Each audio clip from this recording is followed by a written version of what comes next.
Good morning, Ultra family. Welcome back to the Black Canyon Ultras presented by Hoka.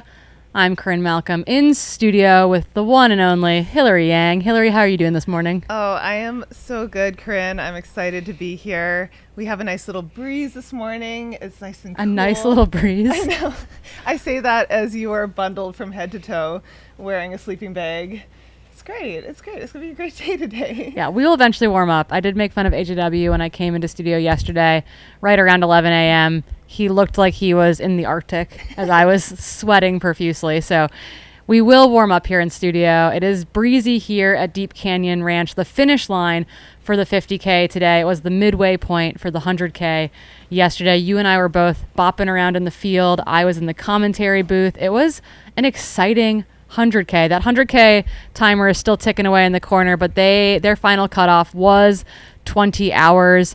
We had 775 runners make it in under 20 hours. We had Insane. 691 runners get their Western States qualifier, finishing in under 17 hours. So we are at this point waiting for the start of our 50K, which will get kicked off in just over 20 minutes up at the Meyer High School track, which is what's on your screen, that dirt track up there. No snow on the course this year, but definitely cloudy skies, cool temps to greet everyone as they make their way to where we sit right here.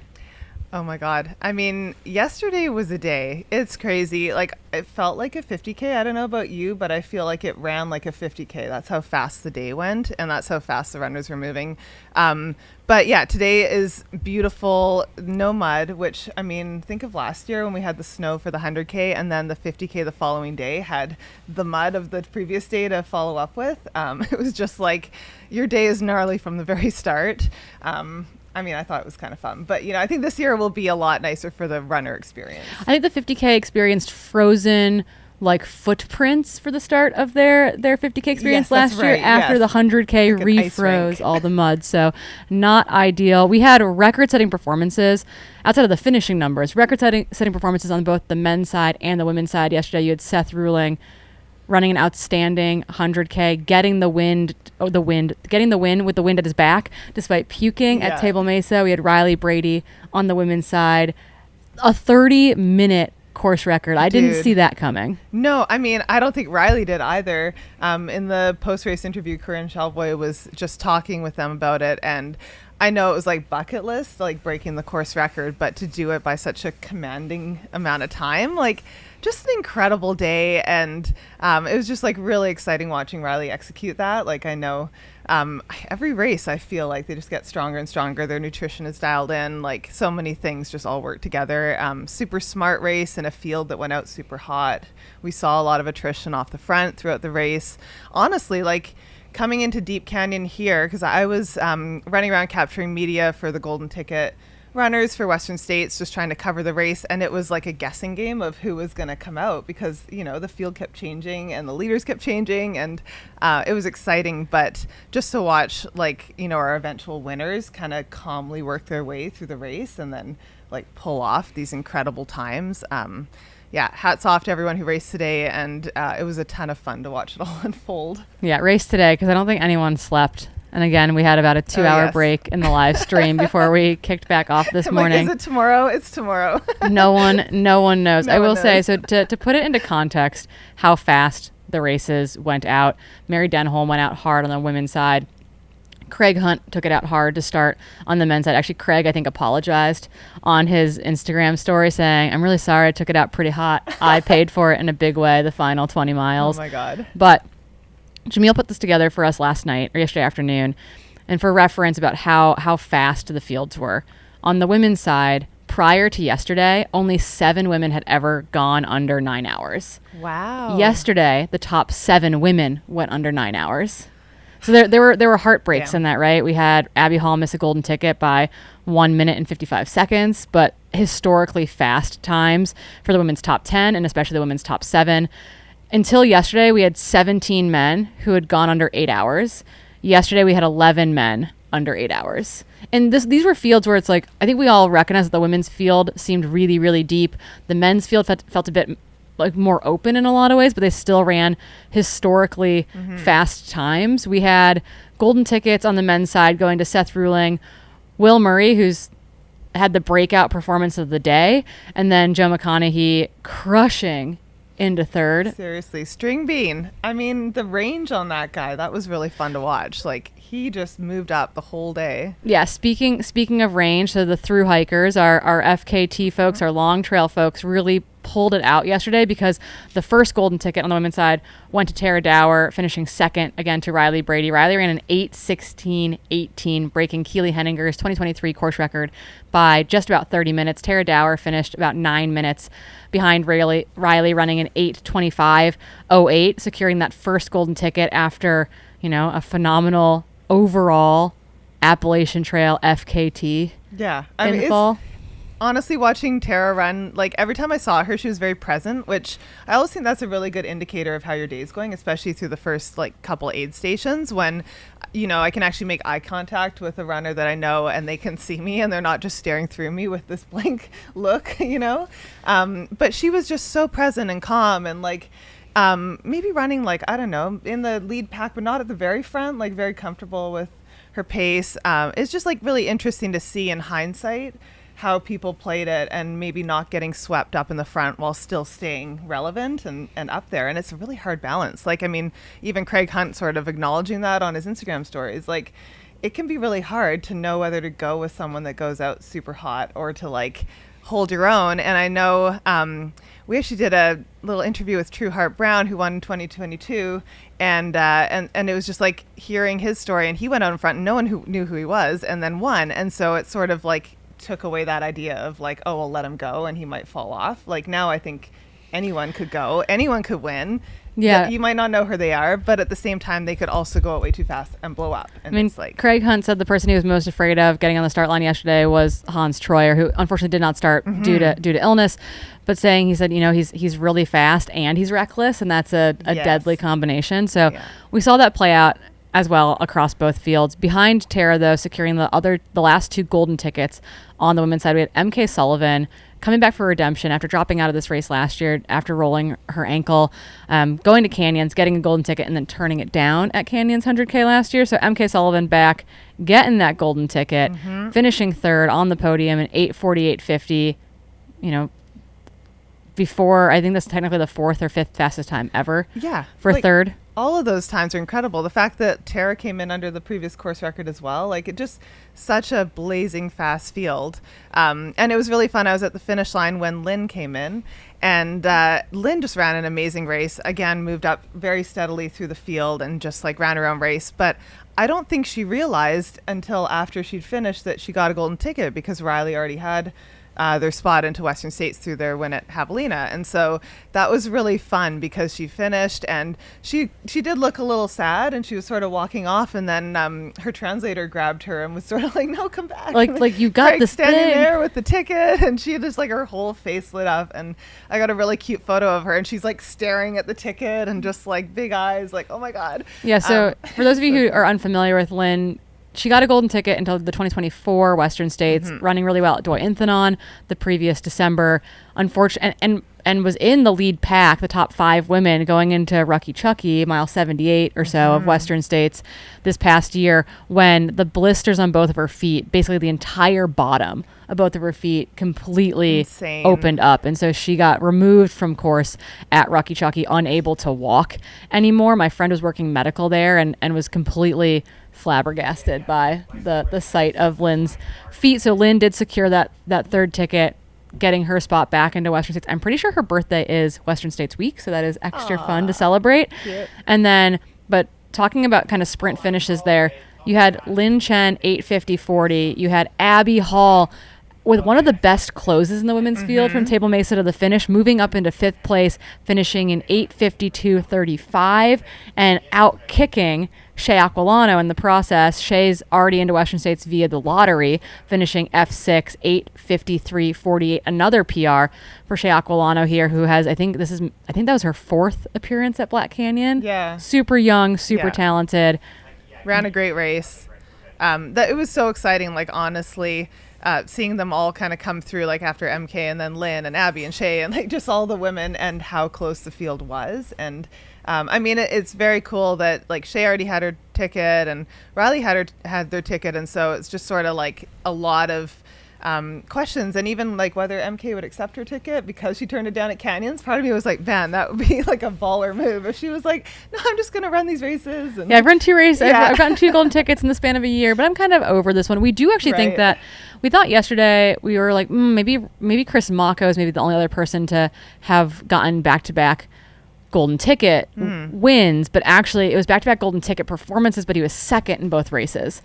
So Yeah. we actually think that Riley Brady's back-to-back golden ticket wins Javelina to Black Canyon might be the only time that's Got ever historic happened. first. Yeah. That's so cool. Which is incredibly sick. Rounding Yeah, out so the consistent. men's top 10, women's top 10, and then we'll move over to a little bit of a preview for the 50K today. And then we're going to talk only about the 50K for the next 5 hours, ostensibly. So don't go anywhere. Yeah, we're just getting the 100K out of our system. We got to get it out of our system. Again, So much to talk about. Eli Hemming hung on for 4th yesterday in his longest race ever. Chinese athlete Liu Canhao finished 5th. Elliot Cardin put in a really good day. Athlete out of Quebec finishing 6th ultimately. And then it was a sprint finish for 7, 8, 9, and 10. Those men finished within a minute of one another, 3 of them within 10 seconds of one another, and that was Gavin Pryor, Canyon Woodward, Blake Slatengren, and Ferdinand Errol. Interesting about Ferdinand's race, he's the only person to ever negative split Black Canyon, Huh. at least at the Really? pointy end of the race. Yep. Wow. And before yesterday, he had the clinking. smallest ever positive split of 2 hours and 2 minutes and 35 seconds, front half to back half. That's crazy. Considering how different those two they almost run like 2 separate races, right? Like Yeah. the first 50 and the last 50. I mean, Damn. yeah, and then on the women's side, behind that group of Lynn Chen, Abby Hall, and Shea Aquilano, we had Erin Clark under 9 hours in 8:57:47, Amanda Stallwick in 8:58:04, Lauren Puretz just missing that 9-hour mark, 9 hours 8 minutes, and then Madison Lechty rounding out the podium. I think that's right. It's possible that Amanda's name is actually not where it's supposed to be, because I think Emily Mann might have been 10th. So take it or leave it. Emily Mann was F10, rounding it out then in 9:12. The Canadian athlete had a great performance at Run Rabbit earlier this year. Let's dive in to the 50K as we see runners getting ready at the start line. That looks like Clara, one of the Cowgill gals out there, unfortunately did not have her day in the 100K yesterday, taking a drop here at Deep Canyon Ranch. But we've got runners getting ready, lining up. The sun is coming up. They're still wearing their puffy jackets. Looks like it's a little brisk at the start, but that's something to be thankful for in an hour or two when the sun comes up. Yeah, definitely going to be grateful. Again, new this year, Black Canyon weekend is part of the World Trail Majors. This year they now have a short distance associated with every race, and so the 50K here, which used to be a 60K, is now that short distance race, and they're going to be running from the track at Meyer High School down to Deep Canyon Ranch. It's a net downhill course. It's going to be super fast.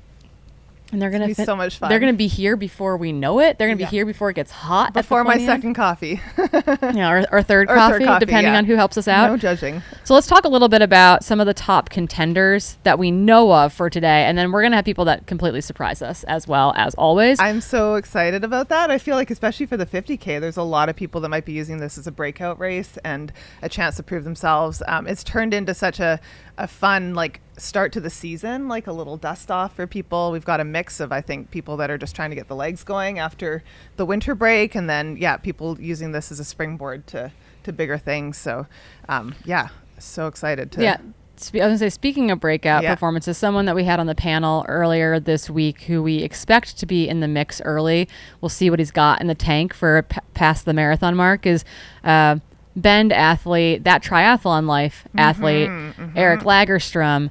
Super talented on the 70.3 scene. This is very much within his wheelhouse. Incredibly strong, incredibly fast. Has only done 150K up to this point. He ran a stupid fast time at the the Run the Rock race out in Smith Rock, outside of Bend. Really, really curious to see what he does, but he's going to be joined by a lot of veterans in this race as well. Yep. Likes of Chris Myers, someone I'm keeping my eyes on. Brian Whitfield, we know, is a super talented 50K guy. Jeff Colt also making it into town yesterday to take this race on. Brett Hornig, the notable quote-unquote fast media guy.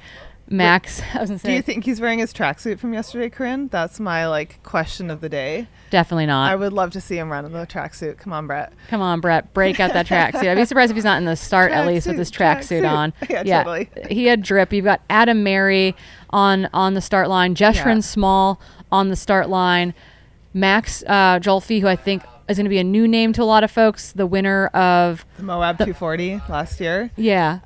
Chatted with Max yesterday and with Adam.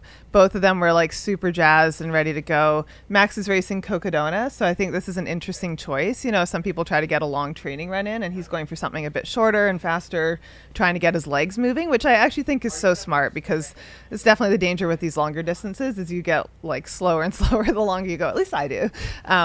But it's cool to see him sort of demonstrating some range. I'm really curious to see how that plays out.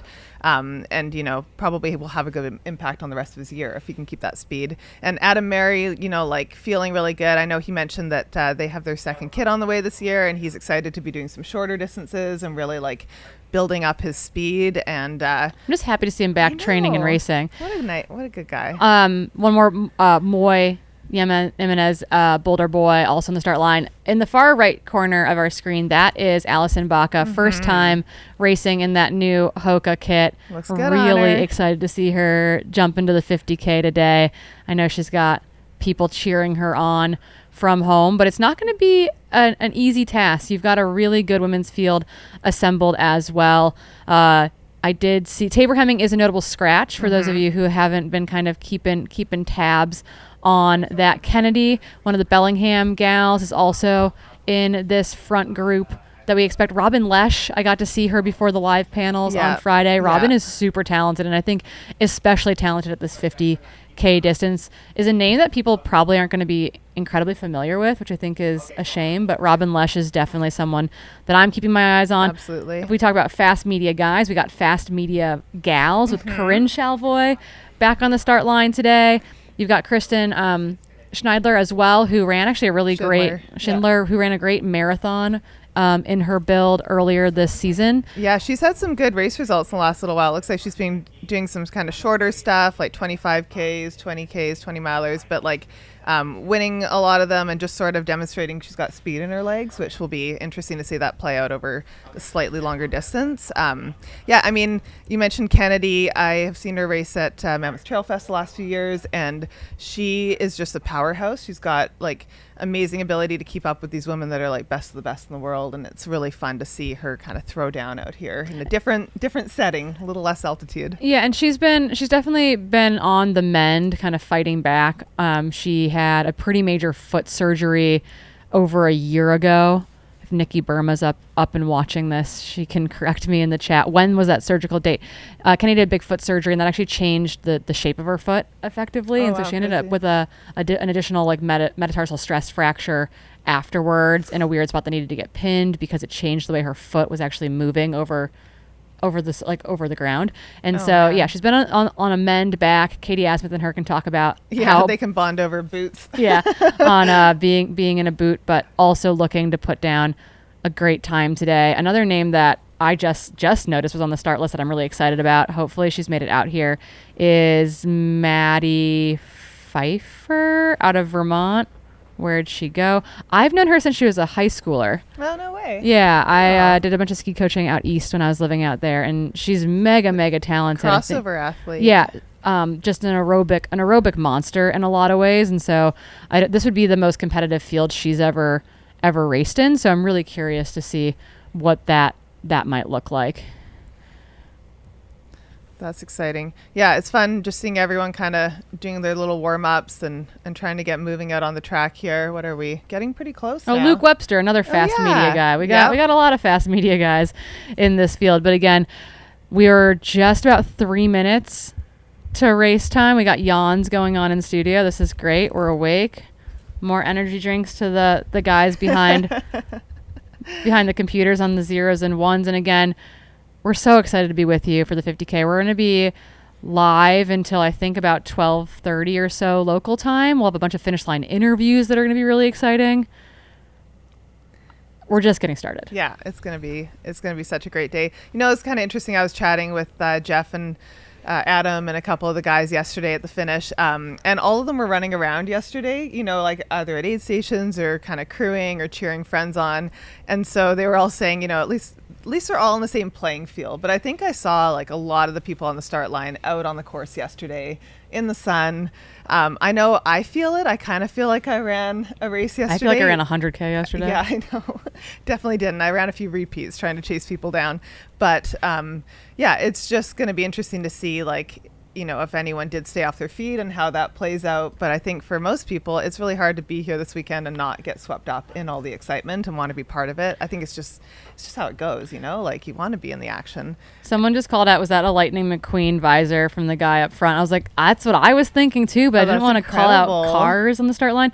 I do think we've got just over 600 runners registered today. We're curious to see what our start field looks like once the gun goes off. We've got just under 2 minutes to go. They're going to rip a loop of the track, and then they're going to head out the far end of the track on your screen. They've got a little bit of road, a little bit of pavement, a little bit of dirt road, and then it's going to choke up through a cattle gate. So if you're the first one to the gate, you got to open it, which is a bit frustrating. If I was a fast media guy or gal, maybe I'm out there holding the gate open. Yeah, right. But that'd be my volunteer job, I think, would be to get out there to hold the gate.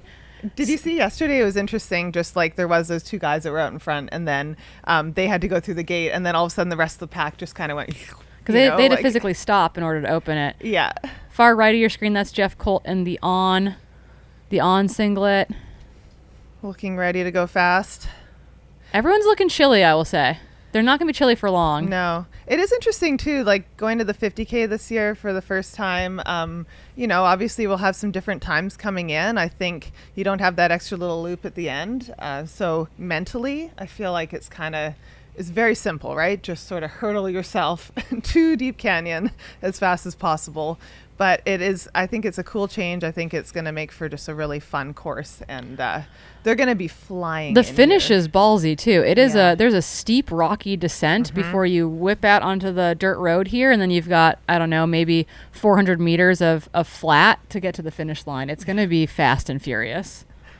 Talk about just like busting out the track shoes and out sprinting. I always think of the track at Western States and some of the races that play out there and just seeing how you have to find that gear. That's why you do your strides, people. Do your strides. Okay, let's go. Oh, here they are. They are off at the track. Again, they've got to make basically 300 and call it 60. Leaving right on time, right at 7 o'clock. Jubilee's got to be happy with that. Yeah, it's beautiful. Love to see that. Beautiful sunrise. I'm just seeing it out the window here too, but what a nice start for the runners. No ice in the track to get off this year. That was a big worry last year. Is actually just safely getting our runners off the track where it was the iciest of the day and getting them out there onto the dirt. I love this drone shot too. Nice little bird's eye view of what's going on as they run around. You got some spectators over there that got up extra early to see their loved ones off. I love that Jeff Colt's uncle, who's also Jeff Colt, is in the chat, just confirming that it's not Jeff Colt. Oh, that's so funny. From the race. Yeah. It's like, hey Siri, send a message to the live stream. Coach wouldn't be very pleased. Focus. Yeah, kicking things off here. It was fun yesterday. I drove out along the course, kind of heading towards Antelope Mesa, and watched them coming down that first road section before they turn off towards Black Canyon Trail.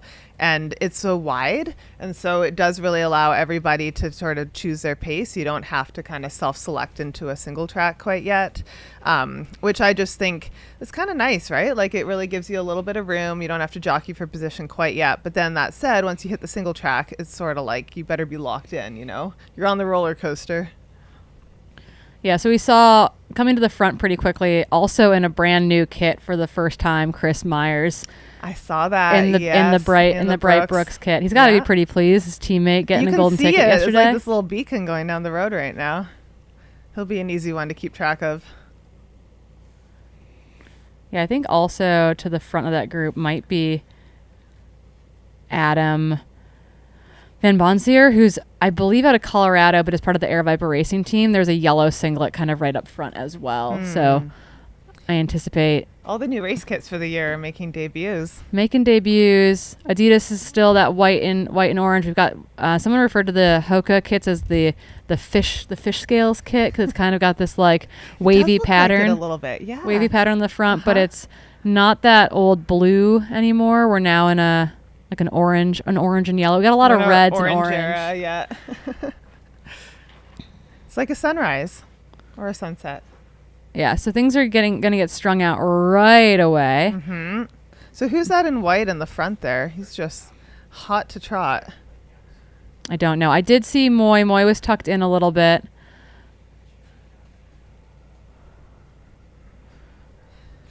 Yeah, we don't get our first like timing indicators until Antelope Mesa, I believe. And so up until then, we'll do our best to identify, based on singlets and strides, who's out leading the race. Sometimes we get updates from photographers in the field, and that is always very helpful. Greatly appreciated. I know Billy was helping to he was specifically multitasking. Clarify yesterday, which was really great. Yeah. So again, tiny bit of trail, then onto the road, then onto dirt road, then onto double track, then onto single track.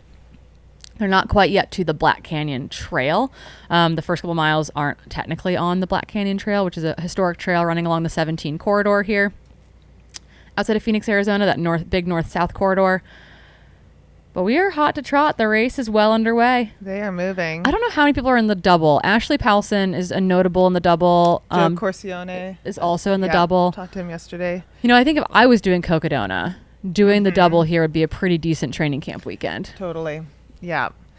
I definitely, like, once Joe said that's what he was sort of using it for as a training run for his longer races, I was like, that makes more sense, because otherwise this seems kind of crazy.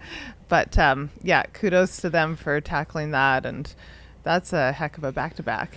Yeah, and then for those, when we talk about estimated finishing times, we'll get better and better updates as we get things rolling, but it's actually a little bit hard because this is the first edition of this specific 50K. Normally it's been a 60K up to this point, historically, based on kind of start and finish locations. So we're flying a little bit dark, but I know, talking to a number of the men, they're anticipating to go under probably 320 or so in this course. So I do think we're going to be seeing women's winning times, I would say right at or just under the 4-hour mark is, I think, very possible on this course, given that it's, I think, 3,000 feet of descending and 2,000 feet of ascending over approximately. I'm missing a couple hundred feet here or there. Yeah, give or take. It's net downhill. It is the faster part of the Black Canyon 100K course. I will say, though, the one big difference is that historically, I think that's going to change this year, but historically, the splits in the 100K through the 50K mark are oftentimes faster than the 60K equivalent splits. And so that is, I think, in part it's because the 100K has been the race of the weekend, but now with the 50K included in the World Trail Majors as the short distance component, I do think that's going to change. And I think this 50K is going to become a very, very legitimate race. Yeah. And we're going to see faster and faster times thrown down in it. I mean, we can already see that as they go out. Look, you can get a nice shot with the drone of the e-biker going alongside and keeping up. But these guys are moving so quickly. And just, the depth of field for the 50K is really fun. It elevates everybody when you have people to race against that push you like this, and it's great for the sport. It's really exciting to see just sort of all the leveling up in our sport. Shout out to the live stream team that's giving us these amazing shots too. Speaking of leveling up, I just feel like every time we get better and better views and tracking on the course, it's just like so fun to be part of. But look at them go. It's, the road start is interesting. I feel like it's really easy to get swept up in someone else's pace, and especially before you're even onto dirt, like you really have to kind of lock in your day. And again, without knowing what the times are going to be, I guess everybody just has to sort of set their best guess and, do you go with the field? Or they've got a plan to throw down in a big way. That is, there's no ifs, ands, or buts about it. You've got, so I see at the back of this pack, you've got Jeff Colt running with Moy there. Yeah. And there's Chris up there. The two guys in the front. That like very distinctive pink kit. Less white teams, more color teams. Someone picked purple. Someone picked lime green. At least the hat. Let's divvy it up. I know. Riley Brady's yellow hat yesterday was super helpful. So helpful. Our drone pilots were able to find them. Over and over again. Yeah, whenever I see a runner in all black, I'm like, no, please don't do that to us. Yeah. Looks great. Looks very cool, like you're a ninja, but not for the cameras. Oh, it's so beautiful. Look at that. What a morning, you guys. This is one of my favorite messages in the chat right now from Tamaz. My only similarity with this field is that I am also sick. Yes. Frown emoji. Aww. Yeah. So sad. I don't feel that because I would like to say that I am super healthy, but I think that, yeah, we get it. It's a good pun, and I'm sorry that you're ill. Yes. But hey, you get to sit here and enjoy the live stream and be part of it still. So that's something. Yeah. So again, our first split is gonna be from Antelope. So we'll be keeping an eye on it as we get going. But a beautiful start. Again, now they're on that dirt road. It is slightly uphill here, which I think can be those first little matches getting burned, but it is what it is. Oh, great. This is now from our bike. Yeah. Our bike camera on course there. You can get a sense of how fast they're moving too. Like they've got a pretty good stride going, and it's like always hard. It's a little chilly at the start. I saw some people doing warm-ups and other people just sort of cold turkey it from the start. In that group of two, I think Eric Lagerstrom might be the one on the left hand side. That looks like get really good at predicting people's I'm pretty paces, sure, right? not that I've seen Eric run that much. I sound like a total stalker now, but I do believe that is Eric Lagerstrom. He did mention that he might be in the Tectons. That is what is on his feet.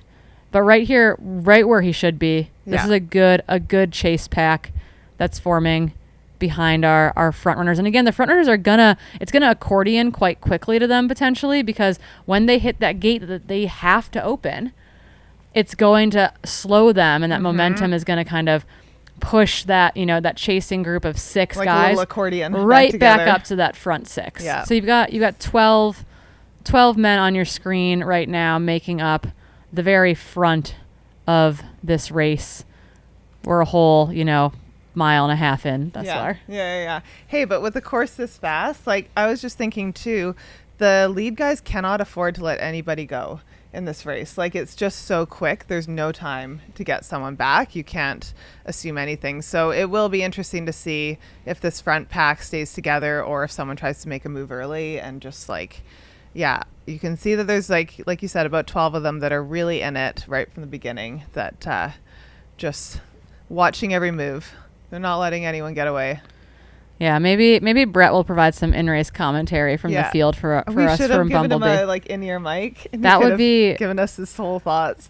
Honestly, yeah, just send him to the camera person at Bumblebee, and he can give us a race update from the field. Totally. I don't know what he's wearing. Someone asked if he was in his PJ kit from yesterday. It was iconic, instantly iconic. Yeah, and he'd be the one to tell us the depth is in fact deep out there. I believe that is a Brett Hornig. That is a direct quote. Yes. So keeping our eyes.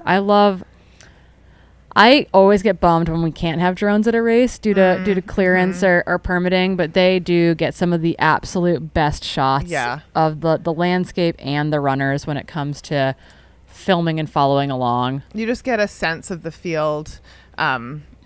Just sort of like all stringing out down the road here. It is kind of interesting how quickly it starts to space out, right? Like I haven't seen any sightings of our lead female pack yet, so I'm interested to see where they are. And it's very possible that they've tucked in, right? I did see Allison, I think, make it off the track first, so wondering if she'll settle in with anyone or if she's going to be... She's going to set the tone. Yeah, setting the tone for the front of this 50K. Again, though, there are some lesser known names that are serious crushers that I think are going to be very happy to help set the pace early in this race. So we'll get our first official split from the 7.7 mile mark. That's Antelope Mesa. From there, they descend virtually to Hidden Treasure. It is a blissful 5 miles. Single track too, right? It's just like beautiful area. It's beautiful. You feel so fast. In fact, too fast at times. It's a little bit dangerous, particularly for the 100K runners, because it's also like a roller coaster. It's fun. It's really fun. Yeah. Very zippy. And it's also interesting too, because if you're looking ahead and trying to figure out where someone is in front of you, they're quite close in front of you, but a few switchbacks away, and it can be hard to gauge it, and I think that adds for an interesting competition element, because you can see a lot of runners stretch out in front of you, but stretch them all out without all the zigs and zags, and a little harder to see if you're keeping pace. Yeah, I ran that section with Jameel Curry actually in 2020 as he was getting like images from the course, and we were just having an absolute like blast. Whee! Yeah, just airplane arms all the way down. My favorite. And then I think the only place that these runners will get crew today from their personal crew will be Bumblebee Ranch, almost 20 miles into the race, 19.4. That was actually an interesting spot last year for our dear friend Leah Yingling had gotten got by a scorpion. Yes. And she didn't know what she'd gotten got by, and we pulled her from the course at that point because she just like had this weird like. Was it around her knee or what? It was lower leg. It was lower leg. Yeah, just started swelling. That was so strange. I've never seen a scorpion out on this course, but we thought she had a cactus. We thought she had like a cactus just like stuck realistic. in her lower leg because it was mostly just like a weird sensation. So yeah, was totally fine. That's that nice Teneri that's singlet really cool. there. Yeah, they've got their stuff here in gorgeous. It's like deserty colors. Yeah, these that's guys Corinne all look Chalvoy really right comfortable. there. Yeah, you can see her stride. She's like just tall and I mean, all to be arms and legs. fair, her legs are as long as I am tall. Running side by side with her at Javelina was hilarious. I was like, I am Corinne. 1.5 steps. You are Corinne. You are so much longer than I am. It was, So she also was in the field all day yesterday, and then, waiting for Graham, her husband, Graham Chalvoy, to finish the 100K. She does have the house PR officially, her previous time at Black King 100K. Amazing, yeah. She's so speedy. Watching her throw down at Javelina this year was really impressive. Like, just in the heat, that was such a hard race. It's funny. Before I knew who Krim was, there's a segment in SoCal that I was going after, and I just like couldn't get it, and I was like, who is this woman? And Corinne Chalvoy had it, and she still has it. I can't quite tip her off the crown, but now that I've seen her race, I'm like, I don't feel so bad. Like, yeah, she's very strong. Yeah, very strong. Super fun to see Corinne out there and to see her juggling both roles. Yeah, last year she was in the studio for the 60K with Katie Asmuth, and I was in the field. Right. So Corinne got to throw to Corinne, and it was super fun. So yeah, again, they'll see their crew for the first and only time today at Bumblebee Ranch, about the 20-mile mark. From there, they go through Gloriana Mine, and then they've got some rolling ascent before a fast punchy downhill into Deep Canyon Ranch, where we sit just about 32 miles into the race. So it's a fast 50K, but it is a long 50K in a lot of ways, right? So we're almost a mile long here, and that is, that's racing. I kind of love it, actually. I kind of hate when we like artificially engineer races to be a very, very specific distance. Taking that left-hand turn. There they go. Yeah, it's interesting when you say it's a long 50K, because even though it is this net downhill course, like you can see just on the drone shot here as they head into that first little like loop, all of these sort of like pivots and turns that you're making throughout the race are just like little extra wear and tear on the body, little extra like you can't quite hit your full stride. They sort of shorten your stride a little bit.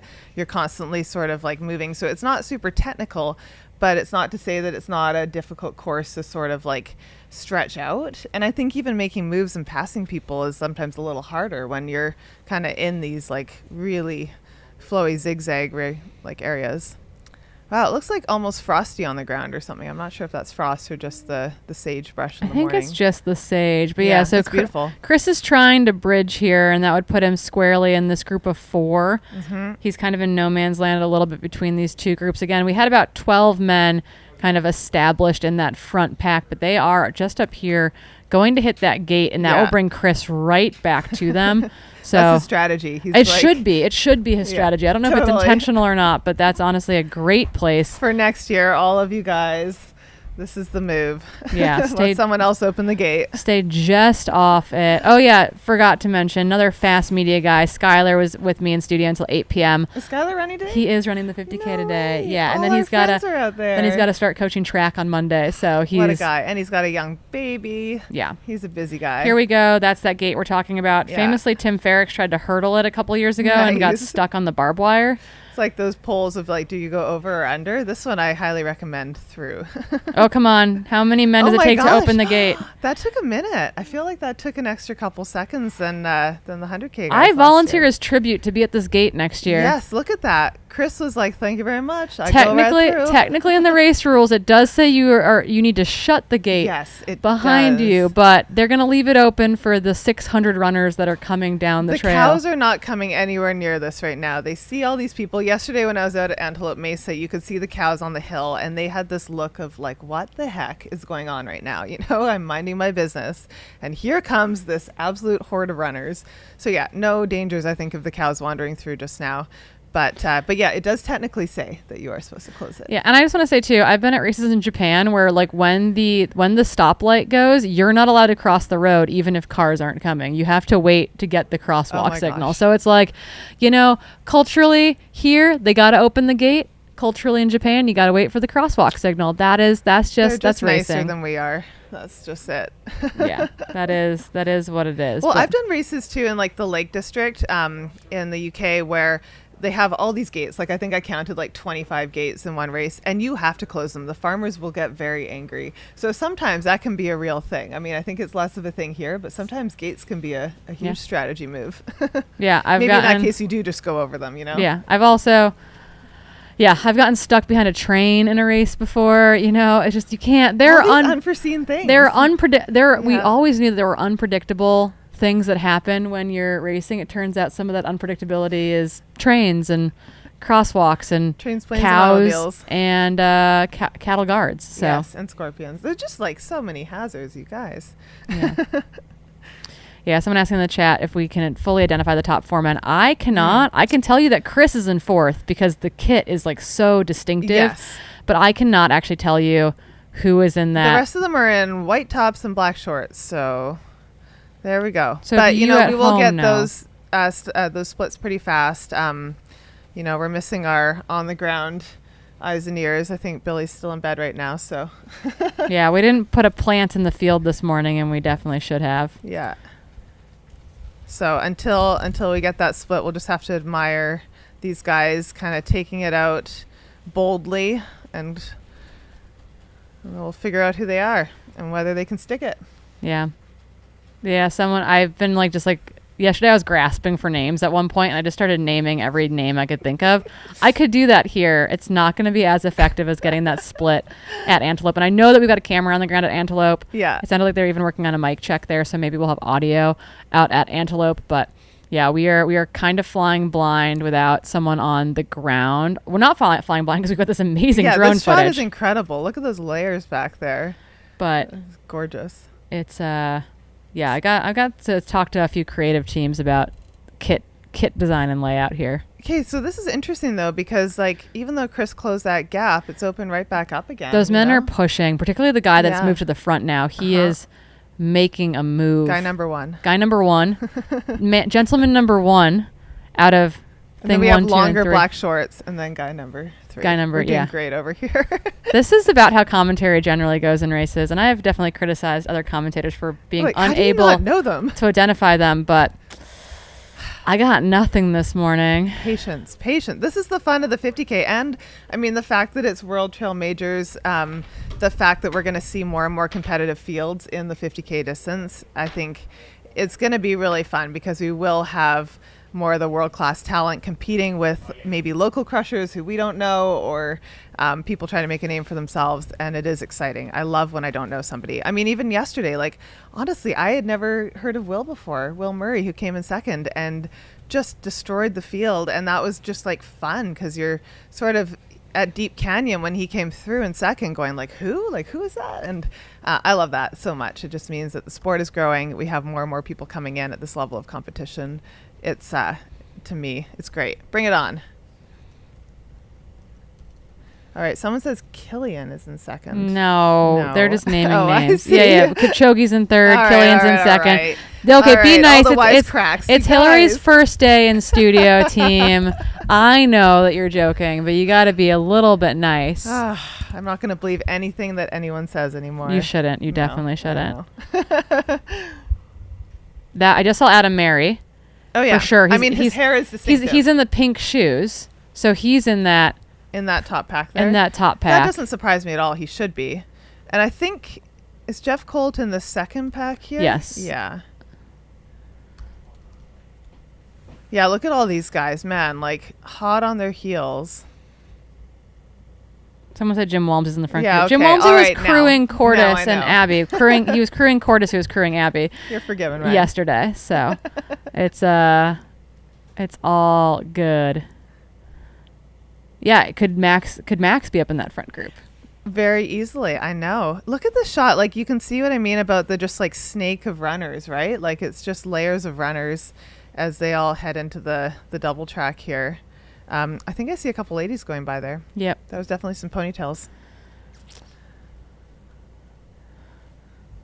I appreciate all the help, in the chat. It is nice to get your guys' thoughts on who might actually be racing versus the hypothetical field. I mean, we got dream fields and we got fields that are happening. So this is true. Someone said, why aren't we showing wave starts? I believe we had one wave start this morning. Yes. So you're not missing a second wave that we're not showing. I believe that we had one 50K one big wave. Party. Everybody's out there. But, the cool thing is that because of that early road section, the first few miles, I think it self-selects really nicely. Yep. And people will settle into their pace. I really didn't see any bottlenecking yesterday, even with all the runners out there. And I think it's just, it's a nice way to make sure that everybody finds their spot. Yeah. Yeah, to Mercedes. Adam V was someone that we had called out early, and I think he's in a yellow singlet. I don't think he's in that top 3 group, but I think he's in that chase right behind pack. It. Yeah, there was like maybe 8 of them, and then like right behind them another pack. Like, yeah, just a big party. Yeah, exactly. no Peloton. We just string it out right away. But we will, and I felt bad for our infield team yesterday at Antelope because it was like a pack of 30 men rolled through, and it was like good luck naming anyone type of thing. Totally. We'll not be in quite as dire of straits today by any means. The field is big, but it's not quite to that 100K chaos that we experienced. Yeah. So yeah, it was like spray and pray when I was taking photos at Antelope Mesa because they were so stacked on top of each other. And at that point, you're like, any of you could get the golden ticket, which is kind of fun, but definitely chaos. I think today I would predict by the time we get to about Bumblebee, we're going to have a pretty good sense of where things stand. And it's such a short race that it's going to be hard to make up a ton of time if you're looking good there, So it sounds like there is a second wave, but it's in part because we had some buses that didn't get to where they needed to be in time. So it sounds like that second wave start was slightly delayed. So we should also get additional shots coming off of the track as that second wave does start. Okay. Yeah, we saw the buses this morning when we pulled up to the media tent at Deep Canyon. I was like, why are all these runners here? Aren't they supposed to be starting 50K up the road? But makes sense. And that I think, there's enough runners out there that probably deserves that second wave. Yeah. That makes sense to me. It sounds like we might have audio. Ooh, exciting. We get beta from the ground.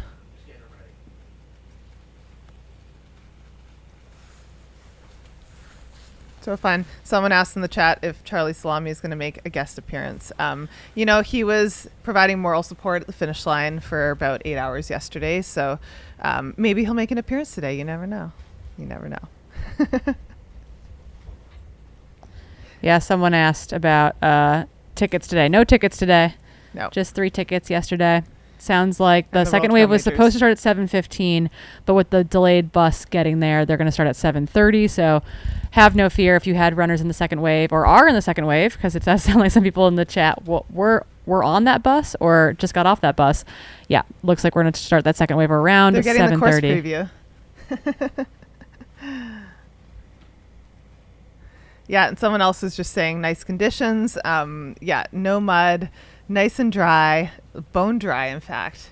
Almost historic levels dry. I think there's been very little precipitation in Arizona this winter. And it's, makes for beautiful racing conditions. It's friendly on the trails. It's nice to see that. So definitely a good start for everybody.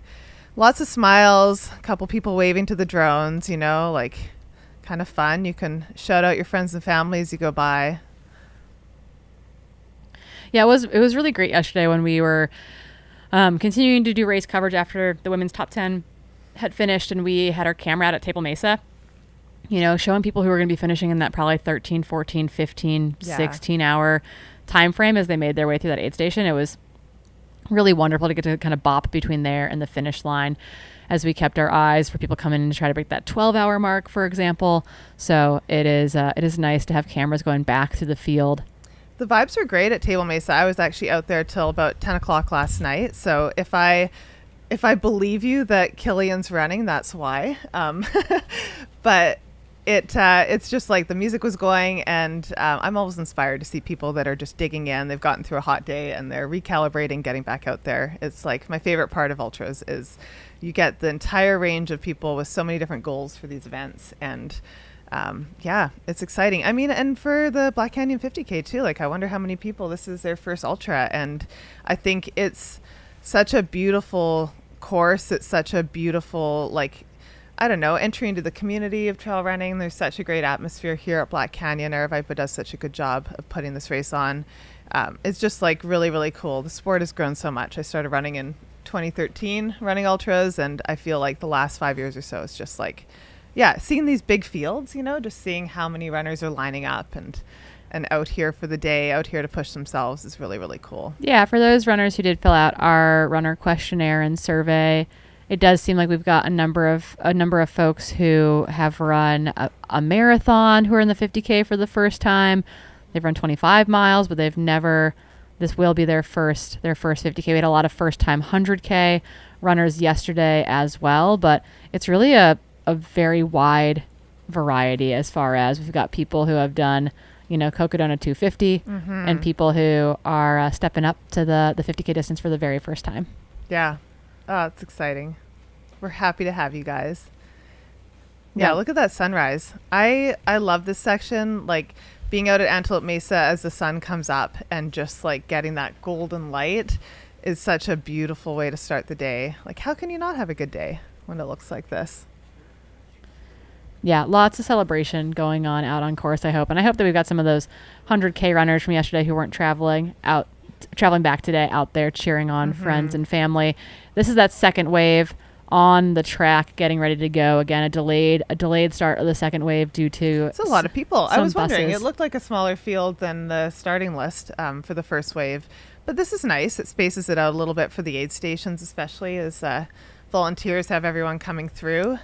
Yeah, and if you are wondering if your runner is in the first wave or the second wave, when you're looking at timing later today and you go to the link that is pinned in the very top of this, when you click on the tracking link and then when you click on your runner in it, for example, it will then tell you what wave they were in as they get things going. So I just clicked on Chris Smart. Lieferman, for example, wave 2. So that will cue you into those cutoffs as your runner tries to make it from the track right there all the way to where we're sitting. All the way to us.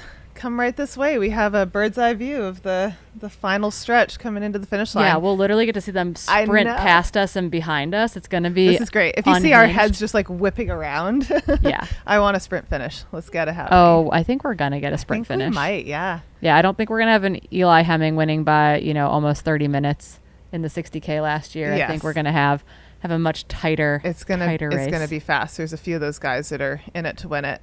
And too, I think it's a little hard to pass on some of those last sections with that kind of steep drop into the final chute. So it might be that someone takes that final stretch as an opportunity to fly by. All right, there they go. Last of our 50K runners starting out. It sounds like we have Jamil. I like Jamil, we Amazing. got your audio. Hey, Good good morning. How are you? How you doing? I'm great. It's awesome to be on course this morning, and really excited to see all these 50K runners rip.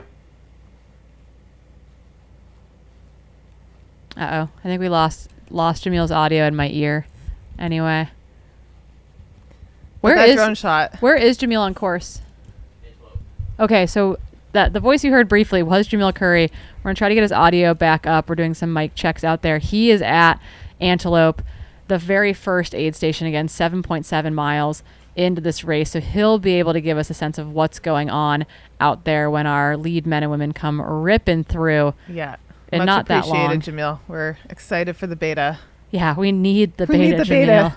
Jamil is gone. I know. We'll get him back. Yeah, we had State of Jamil the state. for a second. That was like the quickest cameo ever. I know. Hi and bye. Yeah, that was not that was unintentional. Okay, look at this view. Shout out to the drone operators this morning. They are on point. This is just a gorgeous, gorgeous second wave start. We got a little bit more light for these runners. You really get to take in all those different mesas and just the layers. I can't get over it. Sorry if I'm exclaiming over the view all day, especially this morning, but the light is so nice. It's like always my favorite thing. I'm not a morning runner. I don't know if you are, Corinne. I kind of feel like you're not a super morning runner because there's a lot of times when we'll be talking and it's like, mid-morning by the time we're going for a run.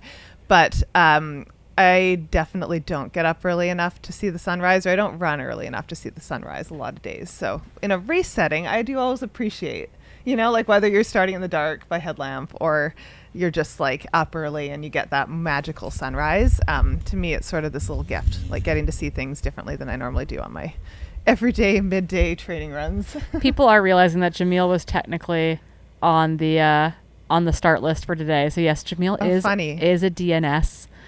He is still recovering from the 730-mile Chipotle challenge. So. Yeah. He was walking fairly normally yesterday. I feel like that was a great step forward considering the blisters on his feet and just the state of his feet by the end of that thing. So, yeah. So wave 2. Fueled by burritos, Jamil will be reporting from the field instead. Yeah, you've got wave 2 coming out off the track around the backside of the high school, out onto this little bit of single track before they hit the road through town, and then that dirt road out to the cattle fence, and away they will go. Yeah, someone asked in the chat, was Hans Troyer DNS yesterday? Yes, he was. Unfortunately, he had a flu or something. Yeah, we got word on Friday that he was under the weather, and then I got a text super early in the morning on Saturday saying that he had a fever and was vomiting, so would not be starting. I'm hoping that means we get to see him at Canyons in April, still hunting that golden ticket. Oh, Laura Whitfield, thank you so much. That makes total sense. One of those men in that top 3 is likely Brian Whitfield. We know that he is a phenomenal red shoes 50K runner, and we did have red shoes in that front group. Yeah. So I wonder if those new Solomons, those bright red Solomons. Oh yeah, those are fun. The Super Glides or whatever. Those would be a great shoe for today. So again, super fast. That you're right. We can identify one runner in our top 3. We got 1 out of 4. Thank you. Thank you, the team at home, keeping us honest. Great time to give a shout out to our sponsors again. The race weekend is presented by Hoka, but it could not be done without the folks at Goo, Gorewear, Taneri Sunscreen, which I'm not saying right, Squirrel's Nut Butter. It's a good crew making this whole thing happen. I do think I might have Jamil in my ear again. I think we've got him back. Maybe? No. We did. I heard noise. I'm back. Jamil, people are worried about you. We're still here. We made it. I just had to put my hood up a little bit because it's a little chilly with the breeze, for me at least. Good for the runners, though. Yeah, it's definitely going to warm up, though, so it's beautiful out. Yeah, gorgeous start to the morning. What's our ETA, Jamil, for our first runners to make it to you at 7 miles into the race? I think it's somewhere around 45 minutes in, so I think in about 10 minutes we'll probably get them inside of the drone prior to that. It's one of my favorite drone shots from the whole event too, as they run across that dirt road with the Bradshaws behind them, kind of overlooking the edge of Antelope Mesa. It's truly incredible, so can't wait to see that. And it's just so exciting to have a competitive 50K field that has some depth to it. I think the change from 60 to 50K is really appealing to people, and just stoked to see what kind of times we're going to see throw down today. And I think this event will continue to grow and to, it could surprisingly become, I think, one of the faster and more competitive 50Ks in the country in the next few years. I mean, it times out well for a spring campaign too. Does, you could very easily do this and then double back to Chuckanut, for example, in a little over a month's time. So you could have a really cool spring campaign of fast 50Ks. Well, and I think a lot of people as you were saying, I think earlier, they want to be here for the 100K. They want to witness it. And it is striking that balance between, I want to be out there and watch these incredible performances, but still got to take care of myself so I can show up to the start line on Sunday. Yeah, I'll be curious to see how that changes that dynamic. Does that mean that our viewing party at Deep Canyon Ranch becomes extra exciting, where they can sit under a big tent, watch the big screen, get to experience parts of that 100K while still keeping themselves ready to go for the 50K? Yeah, I think that's right. Viewing experience. Unfortunately, there's... Oh, sorry, go ahead. I was just going to say the viewing experience is so much fun here. Like yesterday, even at the halfway mark, just being able to sit here and watch it and have it all unfold. Like if you are in the chat, if you're watching this and you're still here, come out to the finish and come hang out and make this a party. Yeah, absolutely. Unfortunately, there's just a few crewing spots, so you can't overextend yourself too much rushing around to places. This is a great spot too because there's so much parking. It's just like this enormous space. So yeah, I just love it. This was definitely my favorite spot. There's pizza yesterday. I don't know if there's pizza today. Oh yeah, Freak Brothers. Yeah. Another great Aravaipa Shout out to staple. our local partners here, keeping us caffeinated and pizzaed up. But yeah, it's just that's what makes it such a fun event too, is it's whether you're running, whether you're recovering from running, just being able to be out here and cheer runners in. It's the next best thing to running is just being part of the community and cheering other people in as they accomplish these big goals. So I love it so much. I never get tired of a finish line. Yeah, Jamil, what we can tell you from what we saw in that drone footage is that we actually think that one of the runners in that top group was Brian Whitfield, but we had 3 guys all in white tops and black shorts, which is not helpful to anyone, at the front of the race being chased by Chris Myers, and then kind of another chase pack just behind them of about 5 or 6 guys. So you should be getting probably 12 men through quite rapidly as they hit Antelope. I'll do my best. I haven't seen any of the start line pictures come across WhatsApp yet this morning, so maybe one of the 2 of those will pop in before they come and we can get some identification. I do have some incredible images from Howie here at Antelope and his dog, though. I don't know if you can see those on screen, but it's just magic out here. Oh, little Mishka moments. Wow, beautiful. That's the next cover of Ultra Runner Mag, I think. Yeah. Jamil. There you go. Just we need a pets edition. Yeah, totally. We're all here for the pets. That's awesome. What's your we're getting some cloud cover this morning. We're getting some cloud cover this morning, actually, which is interesting. We'll see if that kind of holds off throughout the day. Do you have any hot picks for the win for the race today? I don't know if you've had a chance to go through the field in depth, but it's going to be a fun race. It's so tough. I mean, I kind of rooting for Adam V, Aravaipa Racing Team. I really am excited to see what he can do out here on this course. He's so fast. He's been on, 100K World Team. So, rooting for him a little bit, but there's just so many great guys to root for that it's really tough. Yeah. And then, women's field, Allison Baca is hard to bet against on this course. Yeah, so true. She was looking ready to go this morning when we saw her at the start, and she was definitely, I think, leading the women's race out for sure. Yeah, and I think Adam V, from what I could tell, Jamil got off the track well as far as making it through safely and kind of getting into that lead group. So I don't know if he's in that top 3 group, but he's definitely part of that top 12 group that we're all pretty tight together. Nice. Is this the lead men on our drone shot right now? 1 mile out. It sounds like we're getting word that maybe they're 1 mile out, and it looks like Brian Whitfield, white top, gray shorts, red shoes. That's the helpful part. Is in the lead with Jeshrin Small. That's what that is. That is Adidas Terex on the left-hand side. Nice. Jeshrin Small running shoulder to shoulder with Brian Whitfield. Those 2 boys know each other pretty darn well, too. So that's actually a great duo pushing at the front. Yeah, they probably know each other's strengths and weaknesses, which will make for an interesting race later if they do stick together for a bit. But fun to see them getting some early miles in. Wherever you want me. Yeah, top 2 men are flying. These guys they really are. They're rolling right now. Yeah, look at the camera guy trying to keep up with them there. That's a feat.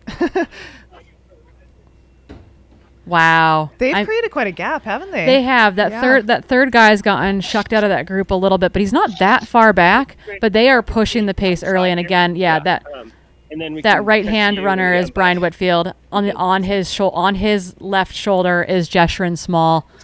Mega talented athlete. Had a great run at Transvolcania last year. Had a hard day at OCC. Unfortunately, has run really well at the Canyons 50K. Actually duked it out with Hayden Hawks two years ago at Canyons, and we were like, who is this guy? And then that year he was top American at OCC. So he is a mega talent. I think we're going to see him step up a little bit in distance periodically, which I'm really excited about. I would love to see him race a CCC. I think would be a super strong 80K athlete as well.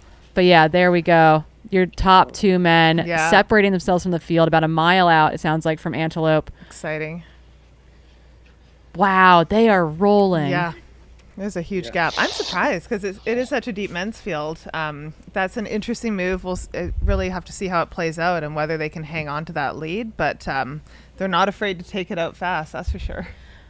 Yeah, I was wondering kind of where, again, early 50K is a little bit challenging because one of their issues is that they just we don't know where their fitness is. I think they would have gone that fast anyway. It looks like it's snowing now. I'm sure it helps. There we go.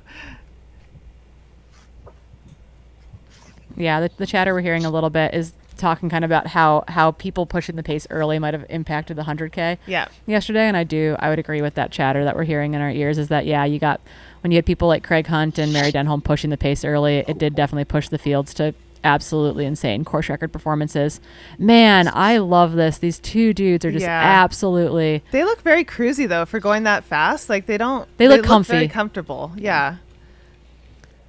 No, it's really, really cool to see. I mean, to your point about the pace yesterday, again though, it's so hard to not go with someone that goes out fast. Like you don't want to lose anybody because in these races they're so competitive. You might never see them again. And so it is such a fine line between running your own race and knowing your comfort zone. We saw people overheating yesterday really early, like at Bumblebee when it wasn't that, for me as a spectator, it didn't feel All right, that we got hot him in out sight yet. here in Antelope. Oh, amazing. There they are. Just about coming into the aid station. Stride for stride. Jamil will want to know their frazzle meter. What's up, Jamil? Hey, morning. Brian said hi to me. That's no frazzle. That's the benchmark. Joshua is doing a quick water fill up. Yep. Brian's gone. Interesting. It's a calculated decision. Seth stopped there yesterday and got water. So just to point that out. Right, that worked out for him. In. Adam's in third, straight through. So those three are pretty close. They've opened up a slight gap. Looks like we got Chris Myers coming up next in the Brooks kit, leading up a group of three here.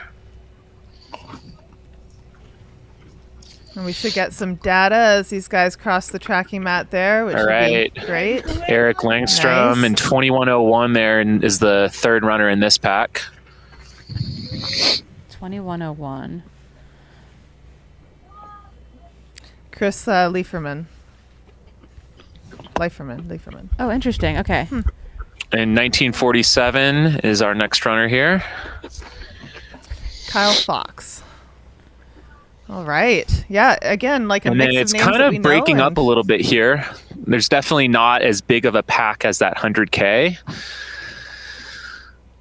Jeff Colt. Mm-hmm. Let's go, Jeff. Attaboy.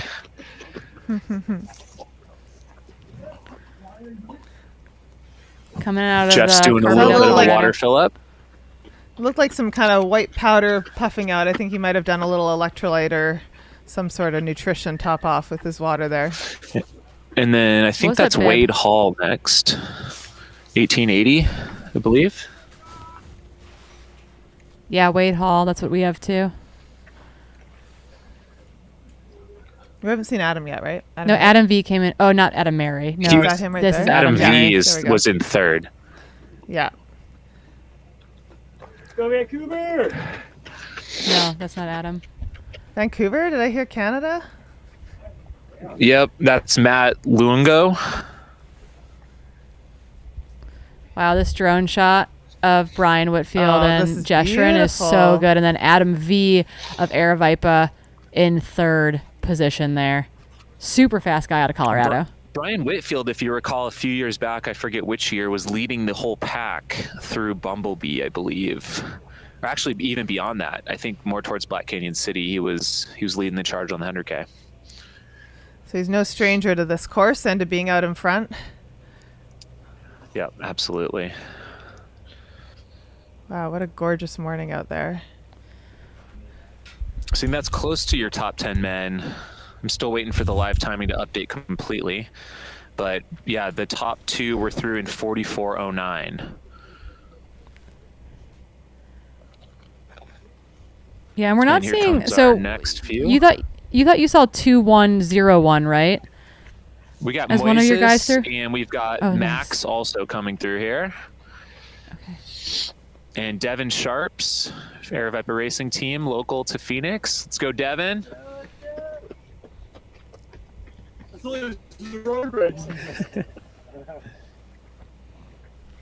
We got Chris Johnson.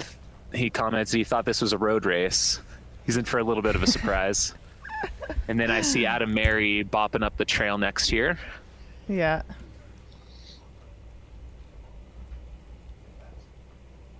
So you got some heavy hitters, kind of in that like 10th to 15th Let's go, position. It Adam. does seem like the Matt mixed Chris Leiferman, just so that we know when we're kind of updating our top 10 that Chris Leiferman got was in Mr. that kind Brett of top Hornig. 7 group. Dude, I know what it feels Brett like. Hornig. I suck now. Are you on their pace? Brett Hornig, I believe, was third last year. He had a great race. We'll see with this go, field Bryce Brooks. what his day looks like, but he's definitely going out They with were intention. Yeah, they were asking Brett if he was on the 100K pace from yesterday and how that was feeling. Oh, yeah. But yeah, so waiting for the timing map to update. But again, Brian Whitfield left the aid station in first, followed by Jeshrin Small, who stopped to fill water. Adam V ran straight through. Chris Myers, Eric Lagerstrom, Chris Leiferman, who's not showing up in the live timing, but definitely was in that group. Kyle Fox, Jeff Colt, Wade Hall, and Matt Luongo, I think would be the top 10 men through there. Fan favorite from the chat, Max was probably just outside the top 10. Yeah. 11 or 12. But yeah, I mean, so close, like just a couple minutes separating, first and 12th. So it's really anyone's game still. And will be interesting to see if the guys in the front can hang on. I can give you our timers. Or I can get that, right? Yeah, just go to live. That's the best way to monitor it.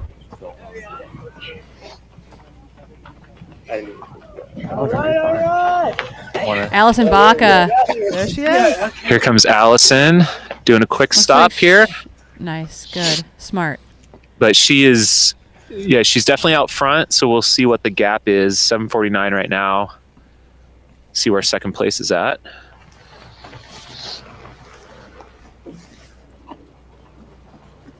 And she's out, crossing the road here.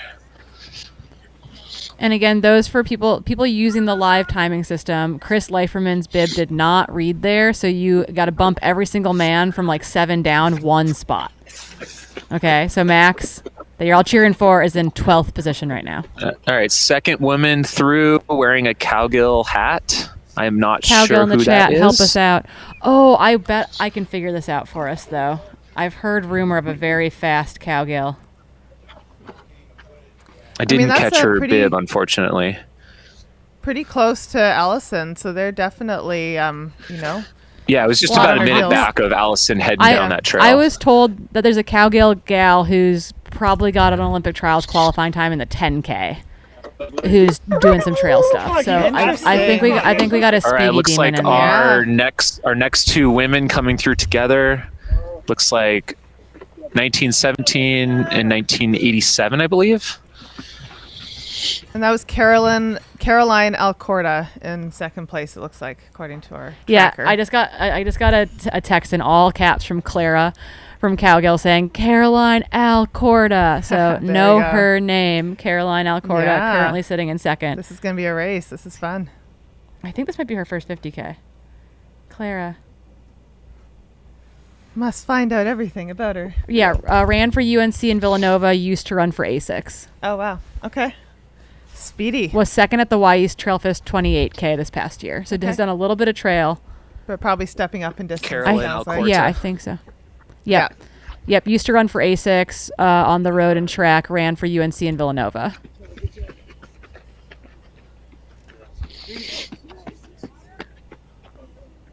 And we have our 5th woman coming up now.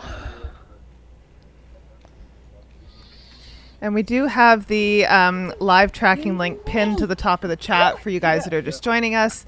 You can click the link and you'll see the splits and bib numbers and all that info That as was runners cross Kristen these Schindler timing in 5th. Oh, interesting. Okay, great. Great. Yeah. She ran a great marathon just earlier this winter. So she's definitely bringing some good fitness in here. Okay, not Carolyn's first 50K. She won the 50K at Sun Mountain in 2023. Y East 28K last year was like a national Golden Trail event where she was second. She's run some races in South America, but is pretty new in general to trail racing. Okay. But has some good results. And Sun Mountain, that's a beautiful race. We love it. So we had Yes. Jennifer Schmidt and Imogene Ainsworth was 3rd and 4th. Oh, Imogene was on my list. 2062 coming in Yeah. 6th. 1866 here in 7th. So 2062 is Robin Lesh, which we were talking about. Yeah, young gun, Yeah. super strong. Yeah, Corinne athlete. Chalvoy coming through here in There about she 8th. is. Oh, also Carolyn is a full-time nurse, so we're just adding wow. adding things to her resume. Time on feet. She's got it all. Seth Ruling yesterday, also a nurse. Is he? Yeah. That's very cool. Yeah, doing it for our RNs out there. Yeah. Yeah, we got quite a few nurses. There's some jobs that lend themselves to like a good training balance, but I just feel like nursing, you get so many steps in during the day. You know, like, you're on your feet all the time. It's a hard job. Yeah. Sometimes you can set up a good schedule, but it is a hard job. Yeah. Oh, it's a beautiful shot. The ladies are moving well. Not sure exactly where that is in the field. It looks like it might be a couple women in, but yeah, everyone's just cruising. I think it must be really fun to get through Antelope Mesa and then just like enjoy that gorgeous single track. As Krim was saying earlier, you get your airplane arms out. I mean, maybe not right now, but you can think about your airplane arms and just like, yeah, sail down some of these roller coaster trails. We just had Kennedy Roofner come through in 10th for the women's division. Awesome. Super strong athlete out of Bellingham, Washington. Imogene, I was trying to pull up some data on them because their name was super familiar, was second at the Silver Rush 50 mile to Mary Denholm this past July. So That's definitely, and stout. won the 25 miler at Quad Rock last year. So I was like, this name has come up on some things. So we've got some hitters, like kind of in that Well, that named 5 through after 8 position. Potentially the infamous race in Telluride. Yeah, I mean, is Colorado based? It's checking out on Yeah. this end. Yeah, if your name is Imogene, I mean, you've got to be a solid runner. It's just by default. Totally. Yeah, has definitely run the Imogene pass run at Yeah. least once. Absolutely. We got a swap kit coming through in 11th. Oh, I bet that's Maddie. I bet that's Maddie Pfeiffer. Yeah. And 1644 right behind her. Jessica Burke.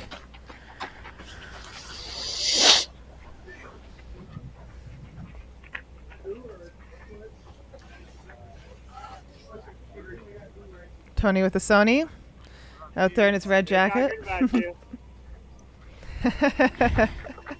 Hi, Tony. I don't know what I'm doing. Say plus. They're saying hi to you on the live chat. You have anything to say to Corinne Malcolm this morning? Hi, Corinne. I hope you're having a great time in the booth because I'm having a great time out here. Weather's beautiful again. Skylar's coming soon, your co-host. Excited to see him in a second. Yay. Hope you're having a great day. I'll see you in maybe an hour or two. That's all I got. Perfect. Oh, someone's sitting in the bathroom. A little early morning. Yeah, we got some Mercedes in the chat helping us. Imogen lives in Salida, but she's British, so she's accidentally named after the pass. Interesting. Maybe she moved there because of the pass. Yeah, it drew her there. We just had a few more women come through. Didn't get IDs on them all, but we will fill you in once they pop up on the live tracker. We're kind of, I think, through the top 15 now. All right, Yeah. we can do another little recap here for you guys. For our men's race, we had Justin Small and Brian Whitfield come through together in 44.09 at Antelope Mesa, followed by Adam V. I'm not going to even try the last name. Chris Myers. And they were just like less than a minute behind. And then Eric Lagerstrom, also less than a minute behind the leaders there. Kyle Fox, Jeff Colton, 7th, Wade Hall in 8th, All right. Matt Luongo in 9th, and then Moises. Chris. Sorry. We're missing one we're missing runner Chris, that's right. I keep in the forgetting men's that. top 10 whose Okay, yeah. bib did not register. So Yeah, good call. got to move everyone in the top 10 down a spot, probably starting around 6th or Around so. 6th place, yeah. Okay. got But a yeah, no, Skylar really. Skylar. Go Skylar. Awesome. Fan favorite. But yeah, men's race is so tight. It's all separated by just a couple minutes, like maybe 3.5 minutes between 1 through 10.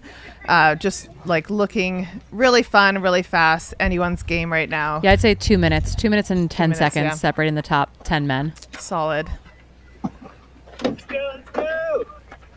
Yeah, and then on the women's side, we have Allison Baca, who has led the race from the start. She's also sort of one of the fantasy free trail fan faves for this race and a really strong runner. Came through in 49.42 at Antelope Mesa. And then hot on her heels was Caroline Alcorta, who was wearing a cowgirl hat, just someone who apparently is one to watch for. That's Charlie Haney coming Oh, through. amazing.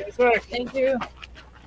And then we had Jennifer Schmidt and Imogen Ainsworth right behind her, coming through together, 51.03. Again, just like 30 seconds or less separating these runners. Some of them coming through together, like it's so close at the beginning of the race here. And then we had Kristen Schindler in 5th place, Lacey Bourgeois in 6th place. Robin Lesh was 7th at 52.58. Melody Gilbert, 53.04. Corinne Shalboy, who again was on her feet yesterday, interviewing people all day at the finish line, doing double duty. She's running in 9th right now, 53.16, super strong runner. And then in 10th place, we have Kennedy Rufner from Washington, and she's 29 years old, coming back from a bunch of injuries and foot stuff. So, great to see her racing. And she was in 54.19, so that's about just over 4 minutes separating 1st and 10th place for the women. So very close. Yeah, and the Fast Media Boys race is on with Jeff Colt sitting in the top 10 and Brett sitting just outside the top 10 and 14th. So. Oh, that's fine. We could have our whole like separate alternates, like podium. Oh, it's a whole. Oh, it's and a Corinne whole thing. Shalboy would be in 3rd place then. So. Yep, ahead of Skylar. Yeah. Well, the battle is on. Uh-huh. You got AJW in there. You got Chris Warden in there. So. Luke Webster is another media guy who was out there yesterday. There's just a bunch of media that have all jumped in today, and super fun. Yeah, so at the front of the race, we did see Brian Whitfield leave the aid station ahead of Joshua, and I imagine that gap got closed down pretty quickly. They're being pursued by Adam V. Josh and Brian ran together in college at Western, know each other super well. A great duo to be pushing at the front of this race. But yeah, I imagine that will be quite tight, and then we'll get our next split downhill from there, very literally downhill from there. And while we wait for them to get to the next place for us to see, we are going to throw to a quick commercial break.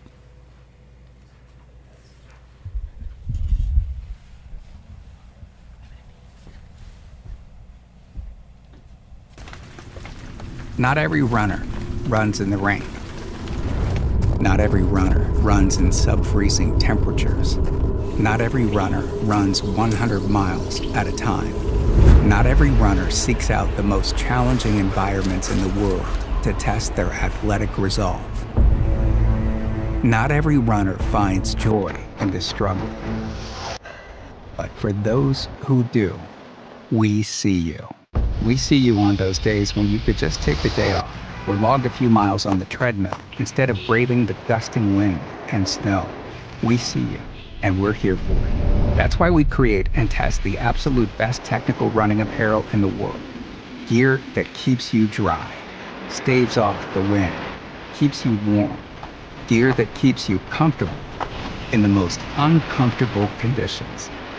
So go ahead, step out the door, seek out those challenges, and just keep running.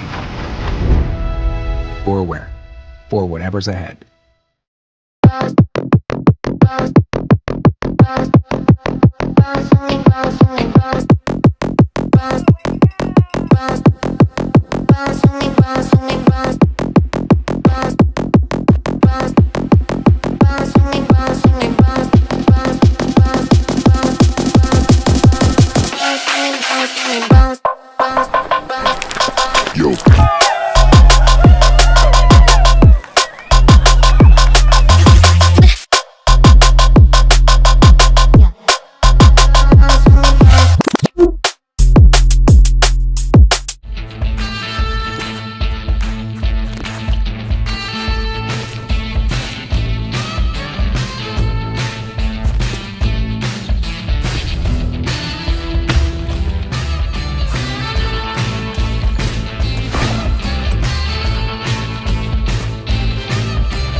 We weren't trying to create a salve for anti-chafe. We knew that hydrating the skin with natural ingredients was key. We created a salve that healed damaged skin and also happened to be slippery and provide protection to reduce friction and chafing.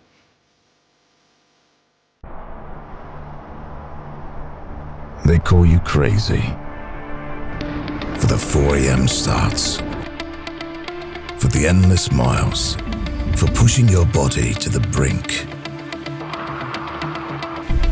They might call you crazy, but that just spurs you on. Go further with Enduro 3, the ultra-performance GPS smartwatch from Garmin.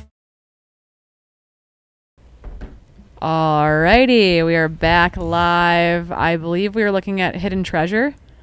Is that where our camera's set up? Yeah, that looks like the hidden treasure spot because they come across the road there from the other side and then straight through. Yesterday it was a pirate theme. It was really fun. They were playing like Pirates of the Caribbean music and they had like "Ye shall not cross here" with a bunch of skull and crossbones leading in. I love really it. There's cute. a good Love boy. a good theme. There's a good boy or a good girl there behind that aid station Oh, table. very good. Look at the tail. Yeah. Oh, that is an excited We're good just boy. here for the pets, really. Oh, to be an aid station dog is to be a good boy. Yes. Yep. So we just saw our runners before we went to commercial break coming through that Antelope Mesa aid station, 7.7 miles into their day, ripping through there well under the hour mark, incredibly fast. I think we predicted them to come through there around 45 minutes. They were there at 44:09 and change, so right on time. They're now making their way downhill on a very, very, very fast section of course. It's about 5 miles or so between where we just were and where we are currently looking at. Again, this is Hidden Treasure Aid Station. 13 miles into the race. And we've got predictive times, so I could tell you that. They're predicted to be there in about 1:14 elapsed or so. So in about 8 minutes, we should be seeing our lead men make their way into Hidden Treasure. it's just interesting because, of course, this is the first year that we've gone to the 50K distance. So I do wonder if people will just like push a little bit harder right from the start. I know historically we've seen that the 100K often has faster splits to Deep Canyon, but I think today that's going to change. And I'm really interested to see how that all shakes out. Yeah, I mean, they're estimating that Brian Whitfield's going to average 5:50-mile pace on this next section. Wow. And I would say that that's probably right. So Flying. I think that we're going to see our men, and we do know that Jeshurun is right there with him, we believe still. So we should see those guys flying into this aid station in the next 6 to 8 minutes. Incredibly fast runners. Yeah, Run Steep Get High in the chat saying we're really excited to see, how much faster some of these guys might be able to push at the front of this race, given that they're only in air quotes, running Yeah, right. a 50K versus When did that the become 100K. the only? Yeah, just a sport 50K. is crazy. I do think that with the 50K distance here, we're going to hopefully see more and more people do their first ever 50K at this Absolutely. race weekend. We mentioned Chuck and Nut earlier when talking to Jamil. It's been kind of a staple for people doing their first ever 50K, particularly in the Pacific Northwest. This could be that as well, I think, for the Arizona area, kind of the intercontinental area. Yeah. And there's something about like 50K versus 60K. Like I know it's potato when you're out there to some extent, but especially for your first race, that feels significant, I feel so seen in the chat. Oh my David Lamb gosh. just said, we almost just lost Corinne when this dog appeared. It's very true. You're just like, and pivot. Yeah, I don't care about running as much as I care about dogs. Yeah. Let's be honest here. Both of our phone screensavers are our dogs. Yeah, all we obviously. do. I'm a millennial white girl. Of course my screensaver is my dog. With your avocado toast. Yeah, I'm not basic, but I'm not that far off either. No, you are nothing. You are not basic. I am, yeah. A complicated creature. We can talk more about this off air. But yeah, we are waiting again for our lead runners to make their way into the hidden treasure aid station. I wonder if it feels like a hidden treasure when you get there. Yeah, I think a little bit like you kind of pop out, like, being out there as media, you can see the runners from quite a distance winding their way down the super flowy section of trail. And then it sort of spits you out all of a sudden at this road crossing that you can see on the screen there. And then you kind of go up this like a little bit of an incline, which probably feels like a giant hill after that big downhill as you kind of hit back on the single track there. But it is like a little bit of a pause, sort of a reset, I guess, for people as you've been just flowing down this trail and in a groove. And it'll be interesting to see how many people stop here for aid, especially since most people blew through the first aid station, at least in the top like 20, 30. Yeah, Jeshurun and Jeff Colt, I think, were the two men in the top 10 that stopped at that aid station to fill a bottle. Yeah. So Which is probably smart. It's a strategy, right? Yeah. I mean, we saw Seth actually stop at that aid station yesterday. Worked out okay for him. It is really hard, though. You hit it just early enough where you're like, man, I'm probably fine to go 5 miles downhill, but the heat creeps up on you a little bit here. The lead men should honestly be getting into Deep Canyon Ranch, the finish line, before it gets truly hot today. And again, while the ambient air temperatures are not that high, I think the high yesterday was about 74 degrees with some breeze. There's no shade. There's not a lick of shade on this course unless you're laying in a ditch under a sage bush. And it's so dry. I do feel like the dust, kind of the taste in the mouth, like you need a bit more water. Like I do feel like it's important for people to be hydrating. And with the wind, sometimes it's sneaky. Like you don't realize that you are actually working harder than your sweat might indicate. So and there's no water on this course anywhere to be found. It's very dry out there, so all the more reason to stay hydrated. And it's just time will tell how all the strategies play out. But it's nice right now. It's a little cool in here, but yeah, it's a little chilly in studio. I'm wrapped up in a sleeping bag from medical. I'm wondering how long that's going to last. Will she stay in the sleeping bag all day? I bet I'm in the sleeping bag until we do interviews. But yep. So again, we do expect our lead men to be in here in just a couple more minutes, which is terribly exciting. But again, leading at the front of the men's race, giving you again that update. If you're just joining us, I know it's early for some of you all on a Sunday morning. Oh, there they are. We got that long shot, and it looks like our top three men are all together. So that's going to be Brian Whitfield, Jeshurun Small, and Adam V, our speedy Aravaipa athlete out of Colorado, in that top 3 group. We got Adams in studio. It's super so many confusing. Adams everywhere. This was like yesterday. I came into studio and Chris and AJW kept talking to Corinne Shalfoy, and they'd be like, Corinne, and I would like Yes. jump up, and they were not talking to me. So again, there's 3 men making their way to this aid station: Jeshurun Small, Brian Whitfield, Adam V. Not far behind them should be Chris Myers, Eric Lagerstrom, the other Chris, whose name I don't remember anymore, Leafier. Yeah, Chris Leafstrom or something like that, Millie. Pull that up. Kyle Fox, Jeff Chris Colt, Chris Lieferman, Wade Hall, Matt Luongo should be making their way as the top 10 men in there. We know that Canada. Max is in that just outside the top 10. Moy just outside the top 10. Adam Mary, Brett Hornig just outside the top 10. So you've got a really strong pack that goes, well into the teens here. Looks so like don't fret. Some of Jeff Colt's family in the chat just celebrating the return of his hamstrings and return to form, and that's always great to see, especially at the start of the year. We want everyone healthy and out there feeling good and racing hard. Yeah, it's been a long road back, but good to see him healthy. So again, white shirt, gray shorts, red shoes. That's Brian Whitfield. White hat, grayish pack, black longer shorts. That's Jeshurun Small. This feels really minute. And then just behind them is Adam V, Aravaipa's own. I love the differentiators right now. I feel like you have to have a whole side of expertise in the fashion choices of the day. I get really good at remembering who was wearing purple shorts or whatever. So totally. Yeah, Josh is in those half tights. So when you said that, one of the black tights is a little bit longer. Yes, he's wearing a pair of half tights. There we go. If only I had fan. known. Half tights. Yeah. Pockets, no limited chafing. It's a good plan for a lot of people. But although we have Squirrel's Nut Butter, so as a sponsor, cannot forget. So sitting right now at 1:13 a laps. They are going to be coming in right on time to this aid station. Again, that predictive time has them cruising 550 miles average on this section. No big deal. I do that all the time. Every day. Totally. When being chased only.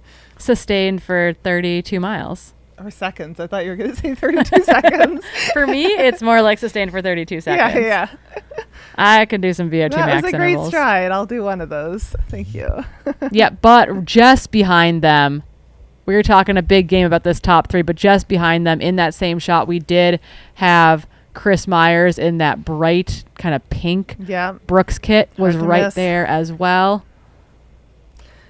So we're just about to see these guys coming through the first aid station, and just looking at our women's race, Alison Baca is due at Hidden Treasure at 7:23, so 10 minutes from now or less. So, we'll see our top 3 guys here, but then the women will not be far behind. Which is awesome. We imagine that she's being pursued by the nicest nurse in the world from Seattle, Washington, former ASICS athlete, Carolyn. But very fierce. Should be just behind her. Fiercest, nicest nurse.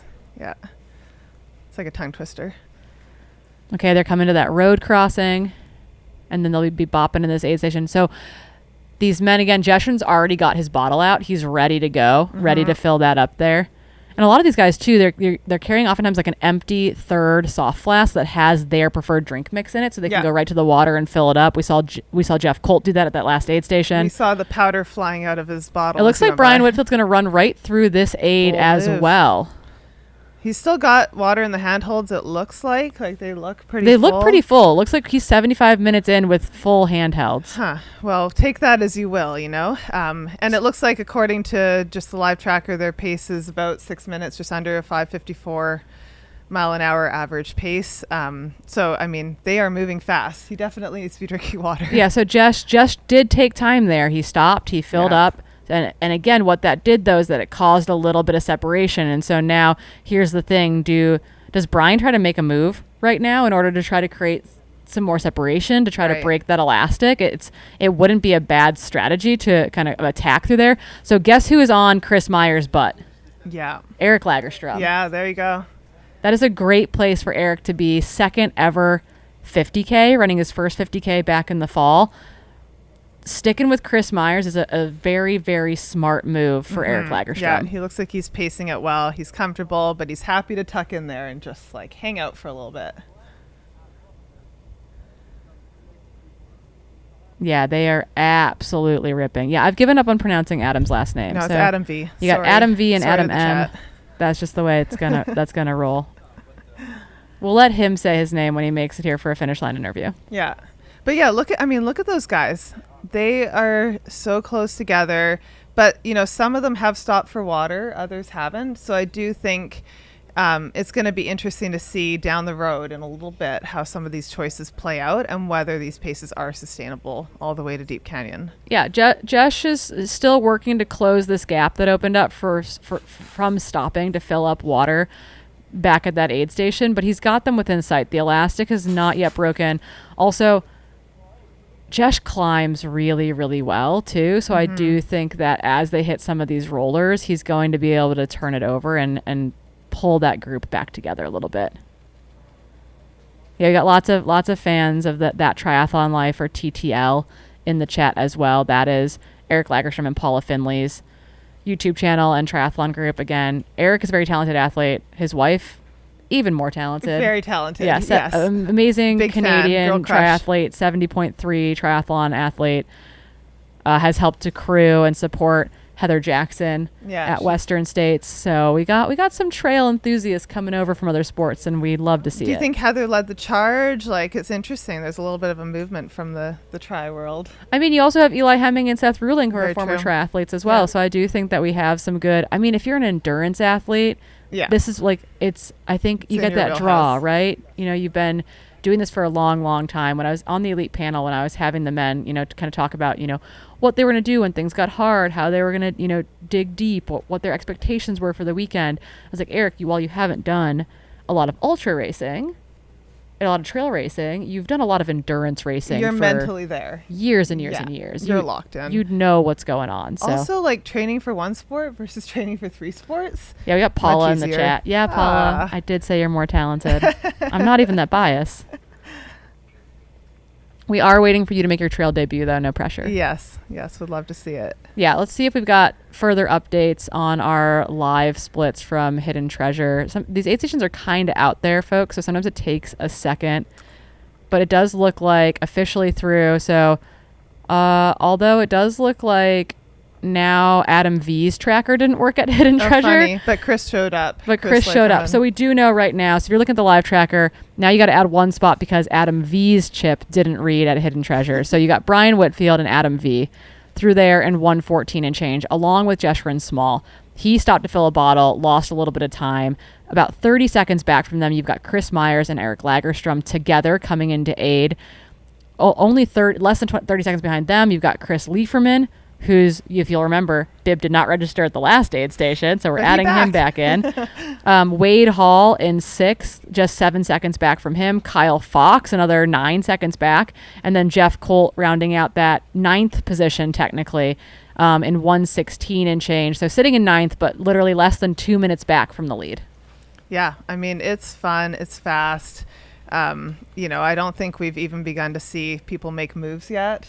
I think everyone's pretty settled in right now. They're just sort of feeling it out, deciding when they're going to make that push. But I wouldn't be surprised if we see that gap between the second pack and the front pack close as everybody decides that they're ready to push. Yeah, and it looks like 2.5 minutes back, we've got our official 10th place male through Hidden Treasure, Matt Luongo is through as well. So again, Adam V's bib 1911 did not read at Hidden Treasure, but we do know that he came in with Brian Whitfield and Jeshrin Small and is out in that lead group that you are seeing on your screen right now. He's currently sitting in 2nd position, and Jeshrin has regained contact with that group. Sitting just outside the top 10, we should have Moy, we should have Max, we should have Chris Johnson and Adam Mary.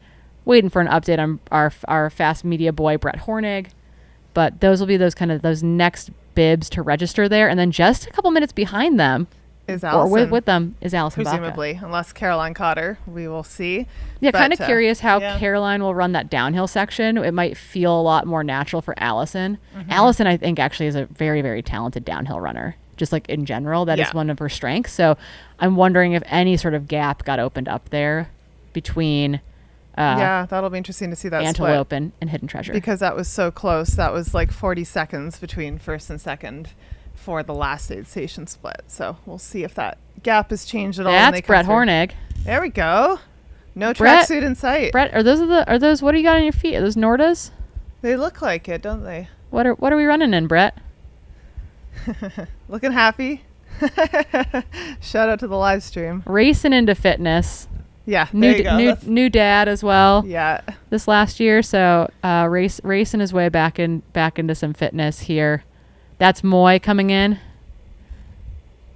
One of the Boulder boys. It looks like he's working.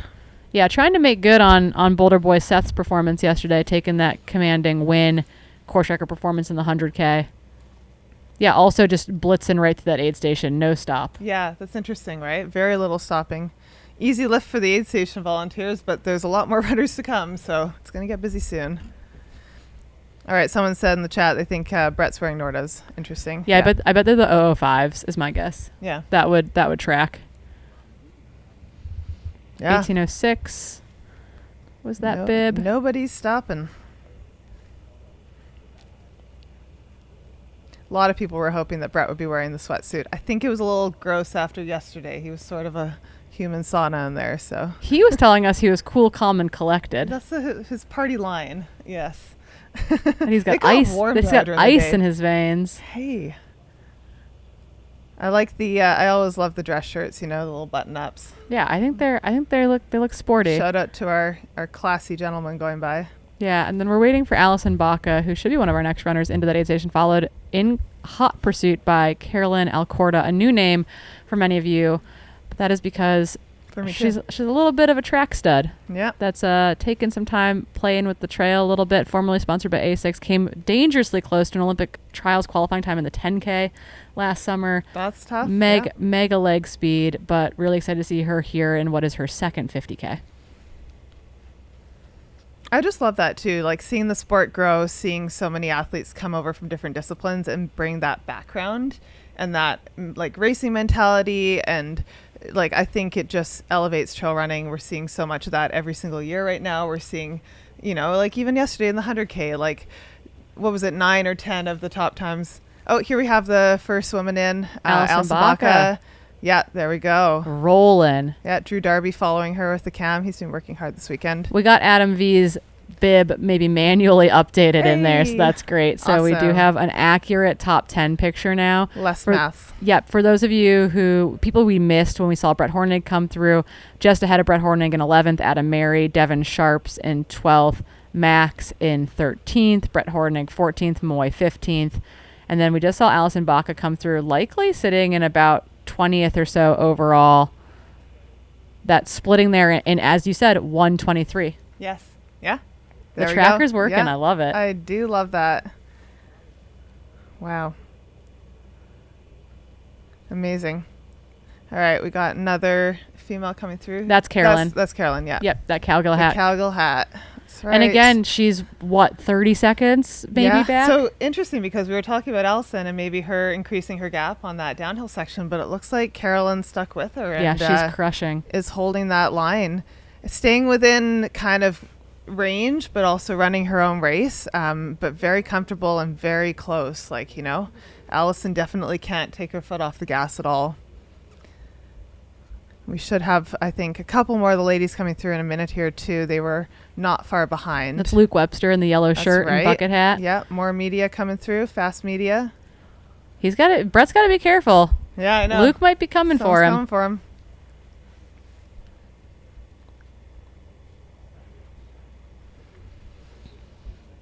I got Cowgill back channel chats going on. It's really great. Do you? Amazing. I love the support. That crew was fun at the finish line yesterday at Emory. They were just loud and proud, cheering everybody. Yeah, in. they had a lot of friends, a lot of friends and athletes yeah. running. A lot of success too with Joe getting that kind of one of their fearless leaders in a lot of ways. Getting that golden ticket. He runs their Wednesday workout for them.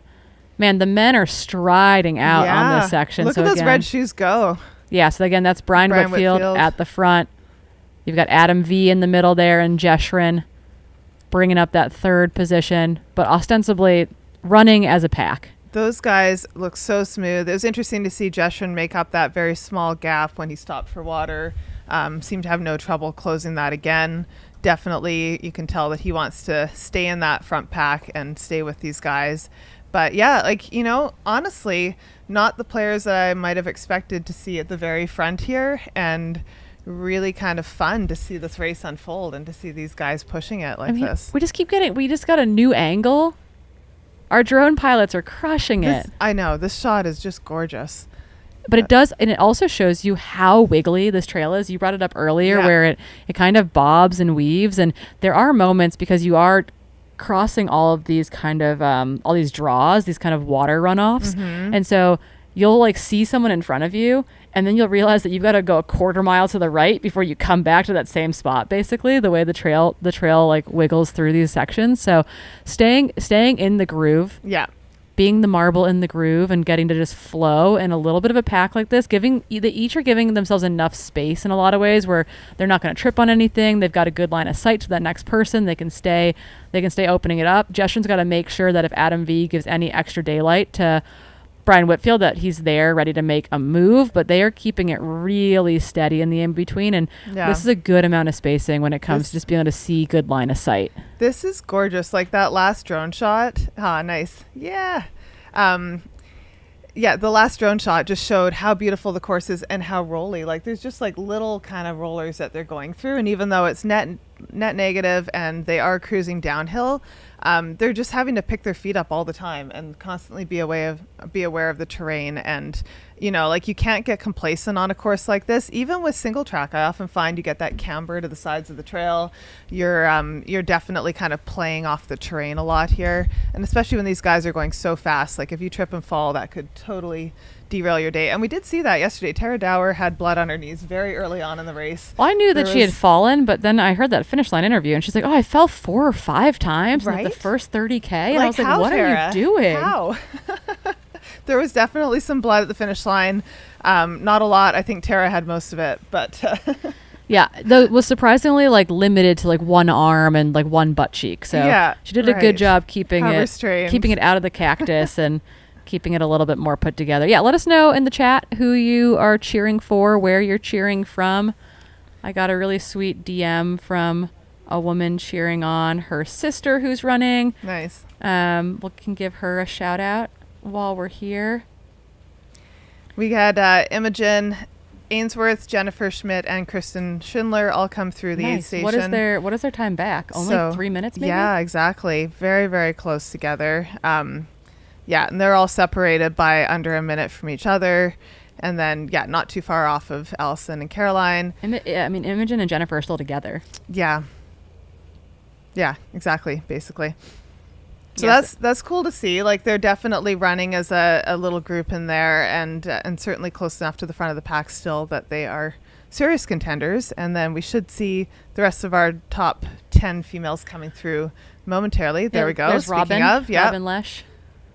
So that would have been Lacey Bourgeois, I'm assuming, and then Robin Lesh coming through. Yeah, Robin was the first Melody woman that we Gilbert, should be the next one. Yeah, and then Robin's in the Shelboy. Vibram kit. So there we go. In the first of those 2 women that we saw. Okay, yeah. And then I just saw Corinne lope by with her long legs. Yeah, that looks like Melody. She's in a little bit of a normal kit, Quebec athlete, and then Corinne Chalvoy there. A few Canadians. I got to give a shout out to my Canadians as a fellow Vancouverite, now living in the U.S., but I'm always proud to see that, and especially an Arizona race, knowing how hard it is to train in Canada for a warm race. Yeah, and then the shout out I got was for Sarah Teeter, bib 1661.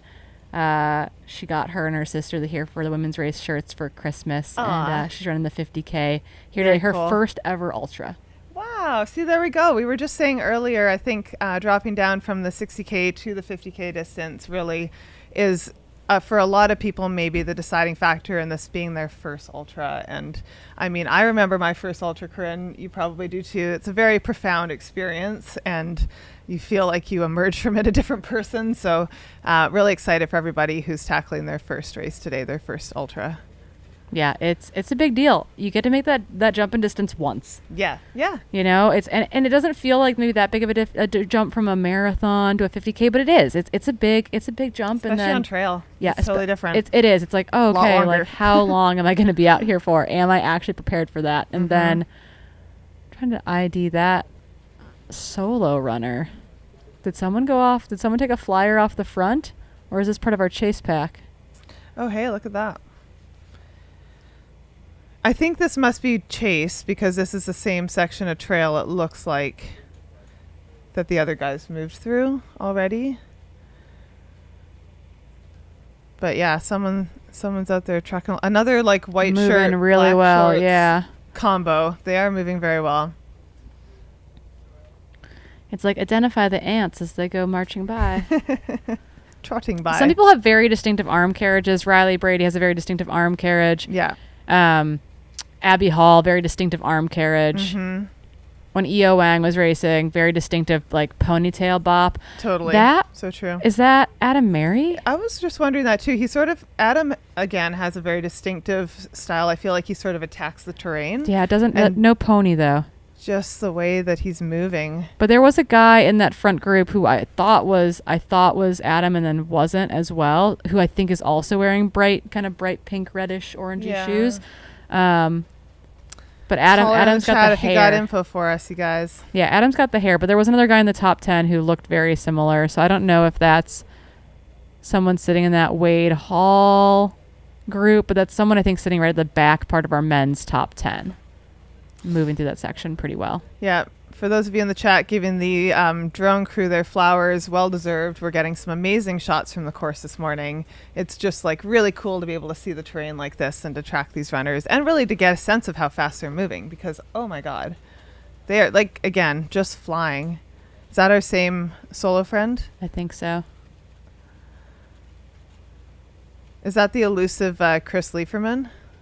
It's possible. Because we haven't had eyes on him really, so...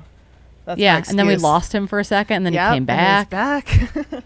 But he was never gone. But he was actually never gone. His bib was gone. Yeah, this is the stuff I'm talking about. It's like you could see someone directly across from you, but then you're like, oh, let me run back into this corner for a bit and then come back and forward. Kind of have to go up a little bit and let like it's not just this linear thing. You can't. We got a banana. Oh, amazing! Got a fast. Oh, that is a bouncing banana. fanny pack. Woof. And a very fast banana. And that was the was that the Tonry kid? Is that what you were saying? Yeah. So updates from our women's top 10 coming through. Hidden Treasure again. Allison Baca ripping through. But just behind her, we're talking less than a minute, about 40 seconds, is Carolyn Alcorta and her second 50K. We mentioned Imogen and Jennifer right together a couple minutes back. And then just about 40 seconds behind her, Kristen Schnidler. Also, I'm not going to say her name right again. They'll correct me. Schindler. Yeah, Schindler. Shish Kebab. And then back in 6, we saw Robin Lesh, followed kind of in quick succession by Lacey, Melody, Corinne Shalvoy. And then did we get our 10th gal through? We have, but it hasn't been updated on our end. I've definitely seen a number of women come through. Yeah. Kennedy's in that mixed. Yeah, Corinne Strickland, maybe, with a K. More Corinnes? There are we are rich in Corinnes. Technically, there might be 3 Corinnes in this field because there's a Corinne Shalvoy, there's a Corinne spelled like Corinne Shalvoy, and then this is either a Karen Strickland or a Corinne Strickland, but it's spelled Karin. Oh, interesting. Tell me if that's Karen or Corinne. Karen. I'm going Karen on that one. I like that spelling of Karen if that's the case, but yeah. I think that those women should be rounding out our top 10 through Hidden Treasure. We know that Maddie Pfeiffer was kind of in that mix, sitting just outside the top 10. Jessica Burke, Abigail Forsman, Jocelyn Winnie, kind of rounding out that top 15 heavy hitters. I'm not seeing a pirate theme today. I'm seeing a wolf hat on this gentleman.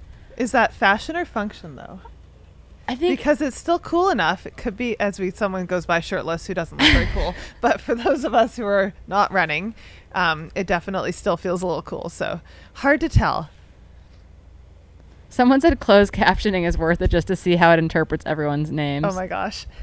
Classic Karen pronunciation. I was just thinking that if your name was Karen with a Karin. But it could be Karin. You would be constantly explaining it to people. Like that would be your life. Just start spelling your name. Don't even say it. Just I'll spell it for you. Yeah. The Corinnes are really like coming together in the trail and ultra running world. Makes me feel good. We've started a wave of Corinnes. Take that, Sarah and Jennifer. There's Skylar coming on through. Again, Skylar spent a good 8+ hours here in studio yesterday. as we did race coverage together, bringing in our podium finishers, our top 10 men's and women's finishers, and then we stayed on through the 12-hour mark. We left here right around, I think, what was that, like 13 or so plus hours into the race before the overnight crew tagged in. Yeah. That's Carolyn on your screen right there.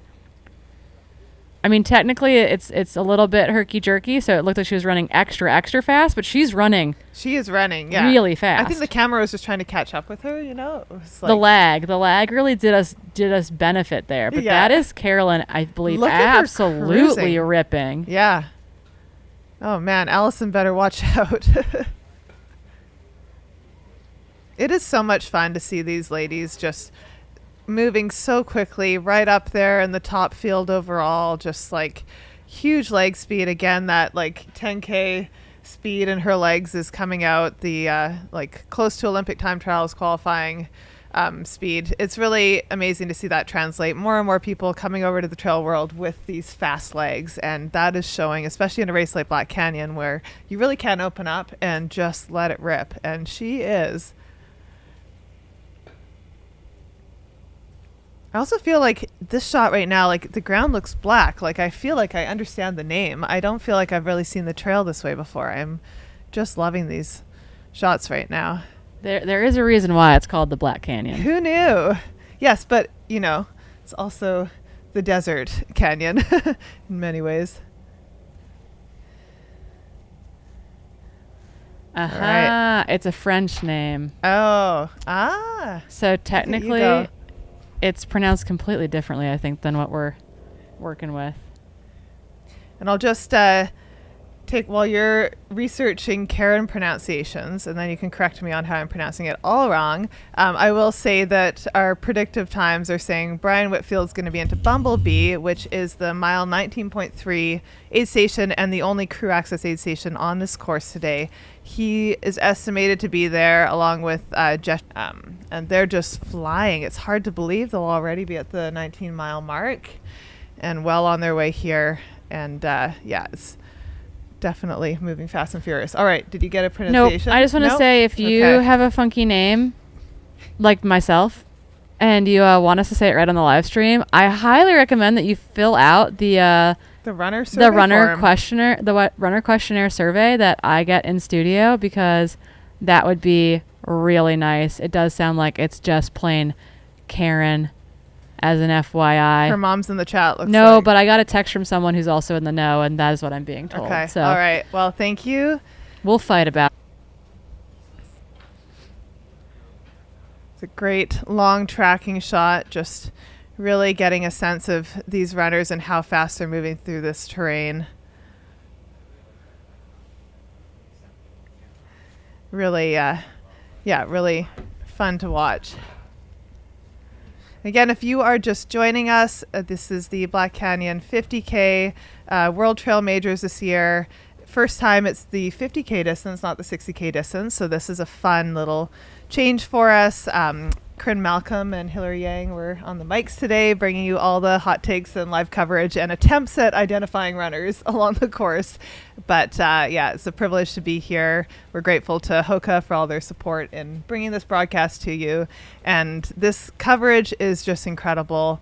It's an amazing team here at Mountain Outpost putting it on. So shout out to everybody involved in bringing you this coverage. Just gets better and better, you guys.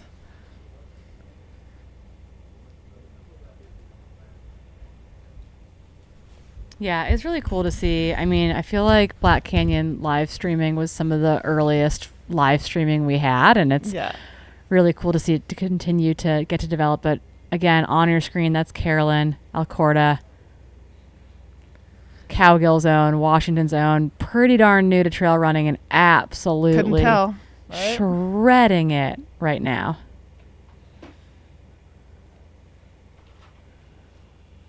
Yeah. What a great section, of course. Yeah, looking really, really smooth. So the runner at the front right now on your screen, that is our second place in the women's field. Carolyn Alcorta, full-time nurse, just shy of the women's Olympic trial standard for the 10K on the track. Used to run for ASICS, getting into trail running. is Cowgill's been kind of keeping her a secret, and she is not going to be a secret anymore. Bam, here she is. Yeah. What do you think we're going to see at Bumblebee? Do you think we're going to see more of the top guys stopping for crew and aid here? I think they're going to utilize crew there, but they're going to utilize crew, race car style, right? Totally. I love the NASCAR style. They're going to be throwing bottles, getting bottles thrown at them. It's going to be very, very quick. And do you think we're going to see some ice? I mean, I know it's early in the morning, but I did see a lot of sweaty runners going through already. Like, it's definitely heating up for them.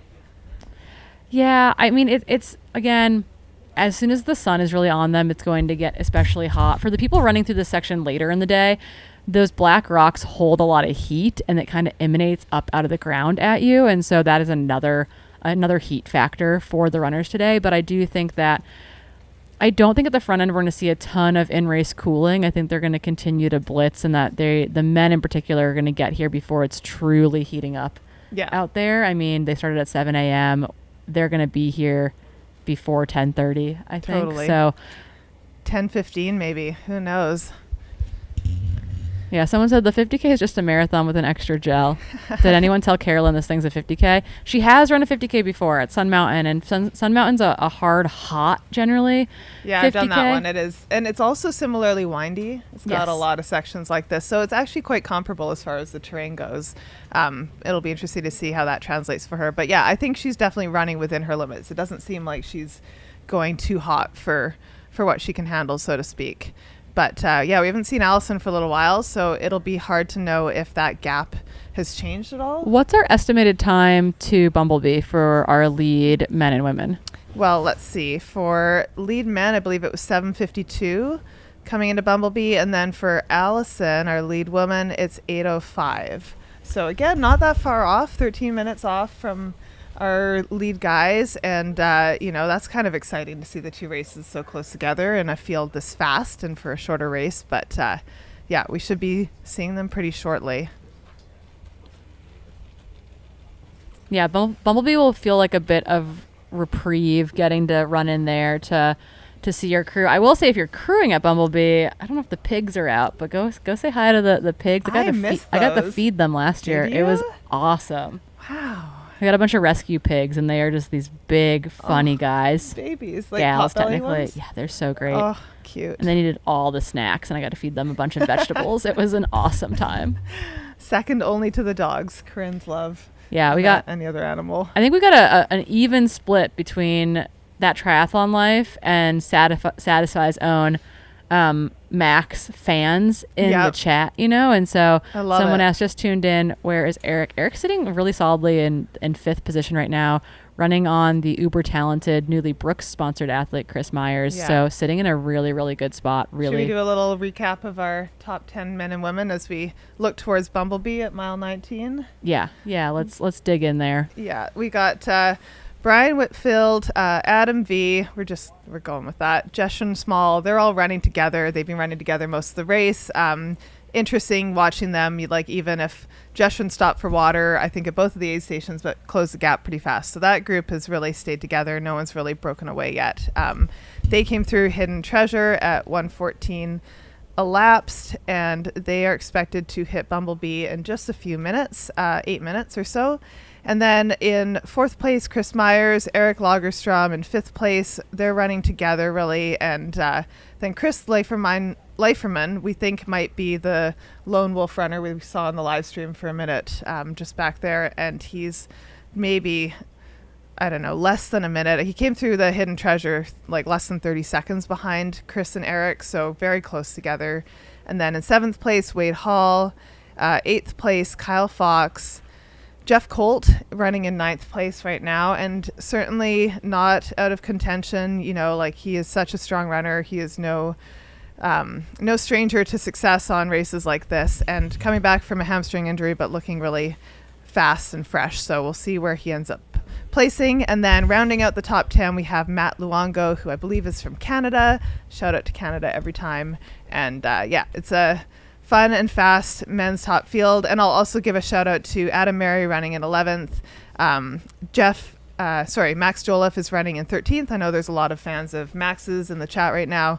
and Brett Harnig, who is also a fan favorite, in 14th, and Moyes in 15th. So really deep men's field, really. Like, we could just keep going. The list goes on of all these guys that are still right in the mix, and it's really, really fun to see that all shaking out. Do you want to take us through our ladies? Yeah, sorry. I was just going to make fun of Brett, but I don't think I have. I don't think I have his information Oh, that's sad. That's very pulled up, so disappointing. that's okay. We can make fun of Brett later. Yeah. He's not in a sweatsuit, for those wondering. So, leading on the women's side, we have Allison Baca. She came through Hidden Treasure at 1:23.05 elapsed, but only 40-ish seconds. Excited to see what she can do. And then we've got kind of a train of women, all within about a minute of each other. Imogen Ainsworth is running with Jennifer Schmidt at Hidden Treasure, coming through in 1:25.59 and 1:26 even elapsed, just about 45 seconds or so behind them. Kristen's hanging in there, running in F5, bringing that marathon fitness over on that build. We saw Robin Lesh come through Hidden Treasure, 1:28.39. Just behind Robin Lesh was the duo of Lacey Borges and Melody Gilbert, another Canadian there, another athlete out of Quebec. So a lot of cold weather athletes making it happen. Corinne Chalvoy, who was in the field all day doing commentary, including finish line interviews and crewing her husband Graham in F9, coming through 1:29.05 elapsed at Hidden Treasure. And then Karen Strickland in 10th, but with Maddie Pfeiffer in 11th, so 1:32.21 and 1:32.23 elapsed at Hidden Treasure. Bumblebee, the next location where we'll get to see them, is just about 20 miles into the race. So is this a camera person in fourth here, do we think? I don't think so. Do you think that's Eric Lagerstrom? I think that's a runner. Interesting. That's a big move if that's the case. Yeah. Well, we should have splits on it pretty quickly as they come into Bumblebee. We'll be able to tell you who it is. But yeah, look at that. They're like very much right close up in the there. gap. That's crazy. Yeah, again, we do expect And we'll have Jamil at Bumblebee, so we'll get his beta and takes and frazzle meters on the ground there. Perfect. Yeah, we expect them in there in just a couple minutes. I don't know who that is. That's not Chris, and I don't think it's Eric. Yeah, just like out of nowhere.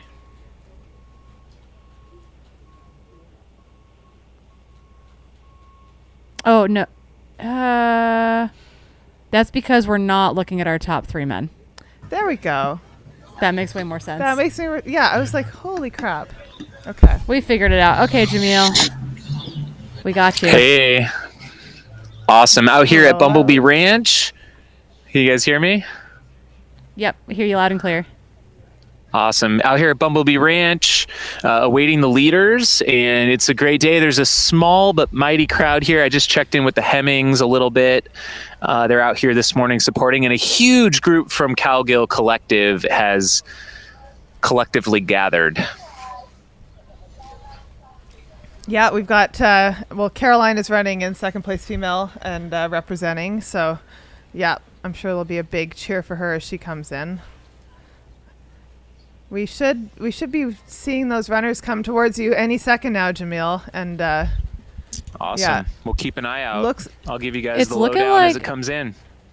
It's looking like on our screen right now, we only have Brian Whitfield and Jeshrin Small in picture. So I don't know if Adam V is behind them or in front of them. But right now, the two men on our screen who are absolutely ripping, it's Brian Whitfield leading Jeshrin like they're Small. in front. I Yeah. think they're in front 1 and 2.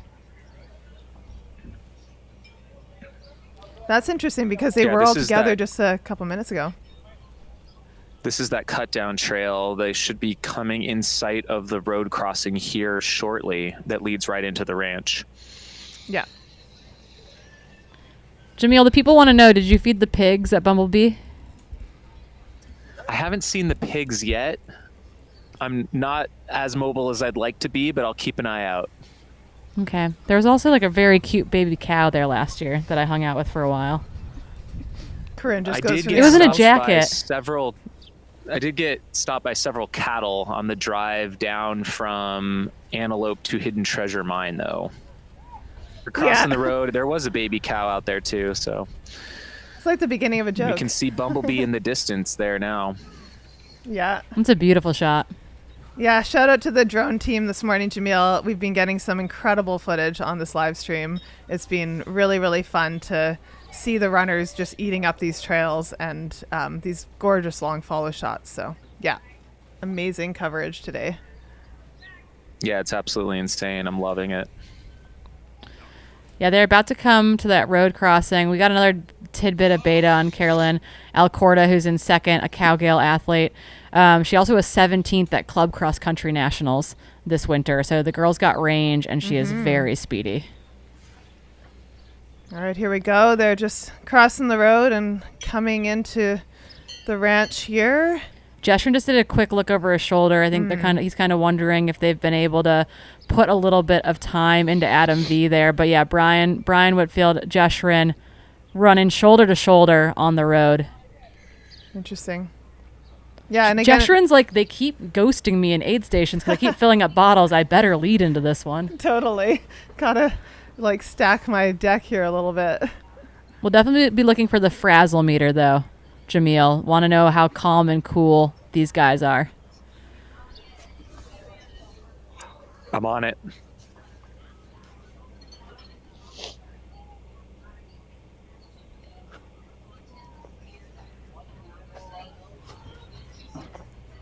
Just turning that corner as they come into the aid station area down the road there.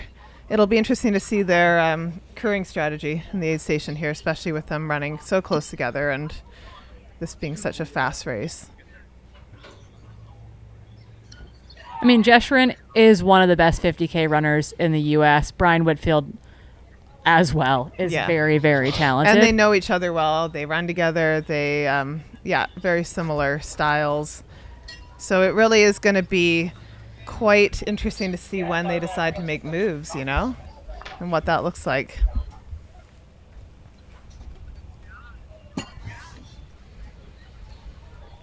All right, they're going to start looking for their crew as they come in. I have eyes on them. All right, give us all the deets. They're coming around one of the ranch buildings here, and then they'll shortly be through aid. All right. They are now entering the aid station area through the Satisfy Arch. My view's a little partially blocked, but... Oh, they're both straight through. Hey there, morning. Okay, they're both in and out. Brian gave me a little greeting. I barely saw any stoppage. Brian has not stopped at a single aid station. Yeah, no, he hasn't. He's not stopped once to fill at all. He looks happy. He looks great. He just gave me a greeting. He looks casual, so I don't know. Wow. I'm speechless. Did it look like they had crew there? I couldn't quite tell. There's a big pack over there. They may have briefly grabbed something, but I couldn't quite tell. Yeah, it'd be an easy place to do a bottle drop, you know, just like grab a bottle from your crew. Just toss it and grab. Yep. Yeah. Jesh has filled up a bottle at both aid stations between the start and here, but every single time Brian's run straight through and then Jesh has to close to it. And so curious to see them both kind of roll through here, making those decisions. Coming through here now. Sick. All right, so Adam there he is. Rolling through. About 30 seconds behind. Yep, there he is. And he is right on through as well. Yeah, again, this is right around the 20-mile mark in the race. Running an unsupported 50K so far. Yeah, in under 2 hours. Through the gate. Oh, we got Chris Myers closing the gap here. Nice. Eric Lagerstrom should be nearby as well. Chris looks like he's floating along quite nice. All right, we got Eric coming through next. Shout out TTL crew, Naish in the chat. We got Waddy out on the cam in front of him.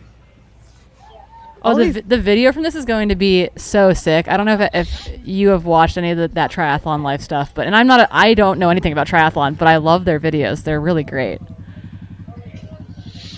I need to tune in more to them. I also heard there's some other stuff in the works surrounding his trip out here, which I'm super pumped about. So looking forward to becoming a subscriber to that.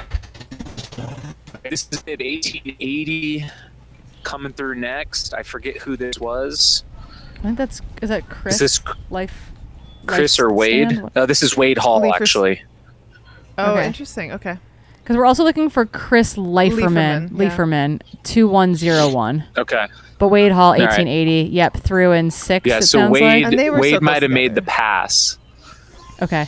Yeah, because he was only 6 seconds behind Chris at Hidden Treasure, so Yeah, that wouldn't surprise me. We've got a couple more coming through right now, looks like.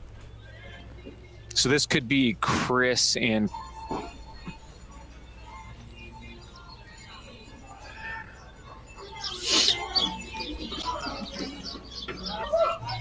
He looks happy. We're doing the Anthony Costales, repping Chico State at Black Canyon. We love to see it. channeling the Costales energy. And then we've got, looks like Chris definitely doing some bottle swapping. He actually returns back to his crew. May have forgotten That's something. And here he comes. Yep, Chris is coming through now. He's packing some bottles. Looks like he's got a lot of water with him. Nice work. He was looking a little frazzled, actually. Oh, so frazzle meter, is it a scale of 1 to 10? Yeah, I think so. 9 maybe. 9 on the All right, let's frazzle go, meter. Jeff. That's high. Come on, Jeff. through? They're frazzled. I mean, Jeff looks like calm and cool. Jeff's wife texted me and was like, Jeff's hair this morning there's something going on. It's got some bounce to it, right? It is It has some growing. movement. It is flowing. Yeah, it is something. Hey, maybe it gives him a We little got an extra. empty bottle here from someone. We got a Chris. So Chris, in his frazzleness, lost a bottle here. It looks like I it think might he be chucked empty. it. I saw him chuck it. Oh no, I think he was over hydrating. So, yeah, Chris Lieferman. Thank you. He had his hands full. He had all kinds of stuff going on. It was something to see. And he had a bottle of something too, like a coconut water maybe. I don't know what that was. Yeah, Maybe a so soy Chris milk. Leiferman I don't know. dropping a bottle for the crew there. Yeah, someone said, "What did he just throw? Did he litter?" No, just Chris getting that bottle back to the crew. It looks like within the so. bounds of the aid station, not a problem. Yeah, you got Jamil laying down the law out there. So we're You want your bottle back. I'm glad his crew got it back from him. yeah, and then we've got Mackay in the chat and Gus Gibbs in the chat. Yeah, so Chris was supposed to pace, I think, the full 50K section yesterday for Mackay, and Mackay's day did not go to plan, unfortunately. But that does mean that Chris is a bit fresher today. This is true. Yeah, I didn't That could go realize well he was for planning him. on doing both. Yeah, So top for 2 hours. Yeah, this next section, it's a bit of a climb up to Gloriana Mine. So whereas up until here, it feels like almost a straight downhill from Mayor High. There are a couple bumps, but this will feel like the first significant climb of the day. There's not many on the 50K course, but we could see some separation by the time they get up to Gloriana Mine. And I am starting to feel that sun a little bit. Yeah. And it could be a differentiator for those guys in the front that didn't stop for any water. I don't know how they're hydrating, but Brian at least hasn't appeared to stop at all. So Yeah, he's had relatively full bottles though, so who knows? It's a final aid station before the finish, so I beg of you, Brian, please fill your bottles at Gloriana. Take the 10 seconds. I'm calling out now. We'll just meet him with a hose at the finish line. Jamil's like, we have insurance, but come on, Brian. Like, no rescues from Gloriana to Deep Canyon. There's no Camel Awards. It's a long way to go. We do know that Mary Denholm walked from Gloriana to Deep Canyon yesterday after vomiting, I think, just past Gloriana Mine when things really fell apart. And it is a long walk from Gloriana to Deep Canyon. So runners do need to take care of themselves out there. But that strategy at the front of the race is tricky, right? Where they're trying to balance that, like, that, okay, if this guy doesn't stop, I can't stop type of thing. And that's risky business. Well, just like we see in the Golden Trail series, it reminds me a little bit where literally every second counts here. And I think that's what it could come down to today for the Black Canyon 50K. No, I think you're right. And I think it's going to be a game of who cracks first, you know? Like, I think for both of these guys, they're probably not wanting to show if they're hurting or anything like that. They don't want to give an inch. Adam Mary big coming cheers through. for Adam Mary coming through, Boulder Boys. There's Shout the out. hair. Got Ryan Thrower with the 360 cam. Isn't his arm long enough to And make the that happen bucket. naturally? Totally. Someone was asking in the chat about the temperatures right now. My phone is saying it is 57 degrees Fahrenheit at the finish line right now, which doesn't feel or sound like that hot, but when you're running and you're out in the sun, it is warmer than that for sure.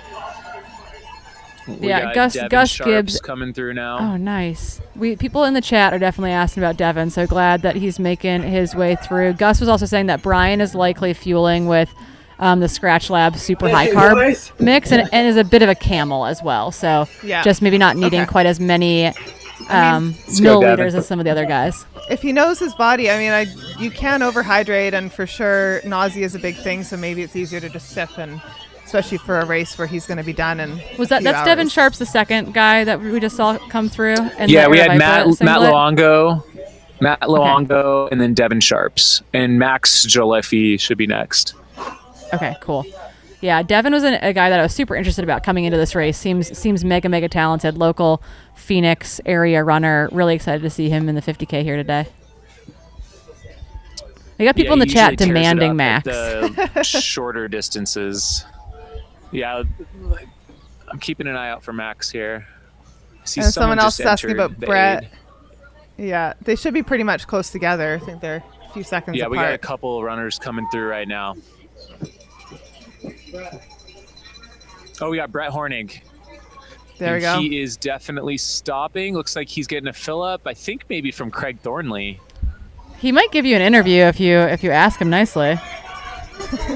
Just a few quick thoughts, Brett. Brett, how we feeling? Brett's How we feeling? frazzle-meter. How we feeling? Frazzle meter. Cold, man. He says we're cold. We're cold. He does not look frazzled. No frazzle. Jamila's running with him. And we got It's Max. because he doesn't have the Nice job, tracksuit Max. Murdered out in the black there. Close up of that moth tech. We love to see it. It's got extra ventilation. The cotton tee with extra vent. Yeah, it's a move. It's a vibe. Yeah. It's a choice. It's a great day for This Moth is Tech. definitely a choice. I mean, cotton in the desert's a great idea. You know, it's a dry heat. It's very true. We've got, speaking of, I don't know, dry heat, we've got our first woman coming in pretty soon, I would expect. Predicted time for Alison Bach is actually 8:05, so we're right about there. Should be seeing her really any second now. I think there's a couple more guys in front of her, but yeah, should start seeing our top women very shortly. Jamil, someone Matthew wants to do a Eisen golden just ticket. came through. People are suggesting a golden sorry, go ticket ahead. in the golden ticket, in which if you win the 50K, you get entry to the 100K as a Russian nesting doll tactic for Air Viper racing. I'm in. Let's do it. Let's make it happen. Let's make it happen. Let's I know print the up boss. some tickets real quick. We'll just handwrite it on a napkin. Get Jubilee on it, yeah. Freak Brothers could maybe we'll just go to, make a like, pizza Black- that says... Yeah, we got it. We'll go to Black Canyon City Printers on demand.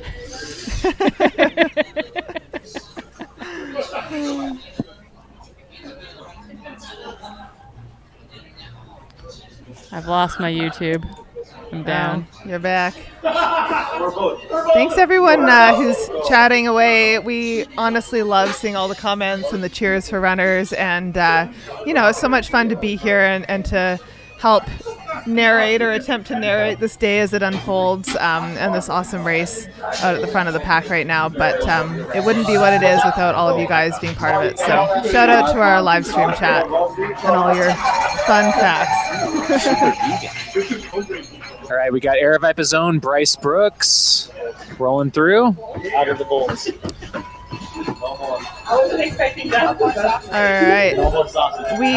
We should be getting our top woman, Allison, through any second. And once I think that I rolls have through, eyes on Allison Baca. There we go. She's coming into the aid station right now. Ask and you shall receive. She is water dumped on her head as well.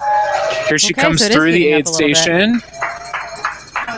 Yeah, we were wondering about the She looks strong. cooling strategies. Negative frazzle. Negative frazzle. We love to see And it. high ponytail bounce. Yeah. There should be a factor associated with ponytail bounce. Yes. Specifically. Absolutely. It's like a little propeller. That's how I always think of it.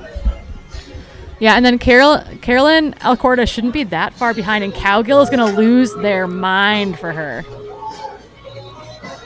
Yeah, the Cowgill is just, they're waiting on the fence posts. They've got eyes out. It's going to erupt here in a minute.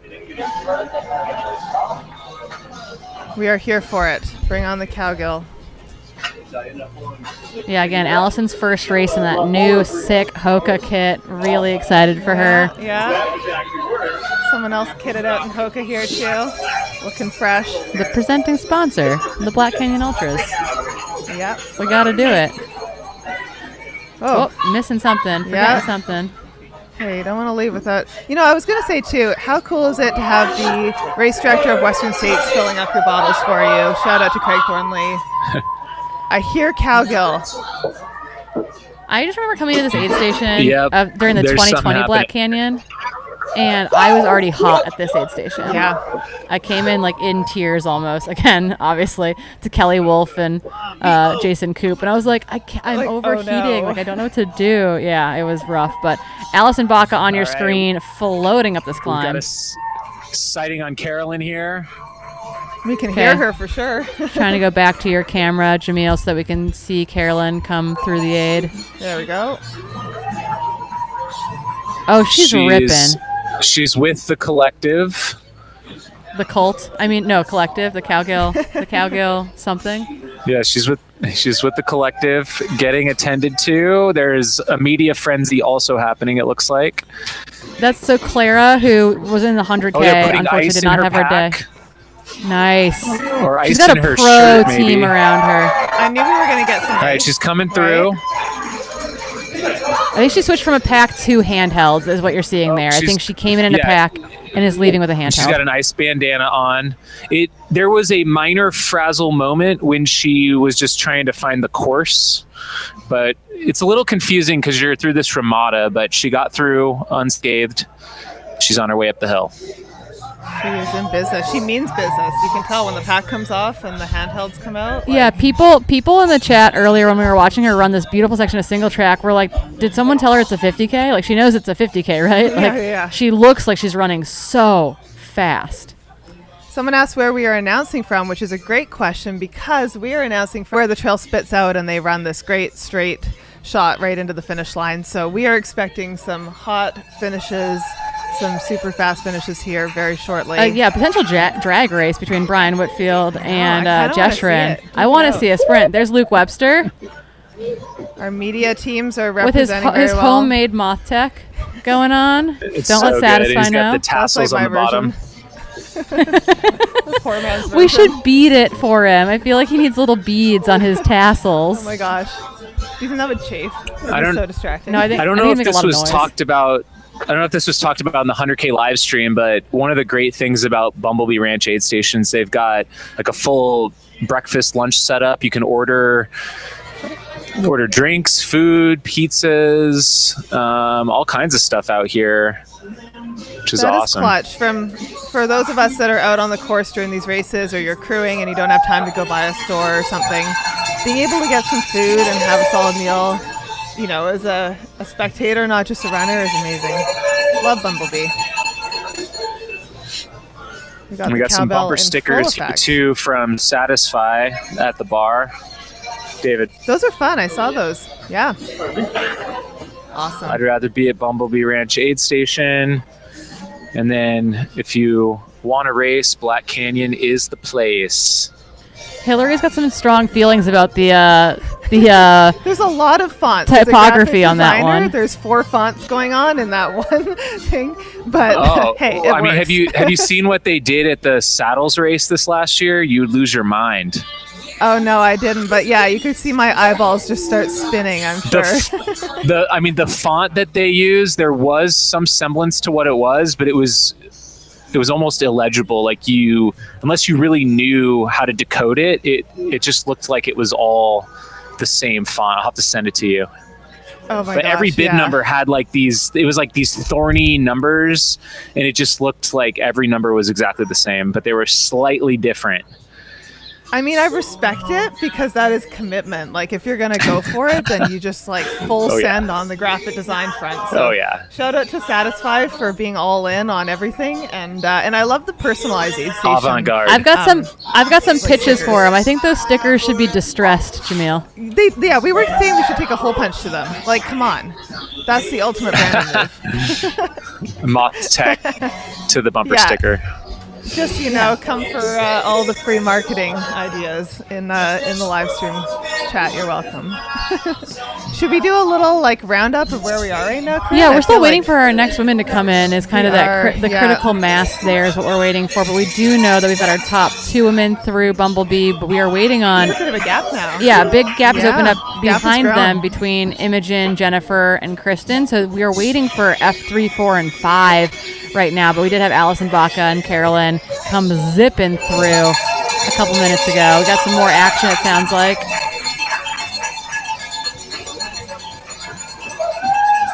Yeah, I mean, just goes to show how fast Allison and Carolyn Third woman are running. coming through now. There we go.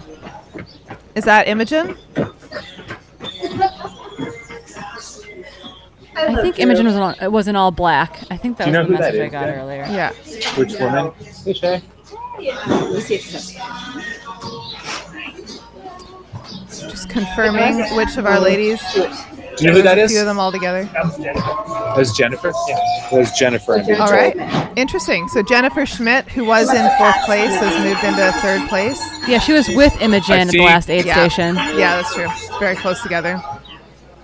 And Kristen was right there too. So we've got another woman. I think a Kristen Schindler, yeah. woman in the aid right now moving through.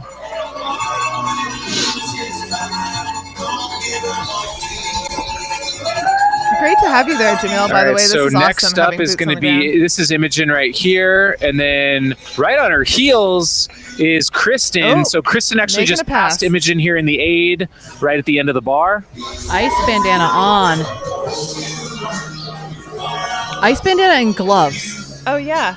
I mean, I can Is see that a Lin Chen? Are those gloves soaked down, or is that like my hands are cold, but I want this ice on me? Yeah, as someone that always has cold hands and has my hands on like the heater in my car in the middle of the summer.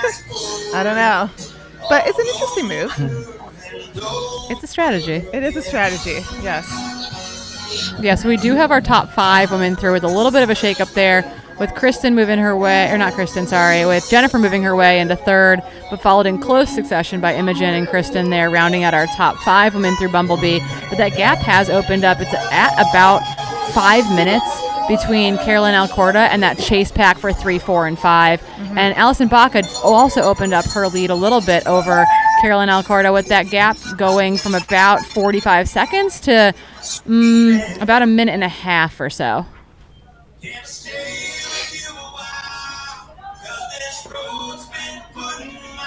We'll keep an eye out for the next ladies as they come through. I think I've got eyes on the next woman. Do you? All right, Came ripping we'll through. pause Got on a that. huge ice band. Yeah, huge ice bandana. Got loaded up right at the Satisfy Truss, and she's coming through now. This is Robin Leash.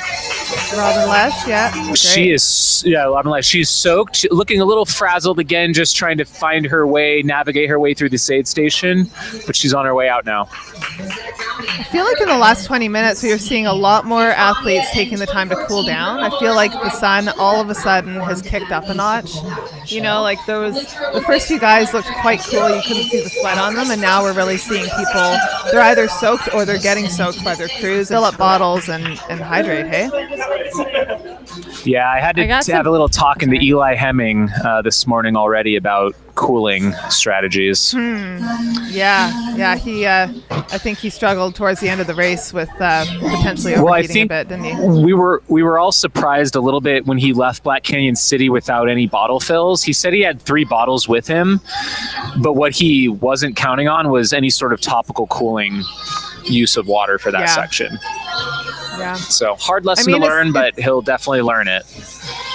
It's such a huge thing. You go to Western States now, and it's like a professional course in how to cool your body down. And now we're seeing that really play out in races like Black Canyon, where, you know, someone was saying yesterday, it has to be an A race. You have to treat it like a Western States, you know, if you want to be competitive. You really do. All right, so where are we at for women? Was that was 6th place women that just came through, and then it looks like we have another little pack we should expect very shortly to round out our top 10 women. Yeah, it seems like we're Robin waiting for closed Lacey, a little bit Melody, of a gap. and Corinne. And just while we're sort of waiting for them to come through, we've got Brian Whitfield and Jeshwin Small are running together in the lead coming out of Bumblebee. They came through. They've been running pretty much the entire race together. Jeshwin has stopped for bottle fills a couple times. Brian has not stopped at all, so that we can see. He might have gotten a quick swap, but whatever it was, they're both moving very quickly. They're staying together. They're stride for stride, so that'll be an interesting race play out at the front. We've got Adam V in 3rd place. Oh, we've got another woman Melody. coming through. There we go. We've got Melody, our 7th place female. Athlete from Quebec.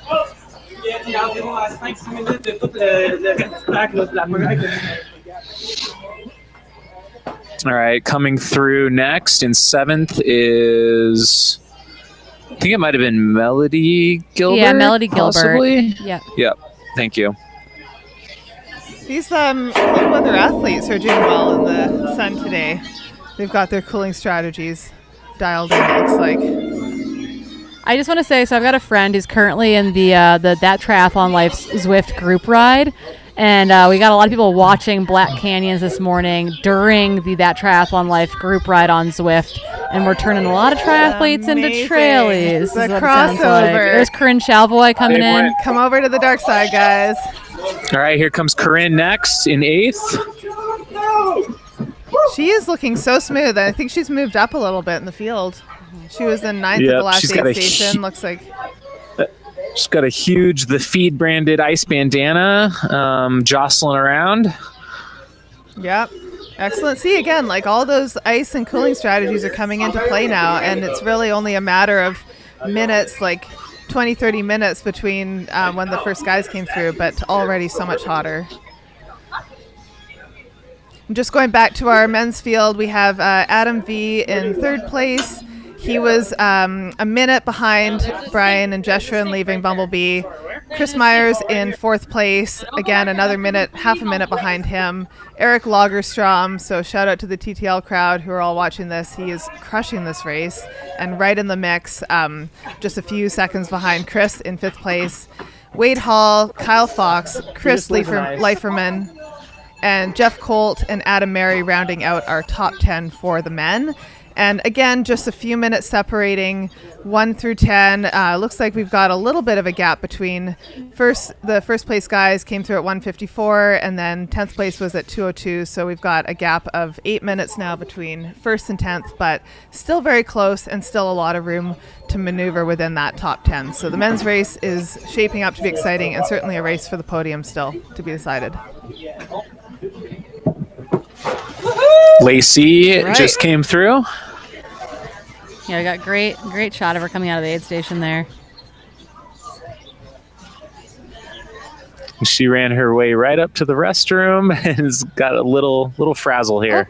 Oh, just taking a wrong turn there. I was like, oh, just go into the restroom. That's fine. I did also get a DM about Chris Leiferman, who's in the 50K. He's to race from the back out of the water. So maybe not a great swimmer, but a very good runner, and obviously is going to be competitive here today. So love that was a little inside baseball, a little DM coming through with some interesting information. Yeah. We got Banana coming into the aid station. Chris is a 5-time Ironman champ, 4th at World Champs. Oh, casual. Just like kind of a good triathlete. A little bit of a pedigree there. I was like, yeah, he does triathlon, you know. Yeah, we saw a lot of triathlon on the men's side yesterday, right? You had Eli Hemming and Seth Ruling duking it out all day. They both are also former triathletes. Not so much on the long distance side, more both on the like Olympic sprint distance side. But yeah, we got a lot of crossover athletes, which is really exciting, and not the current crossover athlete of CrossFit crossover athletes, Right, but we got a lot of endurance folks that are just making their way to the trails, which I really love. They know a few things about Looks like- nutrition and like similar strategies. Yeah, what you got, Looks Jamil? like Chris is competing in the Ironman Tri Pro Series starting in April. So he's a pro triathlete. Just a little 50K to warm himself up for the old pro series. That's great. So there's a race within the race. We got the fast media guy race, and we got the triathlon guy race. He made it clear in his Instagram post, it's not a new chapter of his career, but he wants to do some other fun races to test his fitness prior to getting into the triathlon season. So love to see it. It's exciting to see the crossover between different sports, and you know, it's just a good showing that athletes can cross over and have some fun with it.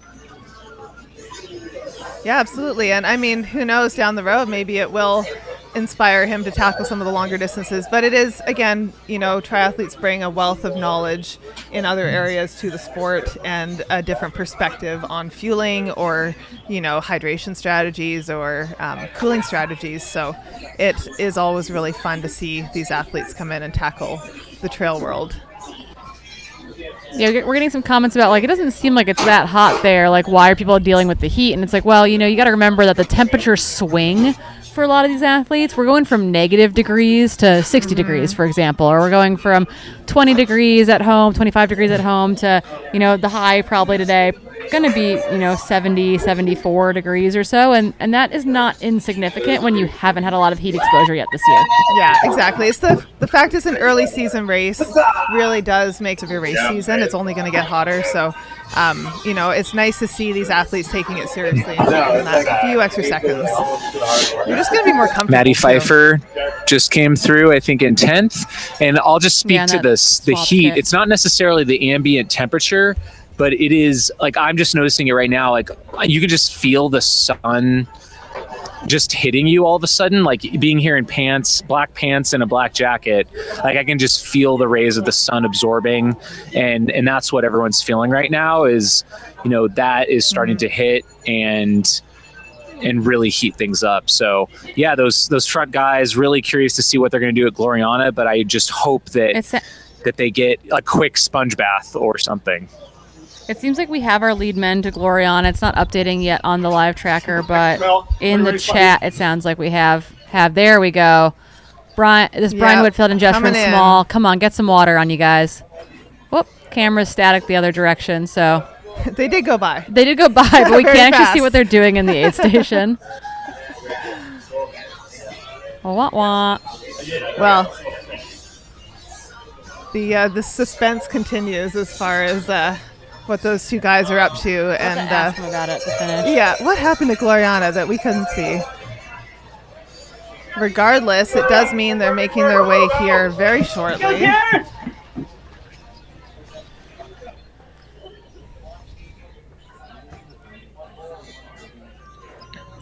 Oh.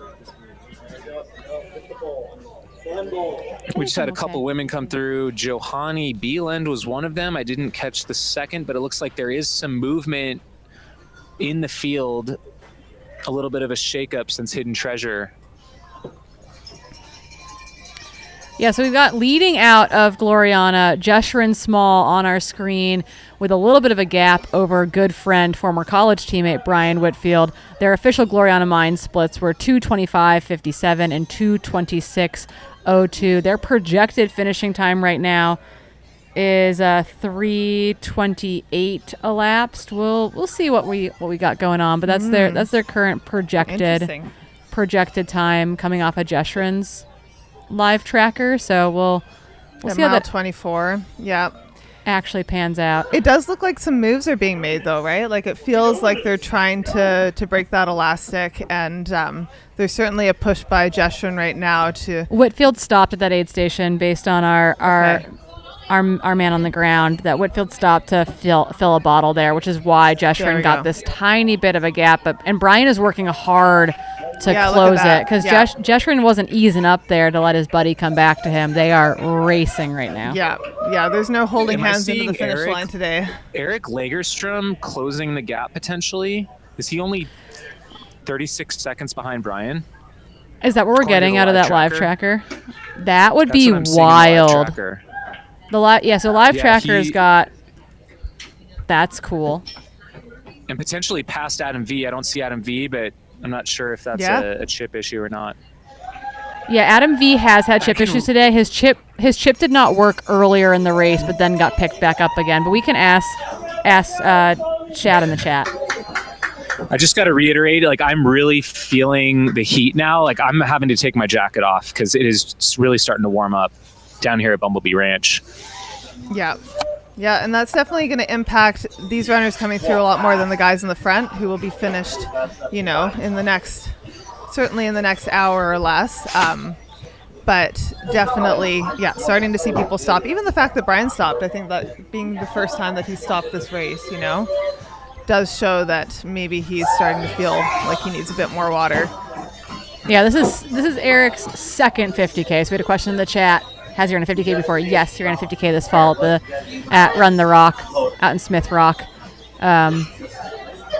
Oregon, just not that far from where he lives in Bend, Oregon. We'll just quickly do a recap of the women's field now that they've all come through Bumblebee.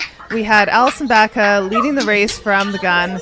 She's came out of Bumblebee at 2:07, and then hot on her heels in what is the closest race in the women's field is Caroline Alcorta.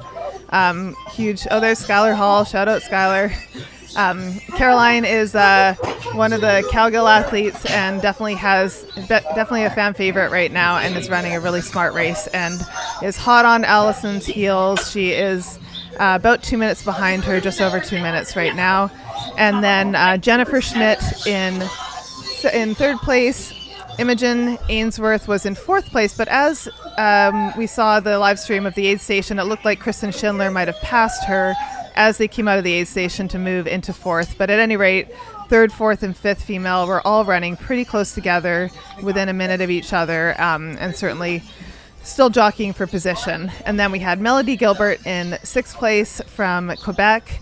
Corinne Chalvoy, local favorite and one of the media crew here, she was in seventh place at Bumblebee in 2:19.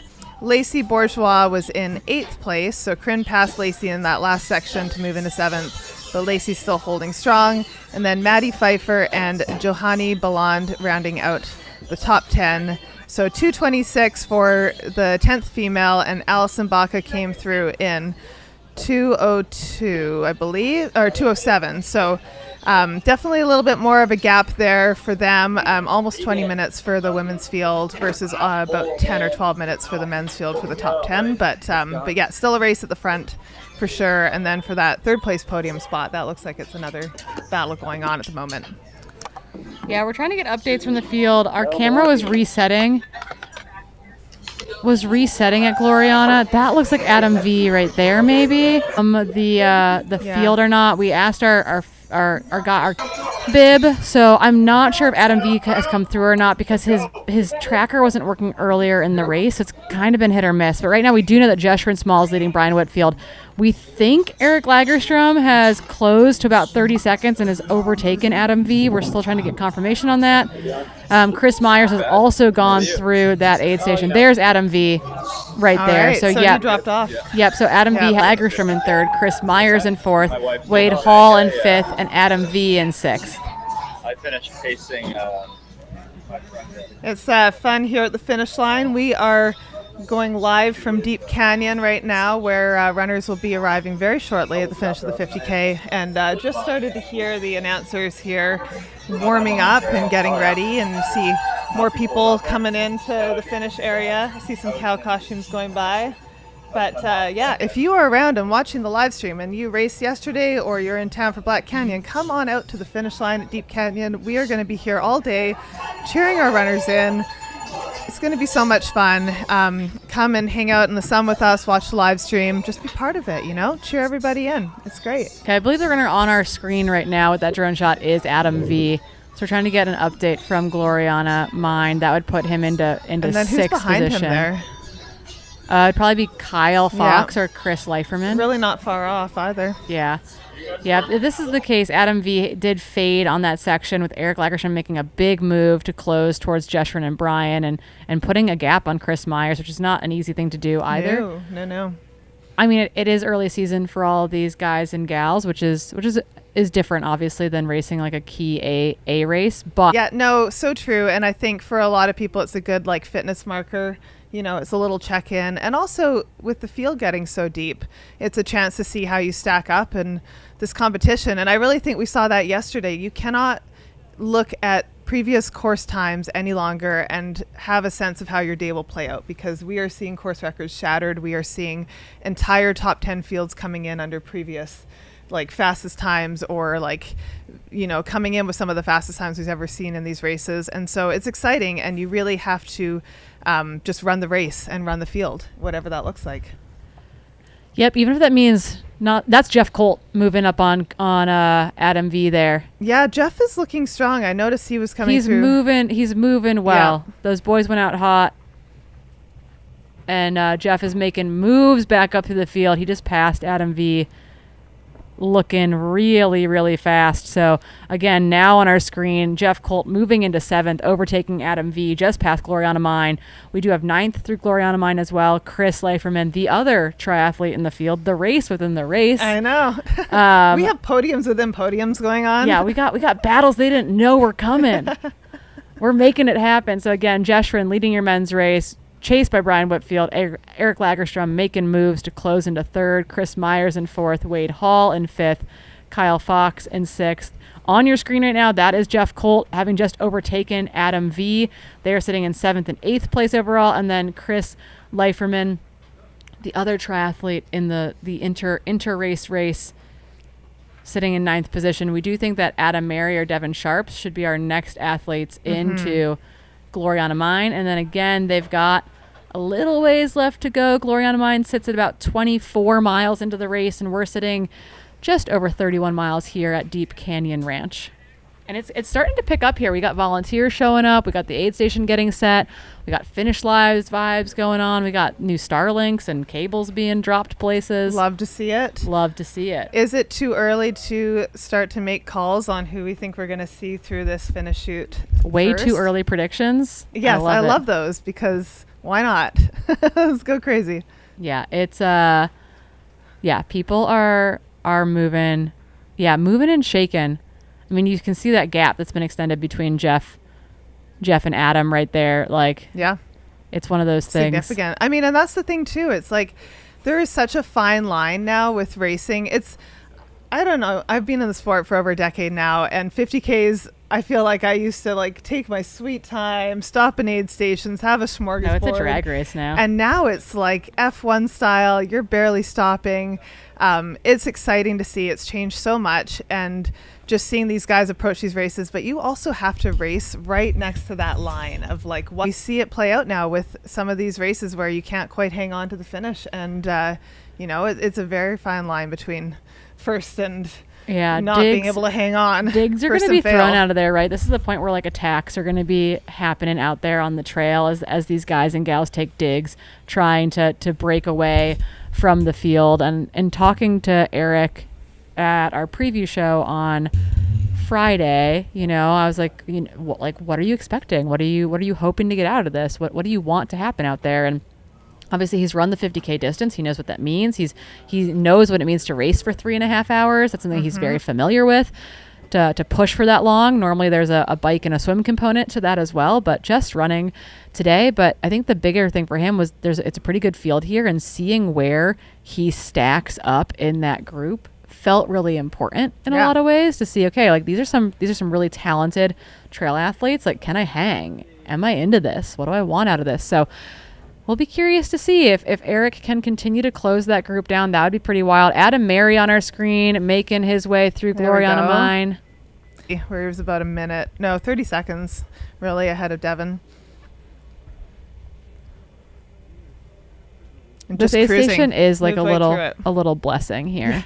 It's great, isn't it? It's fun when you're leaving, when you're kind of heading through from Bumblebee to Deep Canyon. You drive right by it and you see these runners just snaking their way down the trails. But it's also like just basically a pullout on the side of the road. So there's no stopping, no crewing, but the aid station volunteers there do have you covered and they're ready to roll. And really just getting these guys the last like 6.5 miles from Gloriana to the finish line. Just I think a that's Matt casual Luongo. 10K. I don't think the gaps are small. Gloriana Mine, Wade Hall sitting in 5th and 2nd. Is that Brett? I think that might be Brett. Oh, is that some topical cooling by Brett Hornig? Yeah, that is looks like Brett. Yeah. Brett, There find we the go. camera, Brett. know what leg your stretch. good angle is, Brett. Yeah, I think the distance for Brett today was going to be the biggest challenge. I just don't think he's been able to put in a 50K training block. And so he's definitely just kind of seeing what the legs have, what they have to offer. I feel him. I mean, very talented runner, but he's been busy with orange shoe. Someone said in the chat yesterday he was sweat Hornig. So shout out to the tracksuit. That's pretty Nice. good. Yeah, I like got that his one. last minute heat training in, but someone pointed out in the chat, like the gap between 5th and 9th right now between Wade Hall and Chris Leiferman at Gloriana Mine is all of about 90 seconds. Yeah. Yeah. And so it's anyone's tight. game. Yeah. Oh, and there's Max coming through. Yep. Mac, if you are a Max fan, there he is right Max now. sighting. On your screen, tattoos Right through. ablazing. Didn't even stop.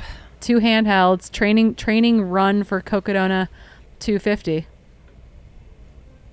Yeah, no, it's, I'm really interested to see what Eric's doing up at the front here when we get another shot of these leaders, because I do believe that we're going to see some more movement and he's going to push that pace for those 2 guys up front. So no one should be getting comfortable yet. And still 10K from Gloriana to the finish. Like, I mean, honestly, a lot can happen. Even yesterday in the 100K, we saw a lot of movement in the last 10K. And it's just whether or not the cracks are showing. Adam Perry says, Brett and Max, the duel of the century. Yeah. Was this the duel we didn't know we needed? I know, right? Our race? We're here We've for got it. more Yeah. races within the race. All these This guys is- with their this is- versatile it's not Devin distances Sharp. too. Like to be able to go from a 200 miler to a 50K or Yeah, that's Devin Sharp just left as was well. it? Okay. Yep. Yeah. All right. Yeah, that was that Air Vipa race top. And the half tights. It's exciting. We've got 12 runners, Matt- 13 runners through the last aid station. Yeah, so we had a little bit more than that because we also had Max yeah, and we there's had Devin Max too. Sharp. So Yeah. we've had at least, I would say, 14 or 15 men through. The man in the button down, Yes. who I didn't identify gentleman. well. Yes. 1959, that's Matt Isan. Matt Long. Oh, okay. Yeah, no, that was not Matt Luongo. I don't think we've seen Matt Matt Luongo. Yeah. No, he's moved up. That's Yeah. great because he wasn't sitting that high up in the field before that. Oh, Alison Becca just went through Gloriana. What? That was a super fast flyby. We almost missed her, but holy crap. Alison Bob overall, she's 15th overall, first female. Alison Becca through Gloriana Mine at 24 miles, heading towards the finish line. That is amazing. Yeah, we're still waiting for the estimate to come up on hers. Oh, that coming through Gloriana Mine, Brett said as he ran, quote, "Should I shoot for 1 hour to the finish? Well, maybe not." Come on, Brett. It's mostly downhill. Afterburners, Brett. Come on. There is a little bit of a grindy climb I said about mostly, 2 you miles know. from here that I saw yesterday, and the rocky kind of final descent, and then you're I wonder if home we'll sweet see home. any like full quad cramps as people come out, like they hit the contrast of the flat gravel trail in and then just like full leg cramps. Of you in the chat who are just joining us, welcome. We are excited to be here with you. I'm Hillary Yang and we've got Corinne Malcolm on the mics. And we response line working. She's well we saw her within. go through. Well, Yeah. no. Oh, I Her see. tracker is working. Did all the men's trackers read? Because I don't think Devin Sharp's trackers come through, and I do believe we saw him. True, so true. it's like All right. she's well into the top 20, which meant that she made moves on this last section in a big way. Yeah. She was 19th before, I believe. Yeah, So 19th moved or up. 20th. Yeah. So yeah, big shout outs. Someone in the chat asked what shoe Eric was racing in, and he is in the Tecton X3s. So excellent product placement for us today, presented by Hoka, but presented by so many other proud sponsors. You saw that Satisfy banner at Bumblebee. You saw the man, the myth, the legend behind Squirrel's Nut Butter there as well. We've got Goo Energy Labs on course. We've got Tannery Sunscreen out on course. Got a lot of people, Goreware, making this happen as well. So we have the easy job of sitting in I want to say an air-conditioned studio because we got this nice breeze. It is breezy, yep. But yeah, an good. amazing Sponge team. down. Yep. Amazing team behind the cameras as well, bringing us all this great footage. We've had some epic drone shots. Speaking of epic drone shots, there we go again. Who are we looking at there? It could be Devin Sharp. That could be, yeah. In the Air Vipa top. Uh-huh. Is that Brett Hornig on the far side of the screen? Might be, yeah. Yeah, we'll just sort of get our bearings of... We're just going to name random guys, and we may or may not be I'll correct. just agree with you. Be like, yep, sounds great. Sounds right. But no, that would make sense. Although, who's that in the... That's Allison. That's Allison Baca making moves. Oh, man. Allison's coming for you, Brett. Watch your back. Watch your back. I love seeing the ponytail fly. Allison's taken some souls out there today. Look at her go. Honestly, like, she is opening up her stride. This is a great shot of our first female Allison Baca. I think Tabor and Eli Hemming are coaching her as well. Ah, okay. Yeah, I think that was a move last year or the year before, and I think it's that would check out. It would have been fun to see her throw down with Tabor. Yeah, that would be sick. Yeah, maybe another day. I do know that that Tabor and Eli were out at Bumblebee, I think. So that also makes sense, right? Okay, that they're helping to crew out there. So really excited to see. Nice to see Eli on his feet after a great day yesterday, yeah, where he led a lot of the race. Feeling okay-ish. Yes. Yep. Rough day. Yeah, someone was trying to ask Carrie Ann in the chat earlier if she knew how Seth was doing today. So really, really, I'm sure he's mostly upright. Yeah, mostly. That's the key word.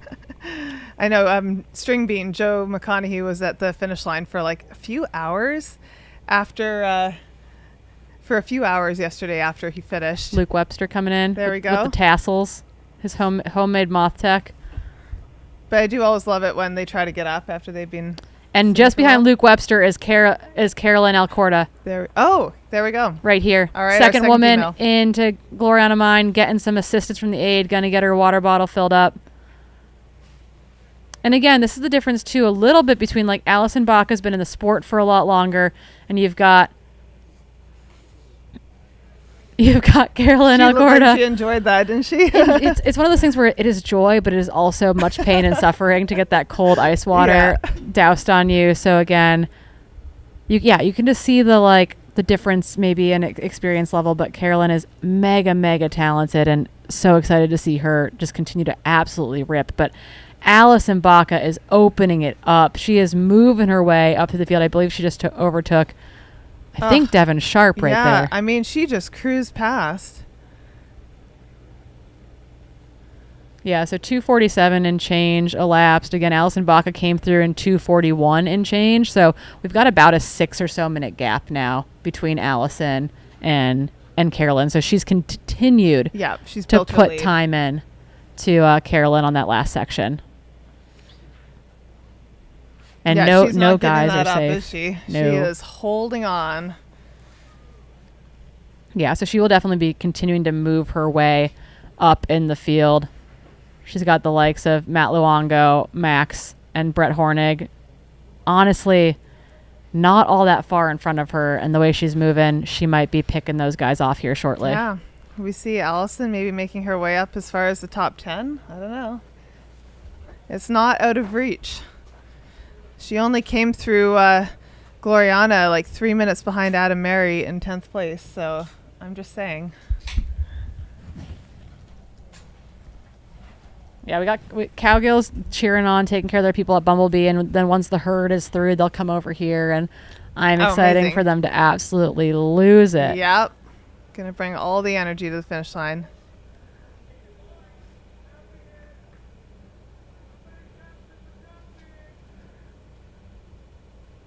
Yeah, really, really impressive running from the men and women at the front of this race. Again, Allison Baca out front right now, putting on an absolute masterclass performance here today. Continuing to open up that gap now over the upstart, the newer trail running phenom, Carolyn Alcorta. I can call her a phenom. I think what she's putting together today shows a lot of potential and a lot of range for her. And then on the men's side, we've got a battle going down up front between Jesper Small and Brian Whitfield, the race leaders from the jump, basically. But Eric Lagerstrom, it would be interesting to see what they do there if he appears, because they sort of have this dynamic right now where they have, probably figured out each other's paces and felt it out, and eventually someone will make a move. But if someone new comes into the mix and they've clearly made up time on them, well, that's a whole different dynamic, and that's going to really push them to break that gap and really, I think a leader will emerge out of that. So we'll see if Eric can catch him, and maybe they'll all be running scared.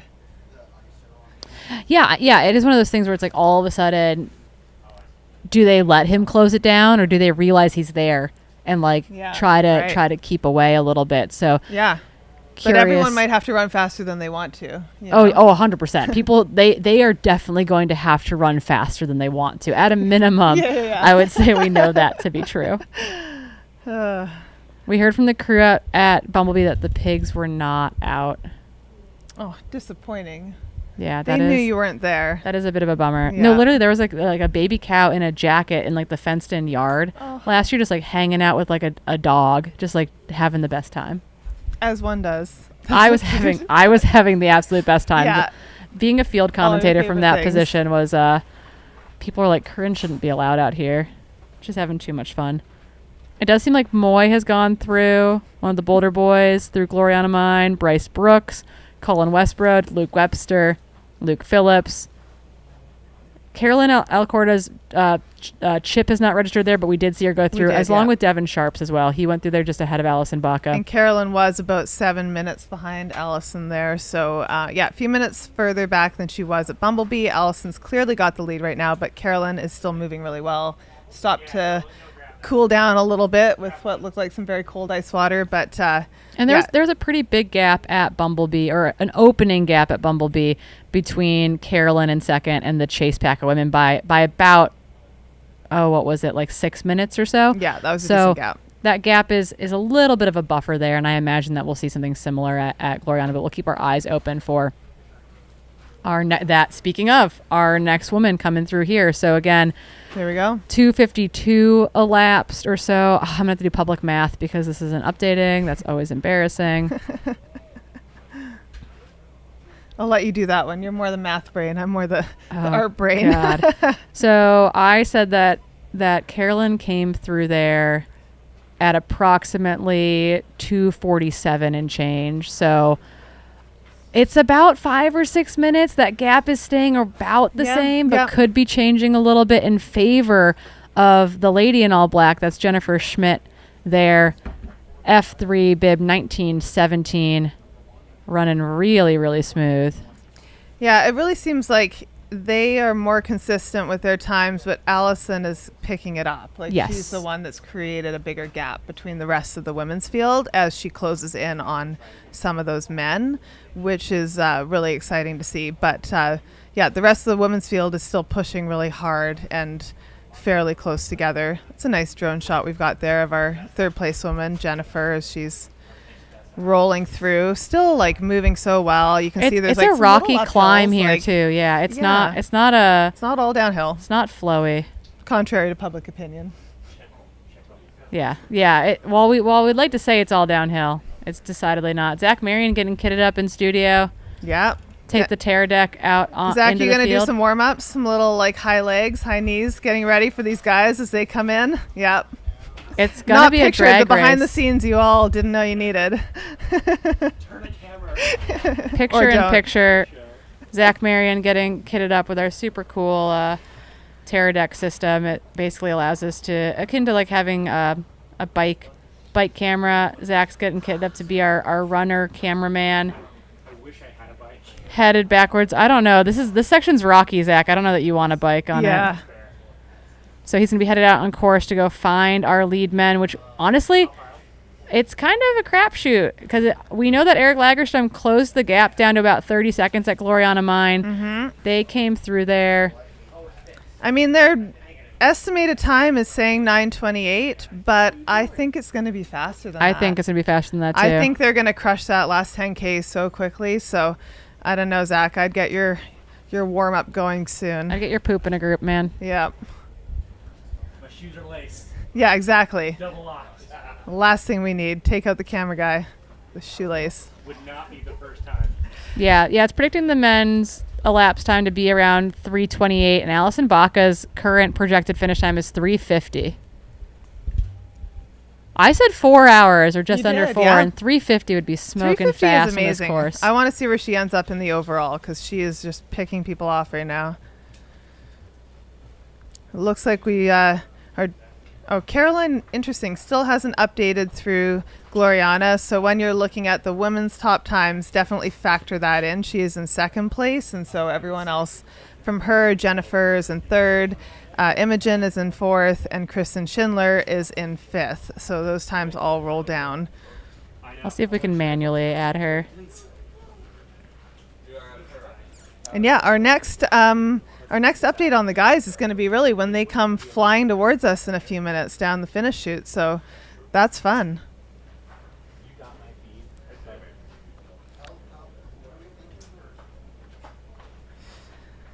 I also feel like it's been a few minutes since we've seen them, and I'm really curious to know if Eric has made up any more time. Yeah, we have a bunch of Eric's fans. Is it a group of 3 now? Right, yes. Or is it still the 2 guys off front with Eric just behind them? And if it's a group of 3, are they all going full tilt now? Yeah, or does some of the other race tactic play in where he's like, okay, I got to be ready when I make my move to make my move.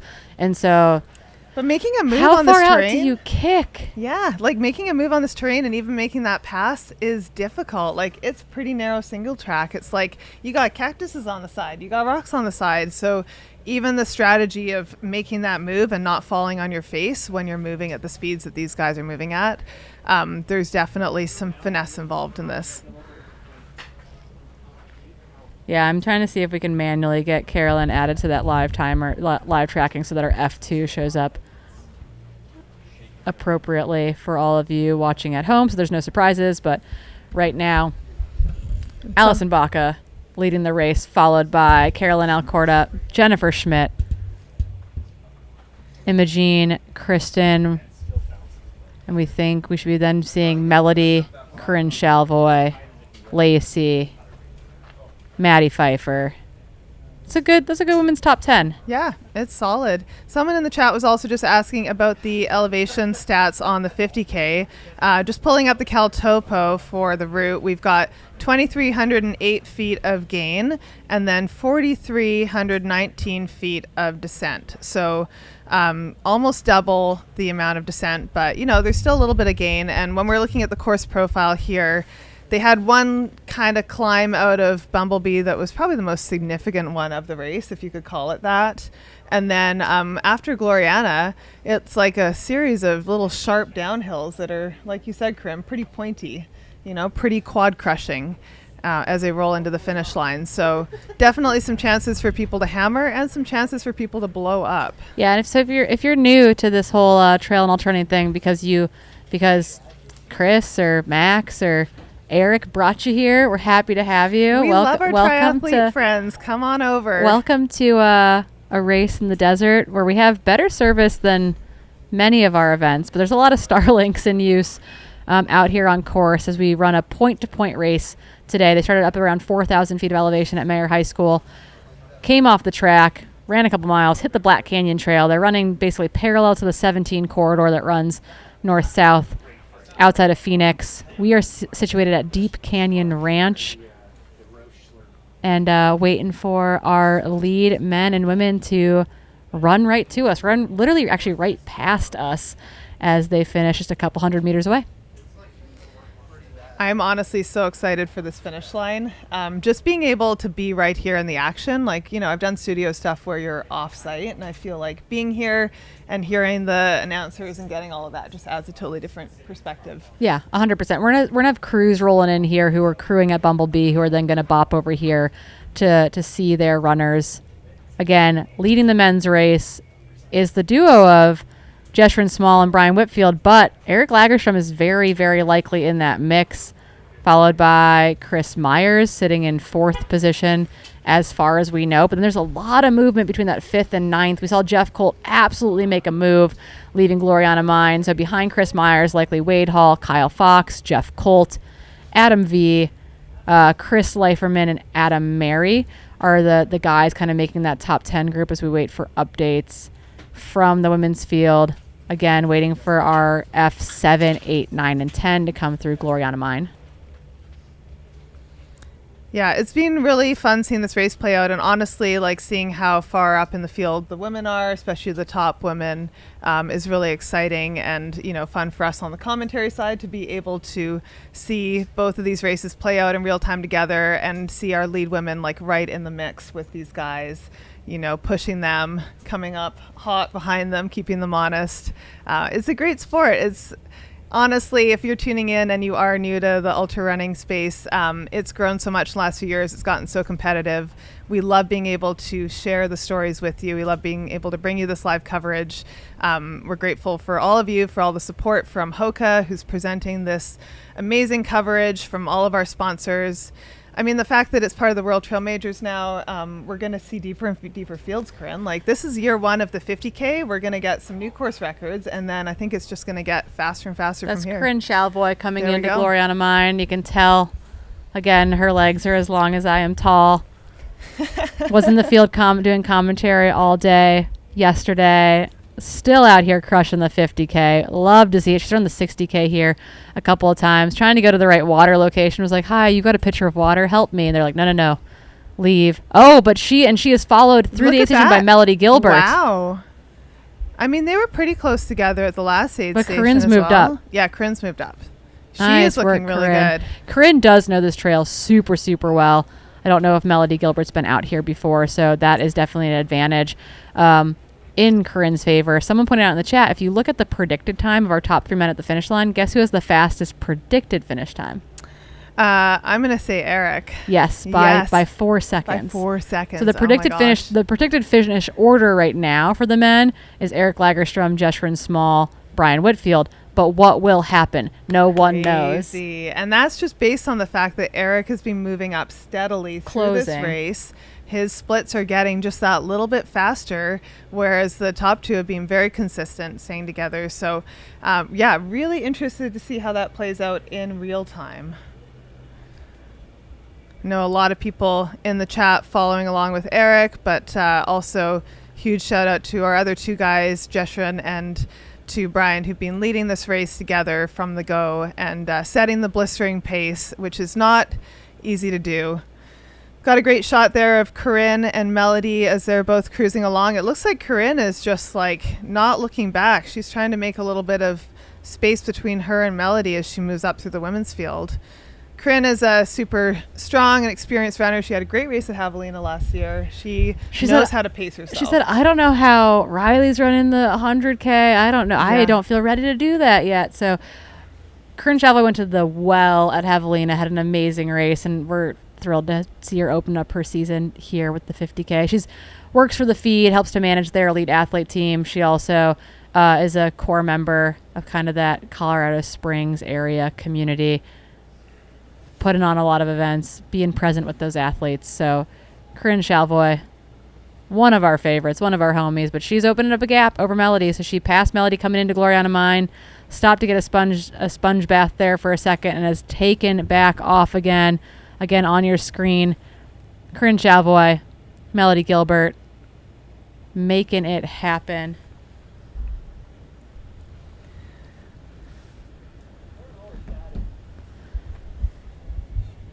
A little bit of a glitch in our eye in the sky, that drone shot, but really, really cool to see these women rip down this single track just outside of Gloriana Mine on their way towards at the finish line. Again, Gloriana Mine is approximately 24 miles into the race. We are sitting right around 32 miles. I'm hearing screaming. No, that'd be way too fast. We also hear the delay from the live screen just a couple 100 meters away from us, so I'm also hearing that around us. But right now, We are trying to get our women's field updated through Gloriana Mine. See if that's actually accurate right now. But again, yes, they have updated for us. Thank you, team. Allison Baca in the lead. 6.5-ish minutes, let's say, behind her. Carolyn Alcorta, making Cowgill proud, sitting in second place. Then a gap back to Jennifer Schmidt in third, who has pulled herself away from the likes of Imogen and Kristen. They are also through there virtually together. 2:53 and 2:53:45 elapsed. We saw Robin Lesh come through in sixth position. Behind her, Corinne Chalvoy, 3:01 elapsed, followed by Melody Gilbert, in 8. We are waiting for Lacey and I think Maddie Pfeiffer to come through. Gloriana Mine in 9th and 10th position. Again, we are waiting for our lead men to come down here. Jeshrin Small, Brian Whitfield, Eric Lagerstrom sitting in 1, 2, 3 position. I think we might have a drone outside here at some point in time that would give us that aerial footage of our lead men making their way down towards Deep Canyon Ranch. Chris Myers in that mix in 4th, and then really a toss-up kind of in that 5th through 10th position in the men's field of Wade Hall, Kyle Fox, Jeff Colt, Adam V, and Chris Leiferman. Adam Mary, I think, hanging on to that M10 there's been some position. movement in there for sure. They're all jockeying back and forth, and will be interesting to see how some of that plays out in the final results. But Jeff Colt has been really looking good, I feel like. That move he made past Gloriana Mine was really, really encouraging, I want to say. Someone said, because I was like, is that cheering? Is that screaming? And I was like, I don't know what I'm hearing in my ear versus just kind of stuff getting set up around us. And someone said, was it cheerful screaming or fearful screaming? Oh, interesting. Yeah, and I was like, neither. Yeah. We think we're probably about 20 minutes away from the men finishing. We could be wrong. If that group of 3 is pushing each other, we could see them come through here faster. I think we will. I predicted something closer to 3:20 for today. Their timing chips are currently predicting 3:28, but I'm not sure if that ETA is going to be the time to beat or not. Yeah. No, I'm going to say that it's going to be closer to the 9:15, 9:20. I just think the way those guys are moving, and also with Eric right on their tail, they're going to pick it up. If they have anything left to give, they have anything left in the tank, there's going to be some moves made. So I think you're going to see some fast splits on that 10K time at the end. And it'll be interesting to go back and compare that to our 100K runners, from yesterday, because we can do a very direct comparison to. Well, I think 3:31 is kind of that split-ish. So they could come in quite a bit faster than that. Which would be great. That'd be a great move for this 50K as it moves to be a more and more competitive race in the series. Historically, the 60K splits haven't been quite as fast as the 60K splits in the 100K, but again, the level of competition here is really going to drive that forward.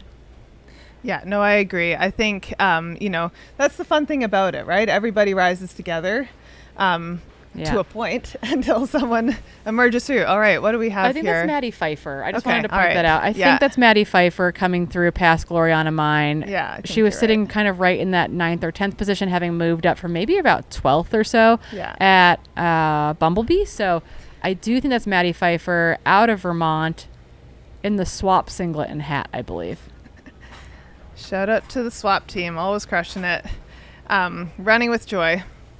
Definitely fun to see the women's field. I feel like there's been some moves being made there, especially I think for that 3rd place spot. That doesn't feel at all decided right now. That feels like it's very much a toss-up. Yeah, it feels like it's a toss-up. And I would love to see Carolyn stick it and hang on to the 2nd position, but if she cracks at all in this last bit of racing, we could even see a bigger shift on the podium. That would be interesting. I know she came through Gloriana Mine and it looks like 2:47. The frazzle factor at Gloriana Mine looked a little bit higher than it had earlier, and that's my question mark. Is she did stop for more cooling. She definitely needed a little bit more management of the heat. Again, it doesn't sound on paper like it's crazy hot, certainly not Western States or Javelina hot, but it's an early season race. It's hot out here in the desert with the direct sun. You really feel it. Yesterday I felt like I must be super sunburned because I felt the sun on me all day.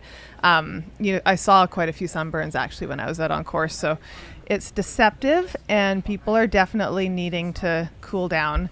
But yeah, I mean, Jennifer was less than 5 minutes, 4 minutes behind her, and it looked really strong. I would say really frazzle low there for sure, and I think frazzle high maybe with Carolyn. So Cowgill's going to be pulling her along here. So hopeful to see that crew roll in here in due time, and then be here to absolutely lose their mind for Carolyn as she makes her way into the finish line. But again, we are waiting for our next on-course update, and our on-course update is going to be probably an aerial visual of our lead men as they make their way here. They are mighty close, I would say. Like, we're within 10 minutes maybe. Yeah, and like someone pointed out, those predicted times are based on their pace and not necessarily the terrain. And so absolutely correct. We could see faster times than predicted just based on the fact there's some really punchy downhills, and depending on how fast these guys choose to tackle that terrain, it's just like how much quad do you have left?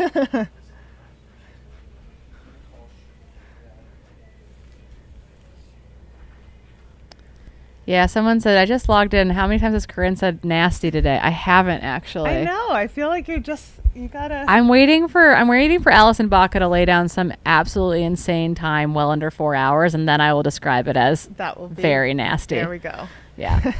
Yeah, people are talking a little bit about like, oh man, add ultras to the Olympics. Have you guys heard about the protesting going on in skimo right now? Because skimo being added to the Olympics has dramatically changed that sport, not for the better. Oh, interesting. And I was like, trail runners. Nixnay on the Olympics. Same thing happened to mountain biking. Same thing happened to climbing. I don't know. Yeah, climbing was an interesting one. I have a lot of friends that are climbers, and speed climbing, not everybody's forte. Turns out a little bit different than the sports that we oftentimes love. So it's an interesting discussion, isn't it? Because we love trail running so much. We want to share it. We love seeing it grow. We don't want to protect it in that way, but we do want it to keep the heart and soul that it has. Well, it needs to be 90 minutes long, and it needs to be commercial friendly, and generally speaking, what we do is neither of those things. So if something like trail running comes to the Olympics, it's going to be that Golden Trail format, I think, something that's like really easy to televise. It's really fast. It's under 2 hours for sure. And which is exciting. Like the Golden super Trail World exciting. Series stuff is so cool to watch. But it's very different than what we're doing here this weekend. Yes. I was thinking that this morning on my drive over at 5 a.m. Just like, if I was in a sport that was just like super fast, like the 100-meter sprint, like commentary would be done in like 15 minutes. Yeah, someone said bring either the 6-day, 24-hour, or it was Jamil, Run Steep, Get High. Bring either the 6-day, 24-hour, or backyard ultras to the Olympics. I'm in there. We'll work on this. We got some time to workshop it, guys. Don't worry. We can bring other elements. But yeah, so right now, what we're looking at is we are waiting for our aerial shots, and not what we're actually looking at, what I'm, I guess, metaphorically looking at. We're waiting for our aerial shots of our lead men who are coming in. I did see Zach Marion leave here with that Terradic system in his running vest, kitted out, super cool. We got to demo it at Western States for the first time. It allows us to have that camera runner follow cam, which sounds really stressful, to be honest. But that is this is still Gloriana Mine. Okay, gotcha. It's really cool that we can get that like on the ground footage from either someone on a bike or someone with a running pack, and it brings in really high quality video. So we should have that as well on this final section, but I'm hoping that we've got an eye in the sky here near the finish line, and we'll get a good aerial shot of the boys, and then Allison Baca absolutely demolishing people as they make their way towards us. Taking numbers, taking souls. It's a lot. Sol is my favorite. Bye. How are you? Bye. Yeah, I love that Max is just the beach kid. I know, totally. It's great. It's a vibe for just sure. The surf kid, just crushing. Yeah, he does come across as super chill, but then when he's racing, it's like, maximum effort. Pardon the pun. But oh my gosh, that is so great. Imagine having a name called Max. You could do so much with that. But yeah, it's cool seeing him throw down. It's cool just seeing all these runners like we were talking about coming into this race. There's definitely some names that we knew and we're ready to watch out for, but also some names that are surprising us, and just some people throwing down. And it's really fun. And I love seeing people get their breakout moment. I love seeing people just get this chance to get out there and to kind of flex against some amazing talent. We've got a special guest joining us in studio. I was just laughing to myself because when you said you weren't mobile at Bumblebee, I was assuming that you're just like chained to the camera, but not that maybe you physically weren't mobile enough to get around. Yeah, it's a little rough. Do we have Jamil's mic on? Just want to check.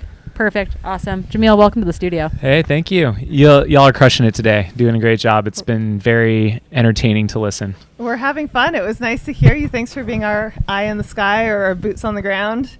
Yeah, it was great. I think it was a perfect flow. Like those two spots were really good for field reporting, so it was a lot of fun to see it in action. I got to be there last year at a couple of those spots, and it was insanely fun just to like actually get to see it. And I had to be very careful to not pull a Katie Asmuth, and I would have to pull the mic away from me to do my cheering, and then I'd come back and be professional. I know. I caught myself a couple times. The only thing I was disappointed about is the band hadn't started playing yet at Bumblebee Ranch. I think they're coming back later. Live That's music amazing. down there? That's awesome. What's that? Live music? That's awesome. So no Yeah, pigs, but live music. Yeah, they had they just had some stuff playing today, but yeah, they have the band Selland and Star, local country band. They were out there all day yesterday. Oh, They were at the expo, and then I think they're coming back today. Their stuff was still set up. Nice. That's awesome. So will we have a drone here to see the boys before Zach Marion intercepts them? I think we have a drone here. Mitch? We will, yes. We'll have eyes on Sorry, them. I'm just really hyped right now. Yeah, no, for those of you in the chat who are asking when you're going to see the guys, we just confirming with our team here, we have a drone ready to go. So when we have them in sight, we will have some amazing footage of this final section of the course. Yeah, because we want to know, right? We knew that all of a sudden Eric Lagerstrom closed that gap in a pretty profound way. And so what is happening? Is it a three-way race right now? Have those guys tried to run away from him? We have so many questions. Are they all running faster than they want to be? Like, I need to know. Yeah, we had a little swap out, it seemed like, at Gloriana, where Eric came in for that third position from Adam V, who fell back a few spots. Yeah, we watched Jeff Colt overtake Adam V actually with the aerial, and the speed differential there all of a sudden was massive. Adam is definitely in the hurt locker, and Jeff was charging. And then we saw Allison Baca absolutely like tearing souls out of guys as she blitzed by. Yeah, I was going to say too, it speaks to Jeff Colt's experience that he's such a good racer. We got and eyes. knows how to pace himself. All right. Oh, here we are. No, that's Gloriana. That's I'm sure we'll. Gloriana. Oh, there we go. Here we go. That's Jeshrin. What's going on? He looks confused. He looks really confused. Is he worried that he's lost? That's not a great sign. That's Jeshrin. Oh my gosh. He's like stumbling? Yeah. Oh, this is wild. Because there is a cut down on this section. I'm assuming it's quite well marked. It's all orange marked. I was out 2.5 miles from here yesterday, and it was all marked super well. But he looks like he's stumbling and confused. Yeah, we are seeing this in real time with all of you guys on the feed here, just trying to get our bearings with what's going on. But whatever's happened, he's on his own. So there's some moves that have been made. Because you always wonder too, right? Like, was he looking over his shoulder for confirmation? Like, did I go the right way? Are they there? Because at some point here, there's going to be a left turn where they're going to leave the Black Canyon Trail to cut down to Deep Canyon Ranch, which is this new venue as of last year. It can be very hard when you're racing if you miss a marker or two and you're just not paying attention and you space out, and then all of a sudden you start second guessing yourself. I wonder if that's what was happening for him in that moment. It just looked like he was a little thrown there. But, I mean, Stride looks great now and he's back on track, so who knows? Yeah, if we hadn't caught him a minute ago, we would have not known any different. He would have been like, nothing to see here, folks. Everything's great. But, I mean, whatever it is, look at this gap. There's definitely been some separation here. Mm-hmm. Yeah, well, I mean, we'll get answers when we get. Look, I think that's the turn right there. This is the turn. There we go. There we go. He made it. That's like right up here, isn't it? Yeah. Yeah. Like he's close. Yes. Yeah, the final descent here. Okay, we've got this. He's is a down. steep, He's rocky off the Black descent. Canyon Trail Yep. now. He's heading down to the Jeep Road into Deep Canyon.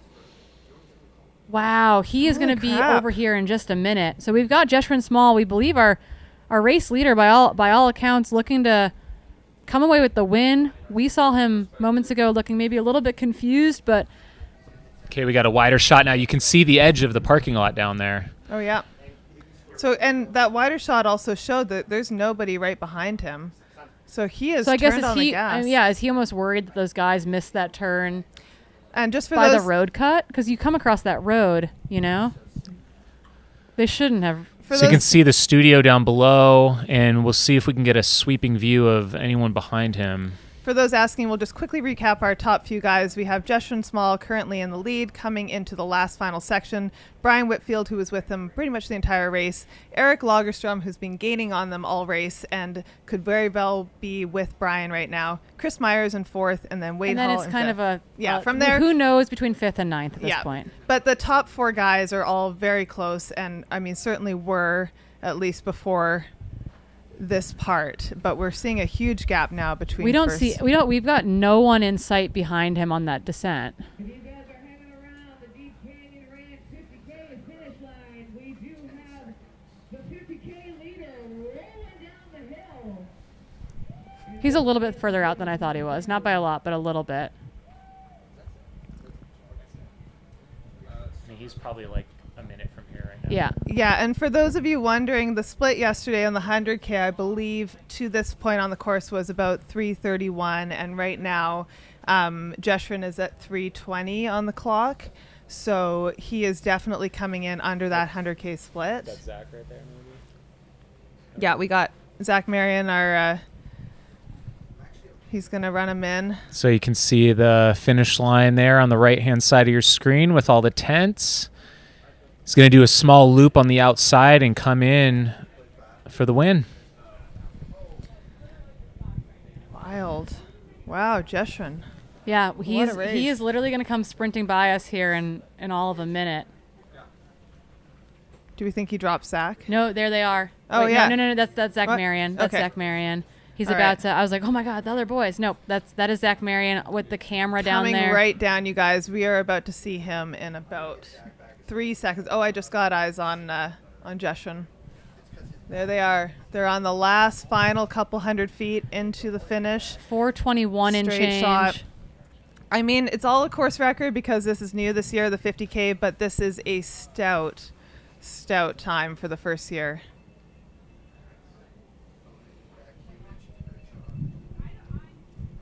Yeah, and remember, we don't have cameras on the runners at all times, but our runners basically intercept our cameras along the course for large segments. And so we've been waiting for our guys to get close enough for us to get that next aerial shot. And now you have Jeshurun Small, who's going to be your 50K champion, establishing the 50K record here, coming in for the win after duking it out with Brian Whitfield and Eric Lagerstrom today. Jeshurun Small, your 2025 Looking Black good. Canyon He's got 50K. a big grin on his face. He's happy. Nice. Taking the win.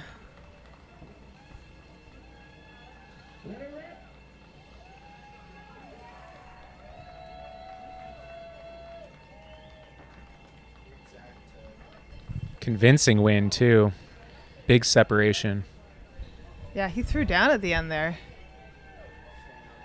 Good stride as he comes around the final corner. This is sort of like the victory lap, you know? Yeah, I like it. I like that it's drawn out a little bit. Yeah, I know. I thought they went right into the chute here. And then you come into the final chute, into the crowd, into the village. What a run. Also, no one's in sight. So, you want it to be clean, right? And by clean, I mean you want no one else to have gone off trail, to have gotten lost, to have missed a turn. Yep. But that's racing. You gotta stay on course. I am curious. Just under 3:23 looks like. That's so fast. I'm curious to hear from the other guys when they come in what happened out there and what. You got the Boulder Boys there, giving Jesh the honorary Boulder Boy a little love.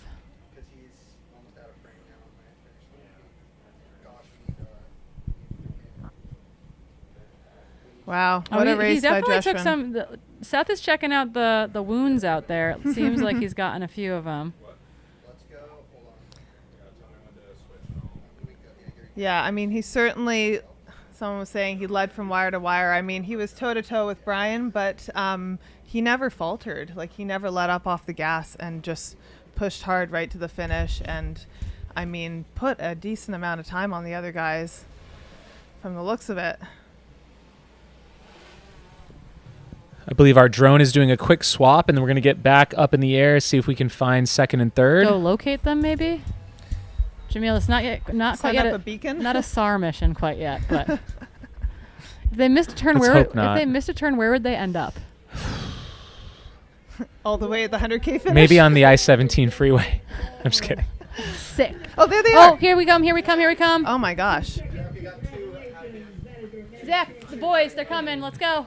Sprint, Zach, sprint. All right, we're making Sprint, Zach Zach, run. Get back on that horse. Zach, you have one job. He's panting away from running in first place, and it's like, here we go. In all caps, the competition. Yeah, the competition. All right. Wow. What a race. We've got Zach picking up our second place runner here. This is Eric Lagerstrom. That's Eric. Where is Brian Whitfield? Holy crap. Eric What happened? Lagerstrom coming home in second. Oh my gosh. All right, we What a got race. Eric Look here. At that stride. You can see the triathlete in him. It's like chest up.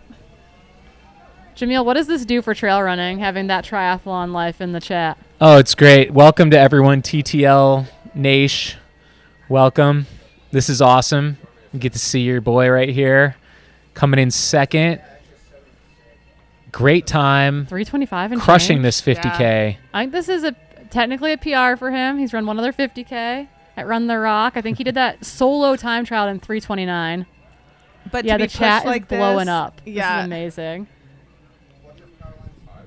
Yeah, to be pushed like this and to have to really like stretch to reach these guys and then to pull off the second place. Oh. Amazing job, Eric. We're working the angles, Jamil. It wasn't perfect, but we got the angles there. Yeah, we got there. We closed it in at the finish. The big boss in the house.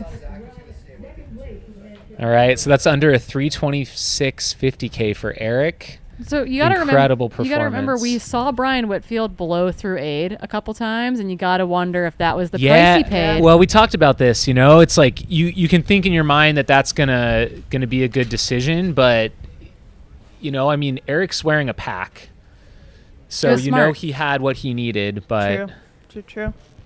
We'll have to wait and see at this point. You know. And Allison's rolling. Like, we're gonna see her just outside the top 10, maybe. Yeah.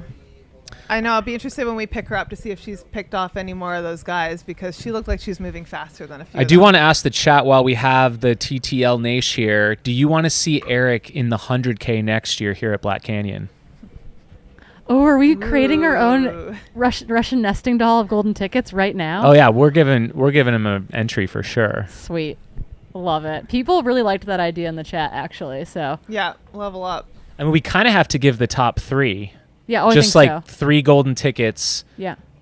3 whatever we want to call them. Sure. I love it. I think that's perfect. Copper tickets, black tickets. Oh, I see Chris Myers. There's Chris. So okay, Chris maybe moving into third. So I think Brian may have had a blow up here. The chat, by the way, loves the 100K idea for Eric. That just went off. Let's book it, Eric. Let's do it. Paula Finley. Blow him up. Let's get him out to Black Canyon 100K in 2026. Paula's been in the chat today. Paula, let's make this happen. Have your people talk to my people. I want Eric. Eric and Jamil toe to toe on Tempe. The YouTube content would be next level. All right. We've got Chris Myers bringing it home in third. Only got a 6-mile shakeout run in yesterday. Wasn't able to pace Mackay Clemens for that 50K that they were hoping for. So got some extra pep in his step. Maybe. Yeah, hopefully. Yeah. Probably a weird day out for Chris yesterday either way, but it looks like he is coming home for third. Still a little ways out from our finish line here, but he will be here shortly. Yeah, it looks like he's just got one more final little section before he hits the road and our sight lines. But great race by Chris. He really moved up through the field. Looks like he ran a smart race. And just keeping it all in perspective, our 100K yesterday, right around 3:30, 3:31 for those lead runners coming in, Eli and Seth. Did Brett say he was trying to run the 100K pace when you saw him at Antelope? That's what it sounded like. He didn't say much to me there. It sounded like he was trying to run 100K pace, and I was like, that's perfect. Yeah. Well, in that case, he'll be slightly off, but not by much. Yeah, it's really impressive. So you have the men's champion from yesterday, Seth Ruling, actually at the finish line right now, hanging out and cool. Handing out high fives. Chris Myers about to round the corner here. Couple 100 meters away from the finish line. Looking good in the new Brooks kit. So he's right around what Eli and Seth ran yesterday. Great drone shot of that final little stretch as he hits the straightaway. Zach working hard to bring him in. One thing I'll mention real quick too, just about this venue at Deep Canyon Ranch, is this is now the start line for the Cocodona 250. So I didn't know that. yeah, Cocodona cool. starts right here. Oh, that's so sick. Yep, as of 2024. So Great spot for it. Yeah, we'll be here in just 3 months' time with Cocodona. This race director got me into her 200. Yeah, we're just adding 200s. There we go. I know. Let's do it. Party's going. So we'll have to work something out for Cocodona. The Mammoth to Cocodona pipeline, or the Yes. Cocodona Mammoth pipeline. There's going to be a double in there somewhere. Chris Myers. They had the independent 200s. We're going to create a whole new race series. That neon kit, I'm telling you, all day in a sea of neutrals. So easy to find. Yeah. Congratulations, Chris. Everybody's stoked and running him in. Definitely a fan favorite here. I am so curious to know what happened with Brian, because he was unwavering through Gloriana. He did not look like he was cracking. And then for everything to fall apart in the last 10K like that, it just goes to show. It's like you're pushing that hard, right? Bring her home. Good. Chris giving out high fives in celebration as he rounds that quarter. He's another non-boulder boy. Yeah, they sort of adopted him, didn't they? Well, no, I think they haven't. I think that's part of the joke is that Jeshrin isn't technically a boulder boy. Chris is technically not a boulder boy, so it's they are. They just it was someone did point out all top 3 guys in half tights too, so there's something in the water. So Chris just under 331, so he's actually a little bit under those guys in the 100K yesterday. So all 3 of the top 3 under the 100K time, and that was a course record pace yesterday, so that's pretty impressive. And you would expect, you have you can burn all your matches in the 50K, whereas the 100K I got to hold back, but it shows just how impressive those 100K athletes are. They're running, very close to what a Chris Myers will do on just a 50K. Yeah, well, and it's interesting too, because first year of the 50K World Trail Majors, but even compared to the 60K times from previous years, shows the level of competition is increasing, and the shorter distance means that people can push just a little bit harder. No, I love it. I love the 50K for Black Canyon. I think it's kind of a dawn of a new era for this event and for this event weekend, and it's super exciting to see.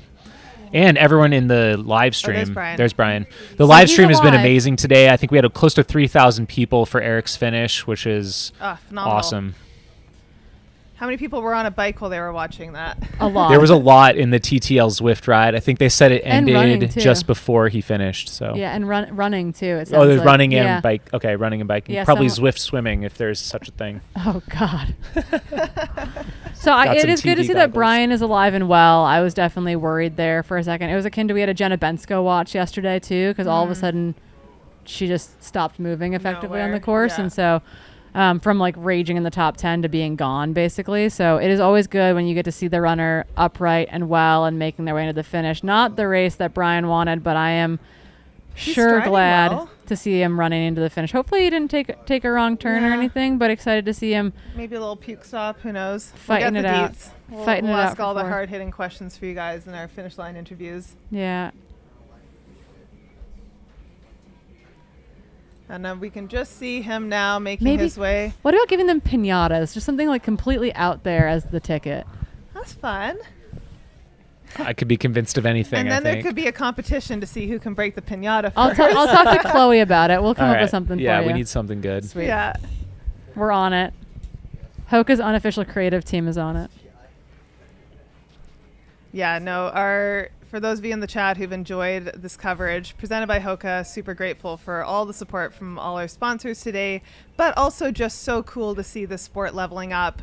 Shout out to Jamil and the whole crew here at Mountain Outpost for leveling up every race, for bringing us all the latest technology so we can get you these amazing shots.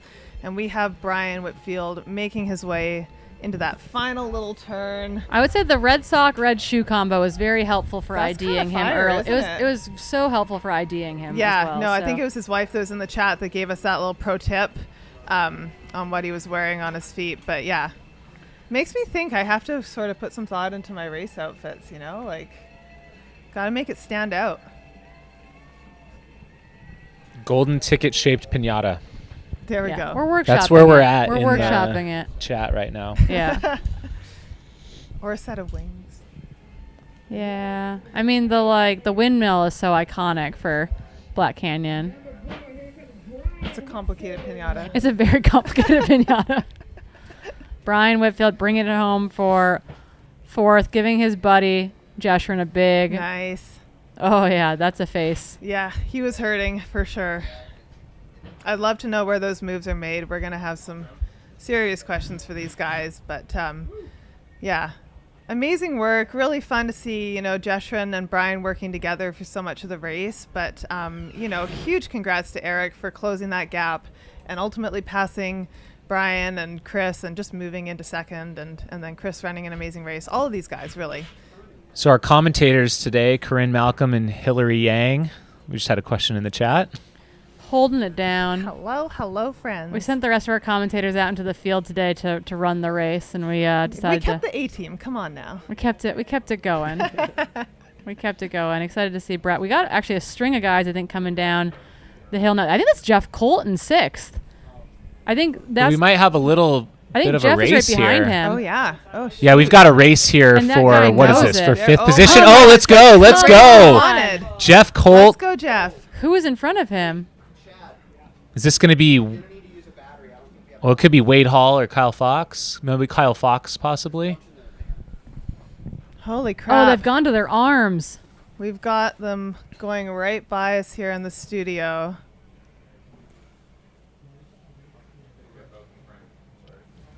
Who is that going to the arms there? Oh, he's got the green hat and the... I remember seeing him warm up earlier. Oh, wait, is that Chris? Is that Chris Leiferman? That's Chris Leiferman, That's yeah. Chris Leiferman. Dude. Wow. What a So we got pro triathlete Chris Leiferman here And in Jeff fifth Colt. place. Jeff Colt trying to run him down. Let's see if he can make it happen the here. only- It ain't over yet, The only, but well, Chris is surging. I think Chris has got a kick. It might be He's over. kicking him, yeah. I mean, you got to remember, Chris came through Gloriana Mine, I think, in ninth. Oh, yeah, and- he and made up moved some massive ground. Yeah, I mean, they were close. They were all within a minute or two of He each and other. Jeff both made moves on that final section.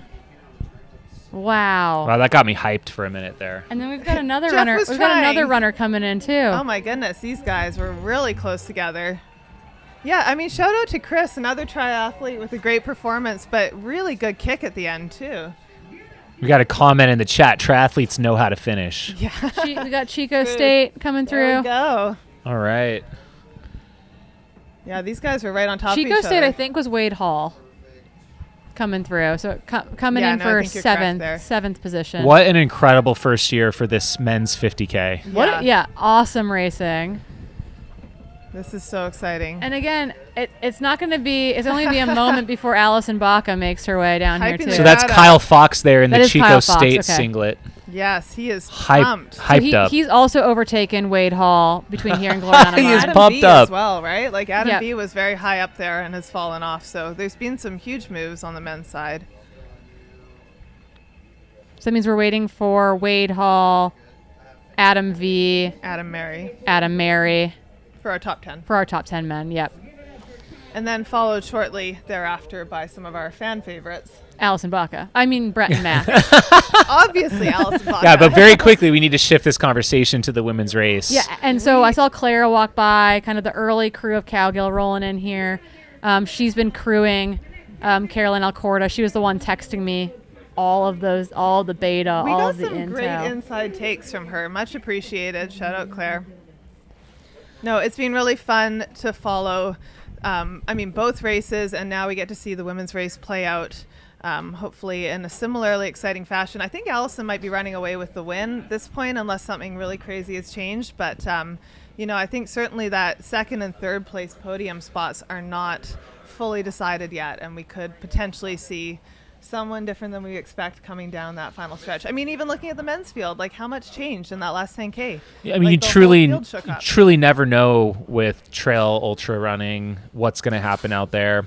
For a little context on time, Riley Brady was through here in 4 hours flat yesterday. Yeah. Leading the race, so that's kind of a benchmark to keep an eye out for, but I think Allison will be quite a bit under that.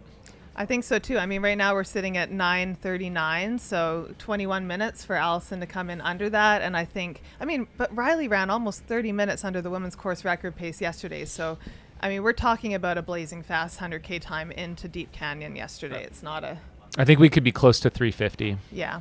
I think you're probably right about that. Should be just in the next few minutes, but we are excited to see that come in. Should we give Brett a mic when he comes around the corner and make him do commentary as he Can we get a wireless mic in the house? Do we have a wireless mic? Would be really that would funny. be amazing. Let's get a POV on him. Do we have a wireless mic by any chance? Brett Hornig. And he could do POV down the last stretch. We're talking to our studio team. We're sort of kidding, but not really. They're looking at us like, what are you talking about? They're like, Anyways, maybe next year we'll level up. We'll give our top finishers mics and hear them breathing their way in. Just hand them a mic for the final tour through the village. How are you feeling as you try to sprint to the finish? Yeah, no, it has been a ton of fun. Look at this beautiful drone shot. Again, shout out to our amazing team manning the cameras tirelessly. Race coverage is not easy, you guys. I work on the media side, and it is hard to get these shots. There's not a lot of cell phone coverage out there. So just the fact that we're able to bring this to you is amazing. And I'm always in awe of what we're able to pull off out there. So yeah, amazing job to the whole team in the field today. And it looks like, the fun thing about this course, you can see people in front of you with all these switchbacks. Looks like we have a couple runners winding their way around. Yeah, and I'm wondering, Matt Ison was making big moves as well. So I'm wondering if he's moved up into this group. But again, we're waiting for Wade Hall, Adam Mary, Adam V, the race of the Adams. There's so many races within the race today, Jamil. Like there's the fast media guy race going on. There's the who's the best triathlete race going on. We've got a lot of internal race stuff happening. Yeah, it's been surprisingly exciting to follow this event just from multiple angles. I love it. Yeah. Yeah, so we've got, I think, 2 runners in shot right now making their way down towards the finish line here. They'll be here in just a moment. Honestly, Matt Ison might be the second guy on our screen. He was wearing a pack. That's what you get, folks. It's like, was he wearing a pack? Was it blue? Right, I know. I'm identifying everybody by a piece of clothing. This would be M8 rounding the corner.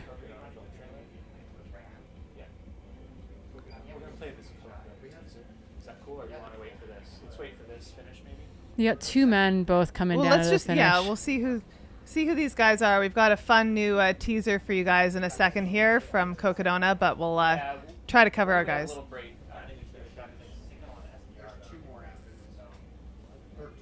I want to see if we can sneak it in before Allison's finished. Then you might want to do it. Maybe let's do it. Should we do it real quick? How long is it? Real quick. It's like 15 seconds. You've got 15 seconds. We're going to play a quick teaser for an upcoming film we're releasing. Not every runner runs in the rain. To have a truly competitive 200-plus mile race that we were able to watch unfold and follow along is something that you can only dream about.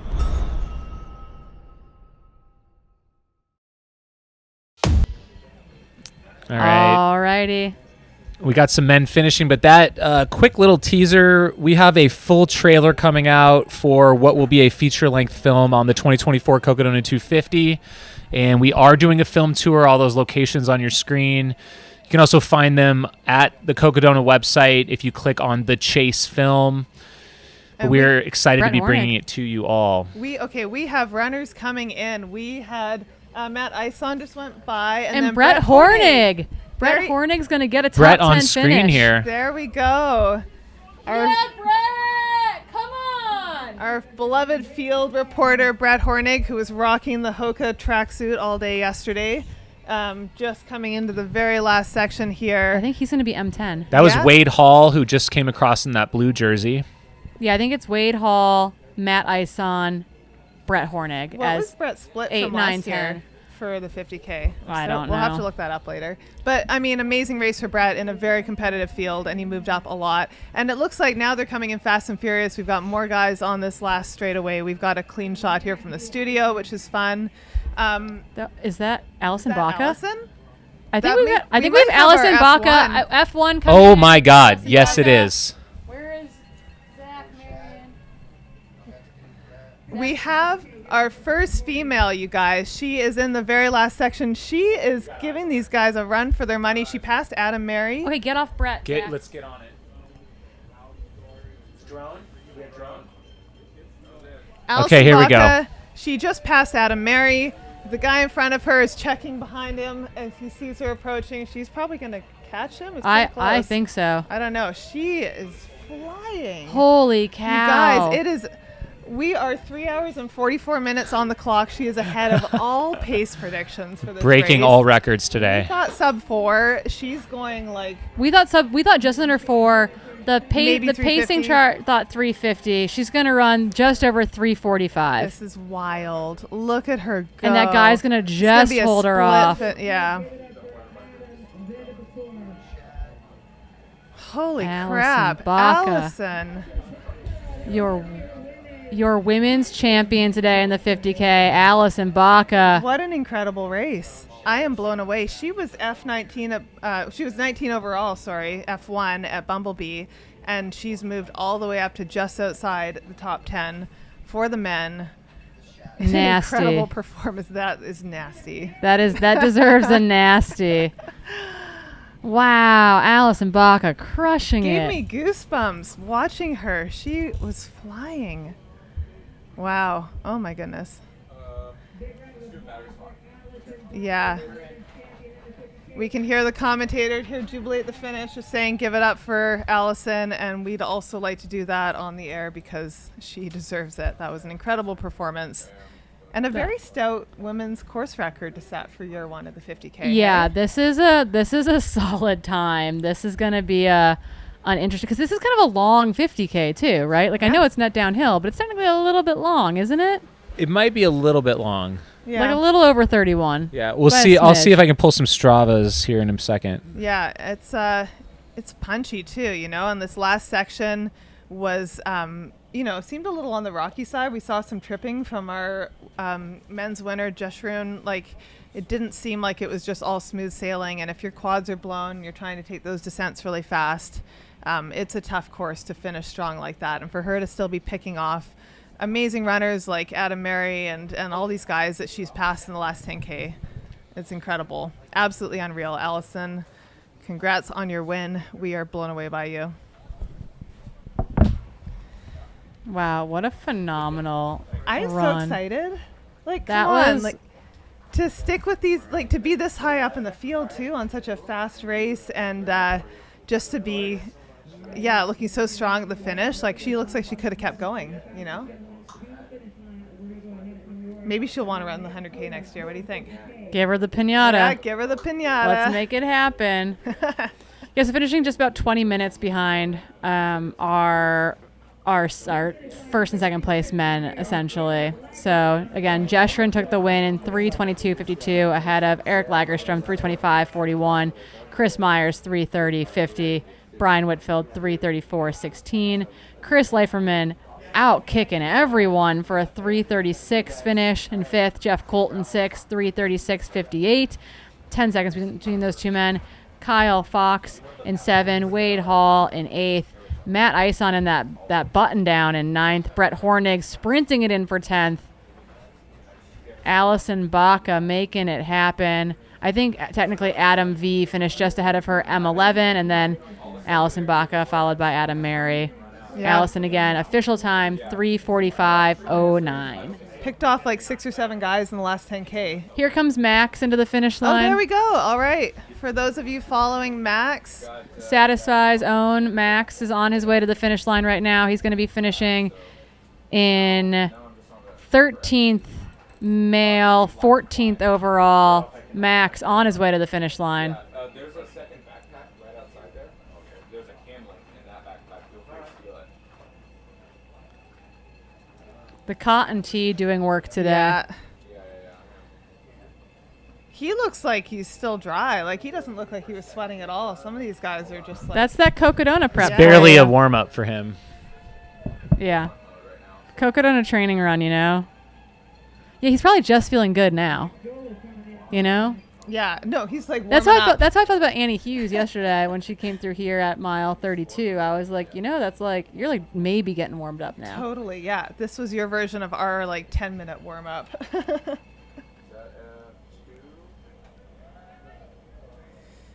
Yeah, amazing run by Max. Really solid race too. I felt like he was very in control. Probably like very much with the day he wanted, which is a good tune-up before Cocodona, a chance to stretch his legs out, get some speed back in there.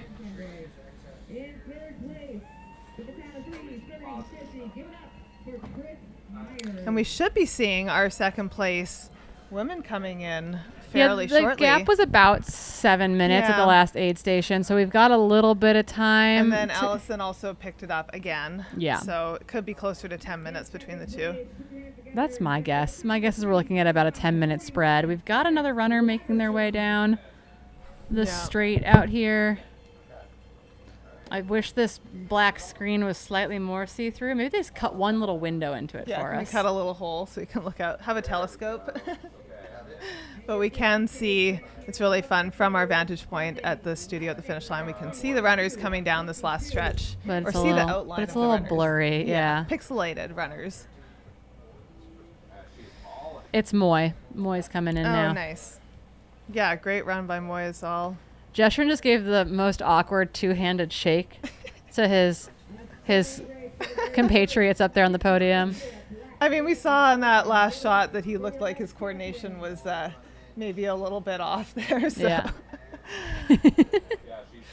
Oh, man. Awesome run by these guys. They should all Do be you guys very have a proud of that. visual of Carolyn? Aha, look We who we have on do. our screen. Second place, Carolyn is flying down towards the finish Wow. line. Oh. Ooh. She's been running like this, though, Jamil, the entire time. Wow. Like, somewhat out of control. Like, she's living This on will the edge be there. yeah. This will be a sub-4 finish as well. Amazing. Incredible. Both these women coming in with such solid times. Man, you know that feeling where you just kind of take the brakes off? You can see it in her arms, Well, like it's she's loose. such a fun way to finish a race Yeah. with a nice big downhill. Yeah, Part of is it's just, pretty like, steep rolling. and rocky. Yeah. You can come up here if you want. You got outkicked by a track. You said you would come on the couch, right? Did I? Yeah. Watching Carolyn just come down this last stretch. She's got her arms going probably for balance because you can see she's really just letting her legs go. Her quads are probably hanging on for dear life right now as she comes down this final Yeah, Carolyn stretch. Alcorta is going to round this corner. We're going to hear the Cowgale crew lose their minds. Wow, what a run. Carolyn Alcorta. We're going to remember this name. Oh yeah, dude. She's gone to the arms. She is sprinting. She's to giving finish it this everything 50K. she's got. They said earlier, she knows it's a 50K, right? Right, And I'm yeah. like, yeah, she's going to run this way the whole time. She's going to run every 10K like it's the Olympic time trials 10K. But yeah, she's got speed in those legs, and credit to her for keeping that up the entire race. It's been so inspiring to watch her. And I mean, her hydrating paid off, right? Like, she was really taking the time to cool off and take care of herself. And I think that's always really impressive. Yeah, She we were knew what worried. she needed. The frazzle meter felt high. But she hung on. There are only 2 Cowgirl members here, I want to point out, and that is the noise you hear behind us. You can see the look on her face. That's She a is track racer for you. focused. Yeah. There is like, she is just looking at that finish line and staring it down. That's crazy. She is absolutely flying. Wow. I just love seeing that. Like, you've given it everything. She's gone to the well. You can see it on her face. Like, she is, get me to that finish line. Using every last ounce of her strength to get there. And still moving so fast. Look at that. The She's got Cowgirl one last crew. little kick. Oh. She can't be stopped. She's I going know. to I keep love going. that. It took her a little bit to hit the brakes there. That's We got Luke the Webster. Homemade Satisfy coming in. Wow, Carolyn, what a run. Oh, he got the cramping. I was talking about that. When you come down that last ascent, it is so steep and it's easy to blow your quads out. And we are seeing that as... Oh, no, Luke. You guys can't see this because we're focusing on Carolyn, which we should be, and the Cowgirl crew. But one of our favorite media guys is fully seized up about 300 meters from the finish line right now with full body. Like, cannot walk. Can't move. Oh, my goodness. I've never seen it. Yeah, that's Luke.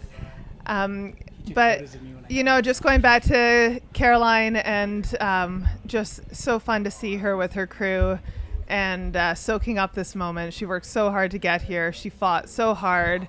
She pulled off an amazing race. I feel like she also sped up in that last 10K. Like, she also made up some time. And she pushed really hard. Really hard. Yeah, both of these ladies. Oh, they're getting some help getting those handhelds off there. Oh, that's funny. Speaking of muscles cramping, right? Oh, he's running. Just needed a regroup. All right, we got this nice drone shot reminding us of this last section of the course as our runners make their way in. This is F3. Okay. Jeff's mic's hot too if you want to move them in. Okay, we believe we have F3 coming in. But that's changed because that was Jennifer before. And that does Jennifer's not look all like in Jennifer. black. Jennifer's in black. No. There has been some changes here. What have we got? No, that's not. No, that's a that blonde can't be. man. Yeah. all He's right. got a Just mustache. great I'm hair. pretty sure this is Great hair, dude. he's got good hair, but I'm pretty sure I'm pretty sure he's got like blonde floppy hair and a blonde mustache. We're looking for F3. Yes. We expect it, unless something's changed, we think it'll be Jennifer. And she's in a black and white pack and black top and bottoms. Yeah. Let's go send a drone to find her. It's okay. Our drone pilot's course correcting. That's what happens. It's so windy out there, you know? You can't never tell know. what's like up and down. Everyone gets to claim one color to run in, and we'll go from there. No white, no black. Yeah, we're done with those colors. Well, it's been so much fun. The energy at the finish line, you guys, has just gone ratcheted up. Shout out to the Cowgirl crew with the cowbells and There we go. That's Jennifer, right? I think the Cowgirl crew is actually shaping running apparel, and any company that just wants to guarantee sell a bunch of one item should just make it cow print. Yeah. If one item makes cow print socks, they're going to sell a bunch automatically to 200 people in Seattle. Are they going to get a cease and desist though? Oh, come on. Cows are friendly. Cows share. We don't copyright cows. Got Jeff Colt joining us in the studio here, if you're wondering who the hoarse but friendly voice is, joining our little team here as we watch what we believe is our third place woman. Yeah, no, this is our third place woman, Jennifer. and we think it's Jennifer. I'm pretty sure it's Jennifer. I think she added a bandana that might be throwing us off. I think she grabbed an ice bandana. Yeah, I know. Initially, I was like that. Like the kit top looked like Robin Lesh almost with That would be the yellow huge- Vibram logo, but she would have made a huge move if that was the case. No, I think it's still. She's Still making that look Jennifer. really easy. She is, right? It didn't feel that way, did it? did Jeff? not feel No. like this. Yeah. Was it that smooth, Jeff, for you? Not necessarily. I'm glad she had a little effort going through that dip there. Gravity really gets you on that final downhill. Yeah, just and then trying you to hit the control flat, legs. and it's not quite as extreme as something like Kendall Mountain Run, but it's pretty extreme. You come down and you expect yourself to be able to sprint the final quarter mile to the finish. It's a little further than you think. Someone thinks it's Robin as well. Molasses. That's kind of what I'm thinking too. Really? Oh, that's definitely a Vibram logo. Yeah, I think that's Robin Lesh. If Oh, that's wow. the case, she's made a huge move. Because she was sitting in like Seventh. Yeah, someone also thinks it's Robin. Okay, so well, hey, if that's Robin, then we've had a huge change happen in the women's field. But whoever it is moving incredibly well, coming down. It's not Imogen. It's not Kristen. It's either Jennifer or it's Robin. I mean, who is our Robin was only 2 minutes back at Gloriana Mine. True, so true. That is a Yeah. Vibram logo. That's Robin Lesh. Wow, what a race. I told you the women's third place was not decided. Very much not decided. Yeah, that was a She's huge just shakeup. popping out here. Yep. We need our telescope. All right, Zach Marion's with her. Zach, let's get She's some... she's a great 50K runner, but she's definitely a name that is not as well known, but coming through again today with a clutch third place finish. Holy crap. Hat tip to Robin. Yeah. What a beautifully Yeah, that's executed race. definitely Robin Lesh. Yeah. Incredible. 2062. Nice one. Dang. Wow, moving from 6th at Gloriana Mine into 3rd place here, overtaking Jennifer Schmidt, Imogene, and Kristen in the process. Yeah, this is really cool to see. She's moving so well. No leg cramps in sight for Robin. Super smooth stride. I think she ran the Teruera 50K last year. I was talking to her about it. She looks so smooth. She looks great. Ugh, good to see. She's got a huge smile on her face as she goes by. She knows she earned it. What a move by Robin. She would have had to just be flying by these ladies on this last section, you know? Absolute crusher. Someone says in the chat that she was crewing Tara Dower all day, so she was on her feet in the heat out there, and then came out here and just threw down. Yeah, part of that Durango. It was like community. like Chris Myers was also third place, and she came in third. So both the the crews showed made up it well happen. today.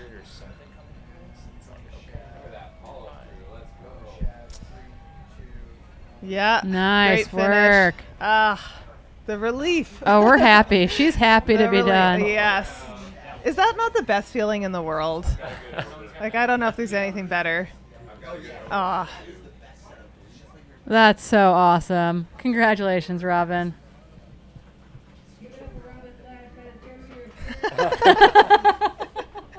That's a great photo. Whoever got that photo. Yeah, they're loving it. I can see Sean hovering with the Howie's camera back there too. Yeah.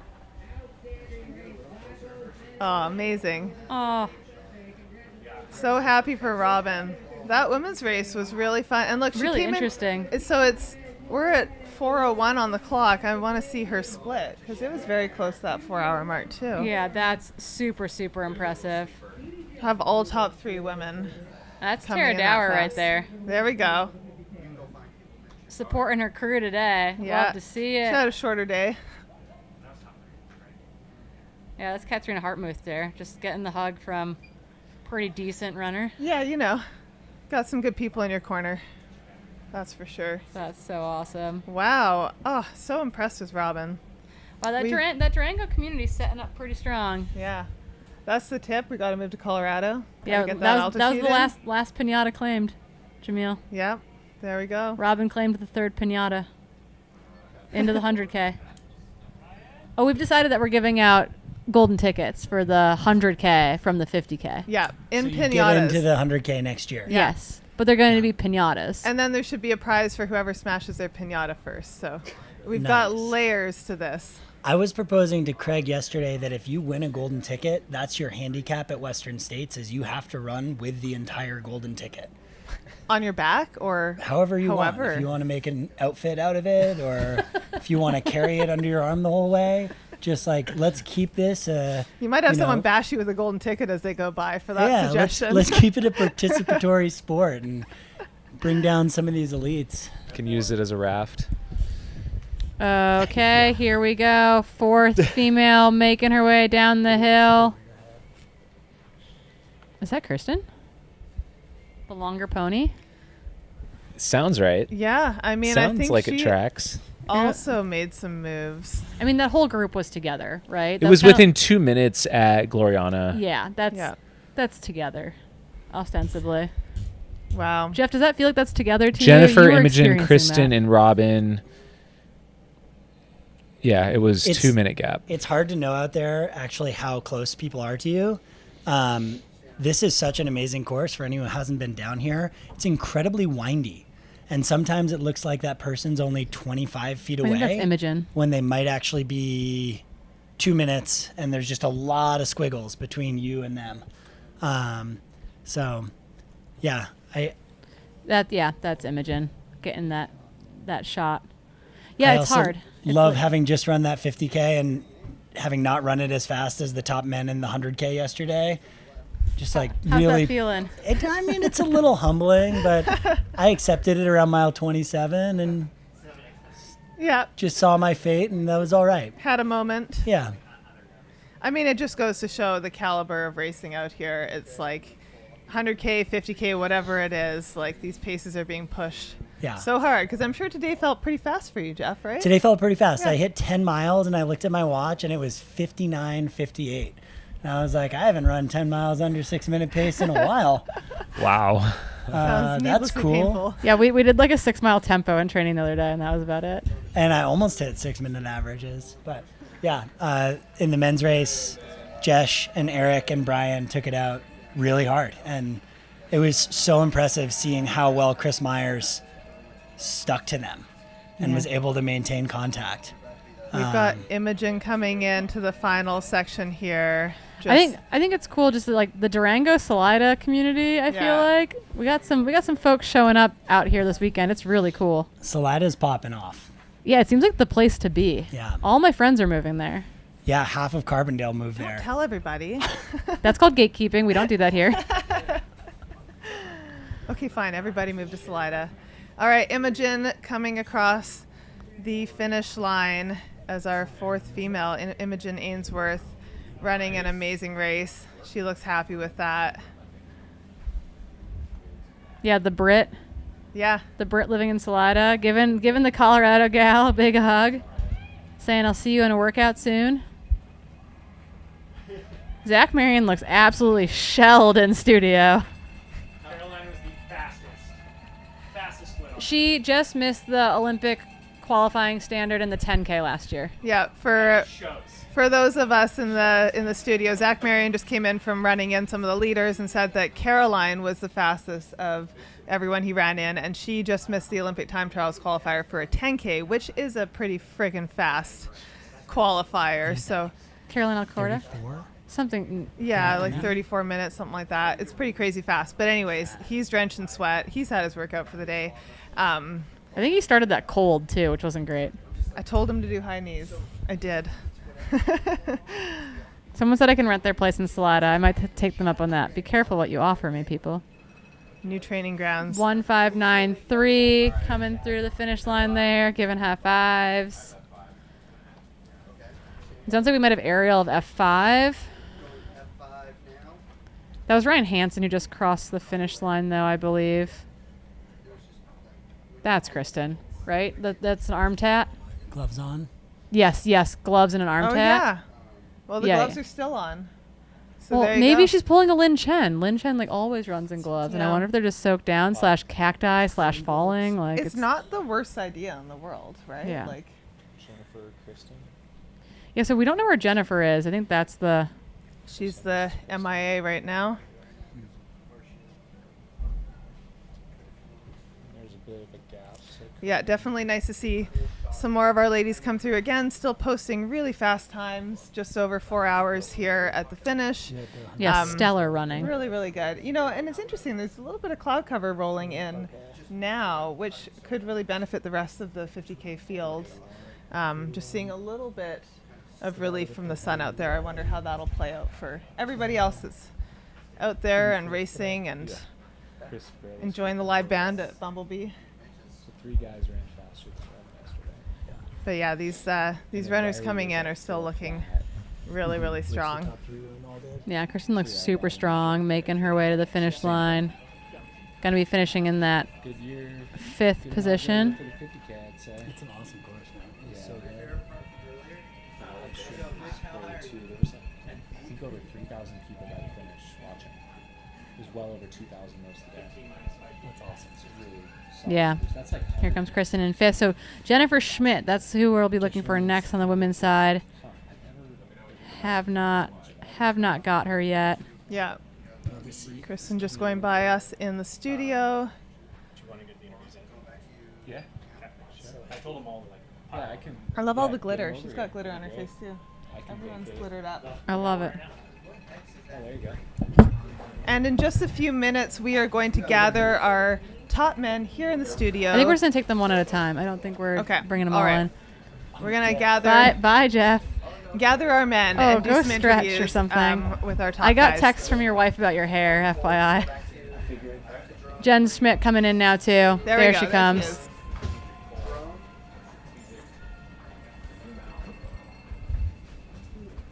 She looks like she's hurting a little bit, but yeah, still moving strong. You can always tell when the arms really come out in that last little bit. We say right? you're going to your arms. Yeah, exactly. You know? When you're pushing so hard that's kind of all that you have left to go with. What if I start with my arms? Because I feel like maybe that's my mistake. Yeah, you gotta keep those things Train relaxed. more with my legs than my arms. Alrighty, we're gonna keep things at least at minimum picture-in-picture, but we are joined in studio by today's second place finisher, Eric Lagerstram. It should be hot. Yeah. Hi. How you doing? I'm good. I'm pretty sore. I just have to say that a whole slew of triathletes discovered trail running today. And I think everyone on the TTL Zwift ride was also watching Black Canyon. Yeah. Oh my gosh, yeah. That Can makes confirm. sense. You'll have to go back and look at it all. It was popping off. Oh, okay. That's awesome. Oh, I love it. Thanks everybody. Yeah, Paula was in the chat periodically. It was awesome. Nice. Well, hopefully you guys are excited about that. I hope some new people are finding it because it's a blast. I love it. Yeah, I want to give a quick shout out to Jen Schmidt making her way in. Had a tough last section, but getting it done. Still, again, 4:10 elapsed, screaming fast times. Eric, you kind of blew our minds for a second out there when all of a sudden the Gloriana Mine split came through, and you went from having been like 2-ish minutes back, hanging out with Chris Meyer, and then all of a sudden you were 30 seconds down on the top two men, and we weren't sure if that was wrong or not. Like it was so surprising that we were like, yeah, is this accurate? Tell us a little bit about that section and all of a sudden finding yourself with those guys. Yeah, I was feeling pretty good. I don't know if caffeine gel hit or what. Probably like 5K before a Bumblebee. And I worked my way up to Chris and just like tried to chill a little bit, and then ultimately did go around him with like maybe a K to go before Bumblebee. Immediately made a wrong turn. Nice. And like got back and focused, but I think that kind of made me pretty mad, and I was at the same time starting to feel pretty good, so probably ran a little bit too fast out of Bumblebee, but that was kind of the plan I've been formulating up until that point in the race. Like, I'm feeling pretty good at Bumblebee. I'm just going to go for it and see what happens. It's only an hour and 20 minutes from there. That's how long I run into triathlon. Like, let's just see what happens. It's from familiar. There. So did you sort of like reset in your brain, like pretend I haven't just run for the last couple hours, I'm just going to go and hammer this out and like... Yeah, that's what I did at the first 50K, my last 50K that I did. Same thing. I was like, all right, first 30 minutes, that's kind of like the swim or whatever. The next 2 hours, I'm going to treat and think like, how do I feel when I'm on the bike? And then an hour and 10 to go, get kind of risky. Kind of love that. Like equating it all to your tri times really helps break it down. Yeah, and then add on to that, like this trail is so cool with the different segments feeling totally different, and everything was like broken up, and there's like kind of obvious segments. It made it fly by. That's so cool. One thing that we talked about on Friday was that you've run 150K before, but that was a time trial essentially. Like you ran by yourself off the front. We knew today was going to be different, that you were going to be in the mix, ideally with a bunch of fast guys. Talk about like having to maybe adjust to a different racing environment. Yeah, I was up last night pretty freaked out about it because like I've never come off the bike and started to run really fast in triathlons. I've never been a good starter in the water, like swimming. I always like warm up into things. So I was a little bit nervous about that, and people were like, oh, there's a 2:18 marathoner here, and I just had no idea what to expect, but it was like a little bit more reasonable than I thought. I was imagining like people were going to drop a 67-second quarter on the track, and we were just full sprint. I was like going to kind of be yo-yoing between like a pack and the lead pack, but I actually ran with Chris Lieferman, another triathlete. Yeah, he had an outstanding kit to finish. Yeah, he like hardly runs trails. I don't think he's ever done a trail race to my knowledge. Sorry, Chris, if you have. But we ran together and we're chatting, and I could see Chris up a little ways the first 10K, and then just run, and I don't know who else was the top. Yeah, the lead three. Brian Whitfield was the guy in the red shoes. Yeah. If you remember seeing that out there. The other kind of tall, lanky guy. There were like 3 of them together, like way off in the distance, and I was kind of mentally prepared for that. Like some people are going to go bonkers. I just want to be around somebody who I figured Chris would pace pretty well, just since it seems like the 100K is more his thing, and he's like got tops, like he's like 6th at Western. So yeah, I think Chris Meyer was 10th. He like got in there last year. Okay. He had to hold off a sprint on the track last year to hold on to 10th. I wouldn't wish that on anybody. Yeah, right. So yeah, I kind of figured if I could be around him or like keep him in eyesight for a while, that would be a little bit annoying at any point in time. But he was incredibly good pacer, and yeah, I mean that fun to beacon run was behind. great for us because we could actually tell who it was versus like the 3 men in white to start was pretty difficult. Yeah, no, I think you guys need to, or like if anybody who runs these teams are paying attention, like let athletes like get a custom kit or something, because I feel the same way. Like, is that Eli or like one of the other Adidas athletes or whatever? But in triathlon, we all have completely unique one-off kits, and it makes it pretty easy.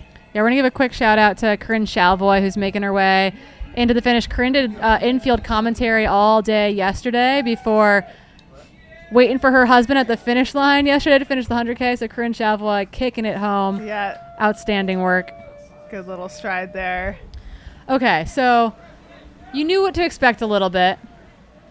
You didn't completely fall apart out there. Your expectation was like to see what was in your legs in the final, like 10K or so. Like mission accomplished. Are we going to see you at more of these things? Yeah, I think so. Heather I think Jackson so. effect work. I mean, I'm kind of in a phase of my career where I want to try all sorts of different endurance things, and this is an absolute blast. And I think I'll, maybe lean into this a little bit more now that it seems to be going okay. But yeah, it's really exciting to be back in that phase that I was in early in my triathlon career, like learning. Oh wow, like it's really obvious what I need to work on. Like I could barely run downhill that last 10K, and if I work on that, then it seems like it's really obvious improvement available. And that's been a long time since I experienced that in triathlon. It's just like year after year after year, you're like 1%. So. Yeah, that is cool to have that incentive to like work at something again and to challenge yourself. Yeah. Do you feel like your nutrition strategy translated over from the tri world? Did you mix it up specifically for the run? How did that play out? The nutrition is super stressful for me because in a triathlon, you can carry everything you want on the bike, no problem. There's an aid station every kilometer. It's so simple. And this is like, oh man, am I gonna be able to get stuff there? Am I gonna overheat? And I'm texting every person that I know who's ever done an ultra and asking them for advice. But for the most part, yeah, like that aid station at 19.4 was perfect. I went through 2 flasks by there that each had 90 grams of carbs in them, plus a gel, and picked up 2 more of those. And at no point was I like having a GI issue or anything, which was super exciting, and my energy felt awesome. It's just like I need to go like run down some mountains as hard as I can. Yeah, so we decided today during the race that we're gonna make Jamil offer quote unquote golden tickets to the 100K, to the top 3 in the 50K. So the 100K for next year. Okay. Currently we're like workshopping an idea where we give you pinatas to make this happen, but if we offered you a 100K entry next year, do you think we could talk you into it? Well, I with 1 year to get ready, I think I feel fine right now with the exception of the muscular fatigue, and I feel like coming through here 5 minutes slower and more pounding on the legs, like it's possible. So I'm not over trail running right now. I could go back out for a little more. Well, if you go back and look through the chat, your fans all want this for you. So yeah, they even everybody threw calm Paula down in there. They said Paula had to do the 50K. So sorry, team. Sweet. Okay, next year. There you go. 100K, 50K. Well, it's so much fun to see you out here. We honestly love seeing you guys come into our sport and broaden it to a new audience, and also just like appreciate what we have here. I don't think I would do nearly as well transferring over to the triathlon world. It's not fair. Yeah, if there are any trail runners that want to come, you can do it Xterra. I was actually just talking to Chris Myers. He just got a gravel bike, so there you go. Everybody give him some peer pressure to do. Swimming is like failed drowning. Yeah. Yeah, I mean there are duathlons. You can do duathlon. And biking is what we do when we're injured. Okay, we'll let you go get some food, get into some dry clothes. Congratulations. We can't wait to see what you do next. Thanks, guys. Thanks for having me. Yeah. Have a good day. Hopefully see you next year. All right. Yeah. 100K next year. Here we go. Nice. We're going to let Eric go. We got Brett Hornig in studio. I think we need the second fastest media guy. Heyo. I'll debate that. I know. All right, I we're going saw to get that. Brett's hot takes on running and whether he regrets not wearing a tracksuit for the run. And we've got Melody Gilbert coming in right now as well. Nice. Bringing it home from Quebec. Amazing job. We'll see you at Western States. Hi, Brett. Hi. How's it going? It's going great. I wish that we could have mic'd you up during the race because We talked about giving you a wireless mic for the final 400 meters. I was going so much harder than last year. It would have just sounded like the Miller versus Hawks video of Zach just breathing, just like that was me for like the last 2 hours. That's what people want, Brett. Yeah. No. Okay. Well. Yeah. People were concerned that maybe being in a sweatsuit all day yesterday, they started calling you Sweat Hornig in the chat. Oh, that's cool. They were a little bit worried about maybe that had done you in. I am so dehydrated right now. It's bad. It's bad. It's bad. I know people were asking like, "Where's Brett and Druckton?" I'm gonna be there all night. Yeah, you'd never leave. Right under the faucet. Yeah, I just. We want to point out, I guess, question for you. When did you get to witness Allison Baca's outstanding kick? So. No, you held her off ever so slightly. Yeah, and that was almost a massive disaster. Like within a couple hundred meters, I think. Yeah, and it was from the final river crossing, the big wash. You could like when I went up 2 switchbacks, you could see down, and I saw her there, and she was charging so hard with. The kit is nice, right? Like. I think they're cool. Yeah, very. Yeah, cool. we're calling them the fish scales, and then Carolyn, who finished second there, Zach Marion was in here earlier and looking absolutely wrecked.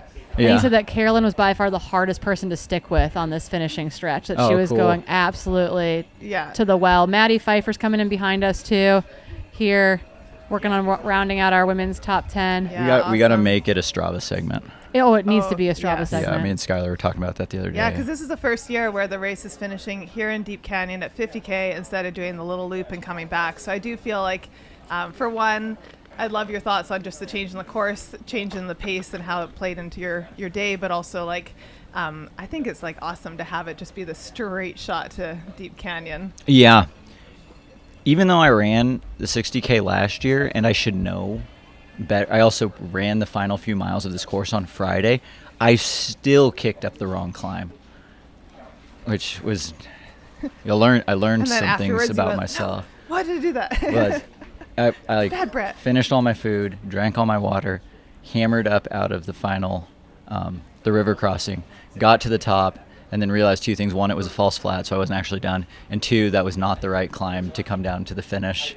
So then it was like... Too soon. Just praying and hoping for the best to finally hit that final rocky descent. And fortunately, the legs pretty much held it together.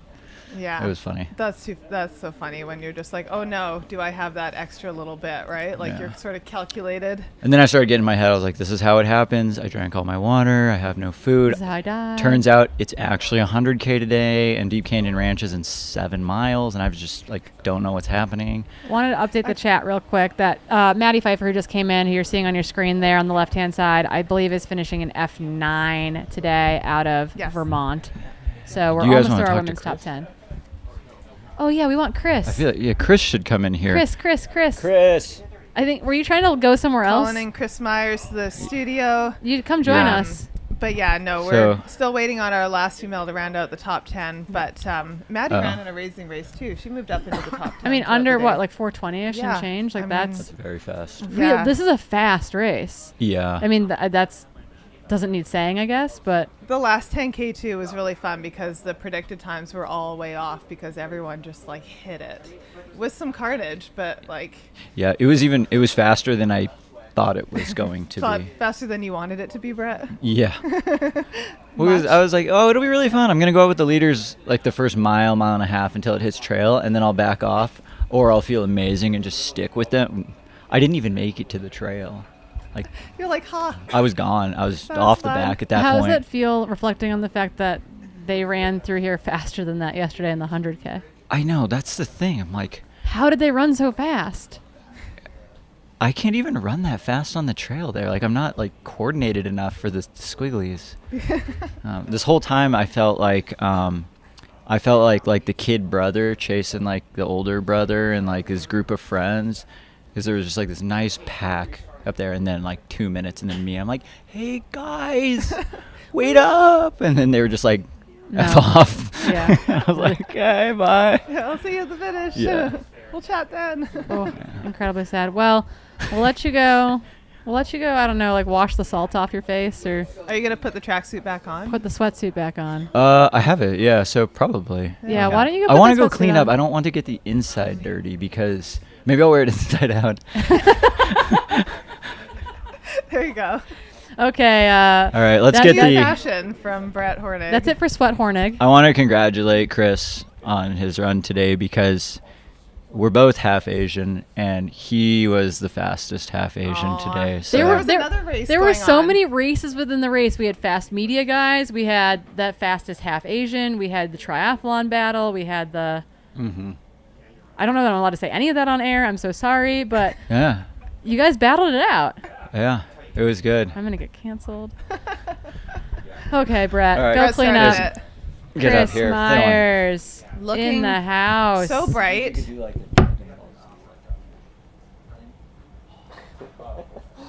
People will get it. There's no screen. There's no Yeah, picture in we picture, missed so you're it. stuck. So sad. We missed your handoff. I'm so sorry. Yeah, so we've got Chris Myers If you- on the couch in studio, and then we'll have Allison Baca in studio after that. We're really excited. They're gonna put his picture in picture, so we can keep one shot going on the finish line, and then us in studio maybe, so you guys can see these athletes. Chris, welcome to the finish line of the 50K. Thank you. If you weren't paying a close enough attention, you wouldn't have missed the half Asian transition. Yeah. Hopefully people caught that, and it's not like now a sound bite that's used against me for the rest of my life. You look a little salty. How are you doing? Yeah. It was a little bit warm out there, but I'm not too bad. I was sitting in the sun for a while yesterday and was a little bit tired today, but I love Black Canyon. It's just such a nostalgic race for me, so I just wanted to pace and race, and I had a really good time of doing a bit of both. Yeah, you were in third. Robin Lesh in third also was out crewing Tara Dower all day yesterday, so we had the crews back in the race today. That was another battle. Battle within a battle. Battle within the battle. You were supposed to pace a lot longer yesterday, though. Yeah, so I was fresh today, more or less, so I actually had to run fast. Yeah, tell us a little bit what happened. Makai was in the chat earlier. Oh, yeah, Makai, he's a super fit dude, super cool dude, and he just had bad luck yesterday and got sick and just couldn't really take a deep breath without a lot of pain, maybe around like mile 25, and that's not something you want to be running through the desert with, because if we'd pushed past Black Canyon City, we would have just gotten stranded there in the desert, because even after the race, he was like, oh, I can't breathe right now. And I just didn't want him to like pass out into a cactus or anything. Yeah, you didn't want him to become unsafe. That's just the nature of the sport. Stuff happens, and you just got to roll with the punches. But yeah, I blame him for making me run fast today and getting so salty. You had no excuse. You're like, damn it. Yeah, like why can't I just like go for 2 long runs? Yeah, wouldn't that have been nice? So just wanted to shout out, this is Jessica Burke, I think, coming in for F10 in the women's race. Oh, amazing. She Closing moved up it as down. well. Yep, she's been moving up all day. Yeah.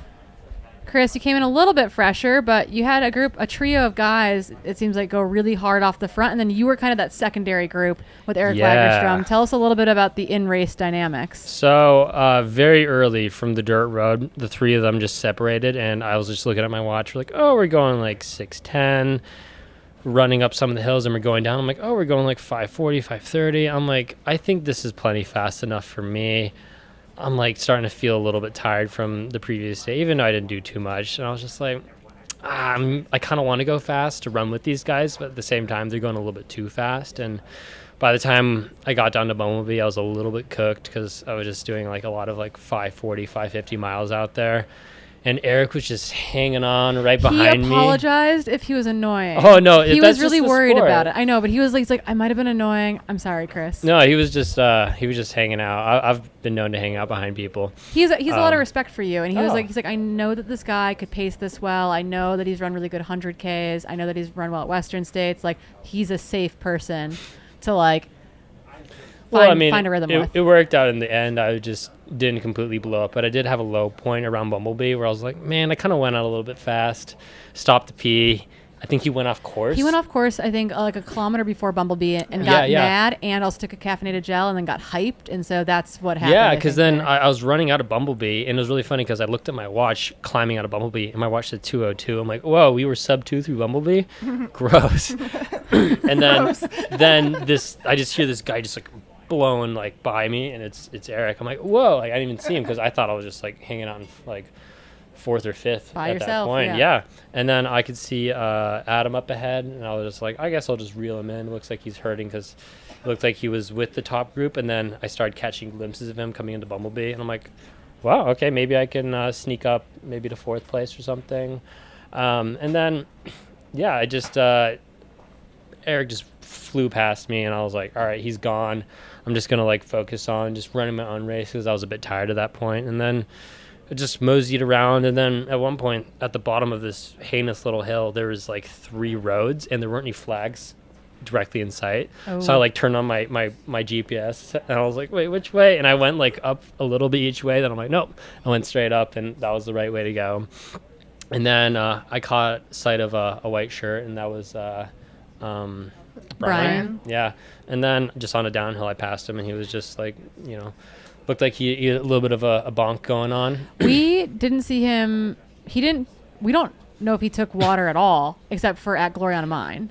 Like that's where I had water dumped on me. Yeah, he had 2 handhelds. Maybe he had a third and a belt that we weren't aware of, but it seemed like we saw him blowing by, whereas Jesh would get dropped actually at every single aid because Jesh filled up a bottle at every aid. Wow. And so he would lose contact to Brian and Adam, and then he'd like claw back. Yeah. So it was actually like strategy was really interesting, but also like. Well, Jesh was running a smart race. Yeah, it sounds like Jesh ran a very smart race. I mean, 50K is long enough to mess you up if you don't fuel, but it's like short enough to get you like almost all the way there. Yeah. We definitely see people who are brand new to the sport who can like survive a 50K on less than ideal nutrition, but when these races are getting better and better, you can't really count on that many blow-ups anymore, unfortunately. Yeah. It's weird how the sport's changed within my short tenure in the sport. I'm just like, when I started, you could count on a lot of people blowing up, but now it's like maybe like half of that would ever happen. Like it's been halved. And I don't think it's like secrets, right? I don't think it's like we've learned these secrets. It's just like we're all taking it more seriously. Yeah, I mean, sometimes it's hard to eat, especially if you're just having a bad day. You're like, I don't need to eat, and then there you go. Soon you're just like struggling. You can't see straight. Yeah, truly. I guess the other question that we have that maybe you can wax poetically on for a hot sec is, we were noticing that there are a lot of white shirts out there, which made us identifying anyone really hard. And not to say that you had a target on your back. But you were bright. You were noticeable. Sure. You stood out. So this is a bit of a gripe on my point because it helped me at Western States see who was coming the last mile from a very long way away. So I could really just put the hurt on and just gap Blake by about 30 seconds. And then today I felt very seen because Black Canyon's kind of a unique course where you can maintain sight lines for quite a bit. You'll be going into a canyon, and then you'll see the people coming out. You can just look right across at them sometimes. And everyone could tell exactly where I was. And I was like, I kind of miss just being an ambiguous white shirt.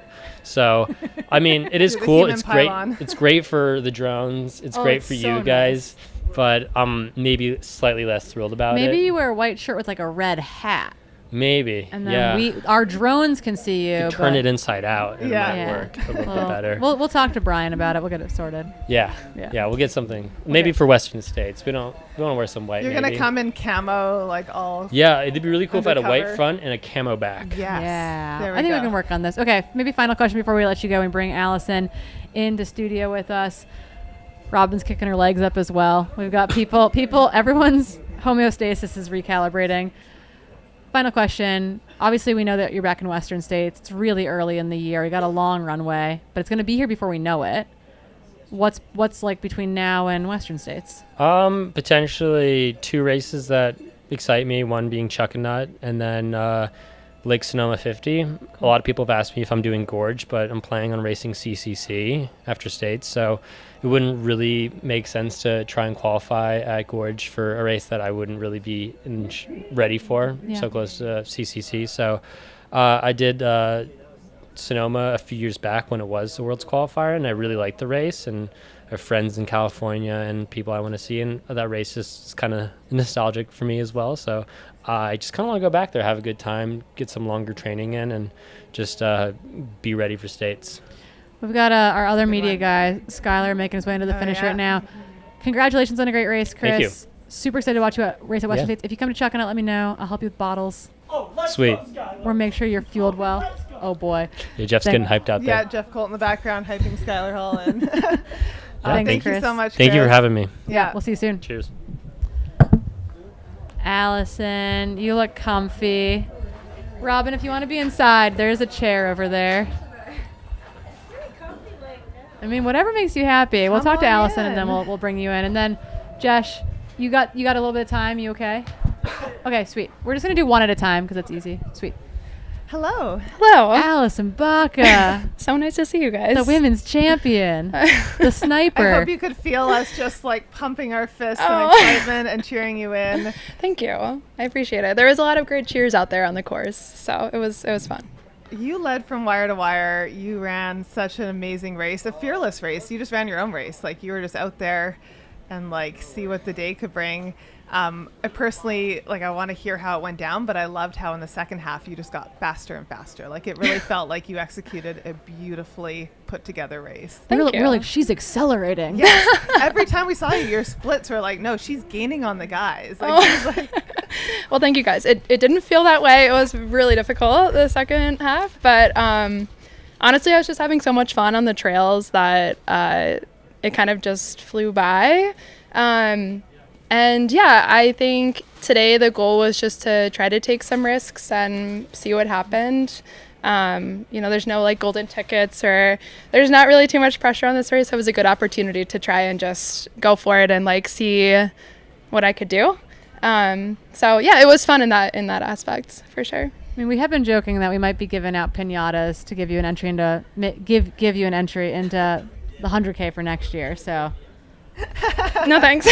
Careful what you ask for. Too soon to ask if you want to run double the distance. Yeah, you want to just keep going when you leave here? Oh no, I'm good. No, I mean I really love the atmosphere of this race and I love the trails, but I think I'm good with the 50K. It does feel a little bit difficult to come from Colorado to do 100K at this time of the year. And yeah, I really enjoyed the 50K today, and I've tried the 100K twice, and it just was not my day either time. So, yeah, I think I'll stick with the 50K. I mean, you executed it really well. I am curious about some of the risks that you felt you took. Was it your pace? How do you feel like you were sort of pushing yourself? Yeah, I mean, I think I definitely went out harder than I would have normally. I don't feel like I was conservative at any point in the race. And today it paid off, but I do feel like, you kind of never know what's going to happen on the day, and there's a chance that it wouldn't have gone so well. So yeah, it was fun to just kind of put myself out there and see what happened today, and it was fun. I really wanted to try to run under 7-minute pace for the course, just as kind of a random goal that I thought I could maybe accomplish, and I think I did that. So all in all, it was just a really fun day. Yeah, we were like, maybe someone's going to go under 4 hours. And they're like, maybe she's going to go under 350. And then it was like, oh, no, she's going 3:45. So that is stellar. It's incredibly fast. I think of you as more of a mountain athlete, I guess. I think of you of Verdi mid-distance is kind of where I classify you in my own classification system. This is obviously very different than that. It is fast. It is relatively flat. It's net downhill. Talk to us a little bit about the why of doing a race like this, but also I guess why it's important as an athlete to be able to flex that range a little bit. Yeah, I mean, I definitely would categorize myself the same as more of a big mountain, long climbs, long descents kind of athlete, but it's nice to train for something fast in the winter when we don't really have access to a lot of vert and big mountains. So it's fun to have a goal like this to try and see how fast I can actually go after a block of kind of faster training. And yeah, I do feel like downhills are one of my strengths. So I think this course is actually quite good for me, at least the first 50K of the course. So yeah, I think in that respect, it was a really good course for me and just kind of like a fun way to test my fitness coming off of the winter so far. We got some amazing drone shots. You'll have to go back and look, but the drone shots out there were incredible, and we could see you flying on some of these sections. And like as you were sort of like gaining speed and picking off people on the way, like it was really fun to see you just stretch out your legs, and you looked like you were having fun with it. Thank you. It was really so much fun on some of those descents. And yeah, like really one of my goals today was just try to throw down a solid race and enjoy it. I mean, a net downhill course is like such a unique thing that we don't really see at a lot of other races. So yeah, I thought it was a really fun opportunity to try and just like do something different and get some good downhill training in, I guess. Did you ever like wish for an uphill just so you could mix it up a little bit, or were you just like fully embracing? No, I did wish for some uphills because my stomach was not great in the beginning, and I was like, oh, I feel like the downhill is not helping. Yeah. Everything jostling. Yes. So yeah, I was definitely wishing for some uphills in the first half, and then I kind of like settled down and I was okay the second half, and then I was like, I only want downhills now. Yeah, totally. I'm tired. This is great. Gravity. Yeah, exactly. So we saw you race a phenomenal Worlds race in Innsbruck. It was really cool to see you crush it there with that, I don't know, just like a phenomenal team. I'm on your Ultra sign up right now, and there are no green boxes. You're not signed up for anything on the Ultra sign up page I'm looking at anyway. So I'm kind of curious as to like what's coming down the pipeline. Like, where do we get to cheer you on? What is this progressing towards as we wait for the snow to melt in the mountains? Yeah, I don't think I'm registered for anything that would be on Ultra sign up. According to Ultra sign up. I think I am registered for UTMB, the full loop, in August. So I would like to try that. I'm kind of like not 100% sure if, I don't know, like it does feel very far away. So we'll see like what happens in the summer, but that is kind of like my big goal for this year, I think. And I am just going to probably do some local 50Ks, maybe some sort of longer FKT in the spring. But I'm trying to not travel too much outside of the country this summer until UTMB. So keep it local. We'll see. Yeah. I always find it kind of hard to like try to go to Europe twice in the summer. It's really hard. Yeah, I struggle with the second race, so I'm trying to just like go once and try to like focus on that one race, and we'll see what happens. It's a long way away. I guess I have at least one more question. Yeah. And then I'll let you go. Like you've been in the sport for a while. You've been crushing it for a while. You also during your ultra career, you've also become a mom. And I guess I would just like love to hear a little bit about how that's, I don't know if it's reshaped or changed how you like think about your athletics, but I'm always curious because I think it's such a interesting like dynamic when we have moms on the start line. Yeah, it's definitely changed how I see the sport. Also my training, like of course I'm more time limited now, but at the same time I have the opportunity to do a lot of training with my son. So we do like stroller runs and he rides his mountain bike sometimes, and I think it's definitely changed my perspective in that, like, I know whenever I go home, he'll just be so happy to see me. Like, he does not care how I did at all, which is like the same with my dog too. But like, you know, the child, he's just like always excited for when I go to race, and he always wants to come. And I actually think the biggest change that it's made in running for me is that when I was pregnant, I just kind of like let go of like this idea of what a runner is supposed to look like. And so I just started eating enough, if that makes sense. And so actually like after pregnancy, I felt like I was so much better at fueling my body and nutrition, and I feel like I'm a better runner than I was before I was pregnant. So it's been like a really good process.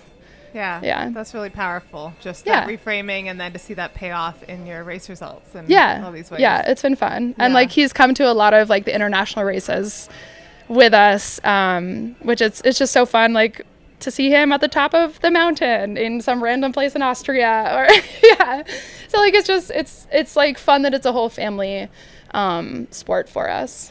So awesome. Well, I would like to congratulate both of you on your lovely kits because they look great. Yes, now we're teammates. So that's exciting. And it's fun to see you out there. You're rocking the Hoka colors, and congratulations on an amazing race. Like, thank you so much. Just honestly super inspiring, and you set a very stout course record on our new 50K course for everyone to follow you. So yeah, it was really, really fun to see you do it today. Yes, well, and thank you guys for everything that you do for the sport and for being here and announcing all day and yesterday. Yeah, it's always so fun to follow the races. Yeah, I get to Best take a sport in nap the after world. this. A nap and then a jog later. Congratulations again. Thank you. I'll be cheering you on at UTMB. Thanks. We're going to bring in Robin Lesh. Careful. It's the getting up that's difficult. Oh, yeah, watch the wires. I don't know if you're going to make it that way. We have an agility course. I don't know if you know that. Anyone who finishes on the podium has to come do our agility course. Come join us. Robin. Hi. You ran such a phenomenal race. Thanks. It was so much fun. It actually took us a second. We all of a sudden had aerial of F3, and we were expecting Jen Schmidt, and all of a sudden I was like, that looks like a Vibram logo. You called that one. I was like, I think it's Robin. We're like, no, it's not. And then I was like, no, it is. Congratulations. Thank you. On flying. Yeah, it was super fun. You cruised through that last section, I have to say. Yeah. I I spent sort of the first half being like, oh, and then somewhere around the middle, I was like, this is great, actually. And everything sort of switched around, and I was like, oh, let's just go run and find some women and see if they come back to me. It seems like there were a bunch of you together. Like at Gloriana Mine, it seemed like it was actually kind of tight. I don't know that you guys could see each other well, but within 2 minutes, there was maybe 3 or 4 of you. So talk a little bit about, I guess, once you did feel like you were ready to go find some other women, walk us through Gloriana Mine to the finish. Yeah. So coming out of Bumblebee, I had a massive ice bandana. It must have weighed 4 or 5 pounds. So I spent probably half that climb being like, where's the hole in this thing to get rid of some of these ice cubes? Because this did not melt since I packed it this morning at all. So once I dealt with that, got to the top, and I had I kind of had a feeling 6 or 7 or something like that, just from some moment towards the start where I saw sort of women lined up around a turn and was like, that seems like about 6 or 7 or something. I got fingers, I can count. I know. You're like, who has a ponytail? Totally. It's kind of hard to tell. So right after Gloriana Mine's the road crossing at the top after Bumblebee, there a guy was like, that's 4th, 5th up there. Oh, must have been a couple K after. After I'd passed one woman. It was like, that's 5th up there or 4th up there, and 3rd's just past her. And then I had some idea of where the heck I was. Nice, that was helpful. And so the idea had been kind of run smooth before Bumblebee, turn it on a bit for that climb. I dealt with my ice bandana instead. But after the ice bandana, turned it on from there and just sort of ran fast, used the downhills, ate really well, stayed really cool. What were you eating? I like Victus gels. Okay. Just because they're humongous.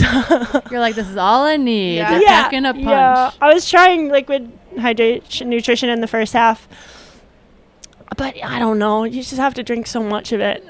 Yeah. There's a volume issue there. Yeah. Yeah, I don't know. And I'm a geller too. A volume issue with a downhill start is kind of brutal. Yeah, that might have been it, because I was like, this is just hard to want to. I know I need this, but I freaking. And it's early in the morning. It's cool. It's not that hot. You're not that thirsty. Yeah.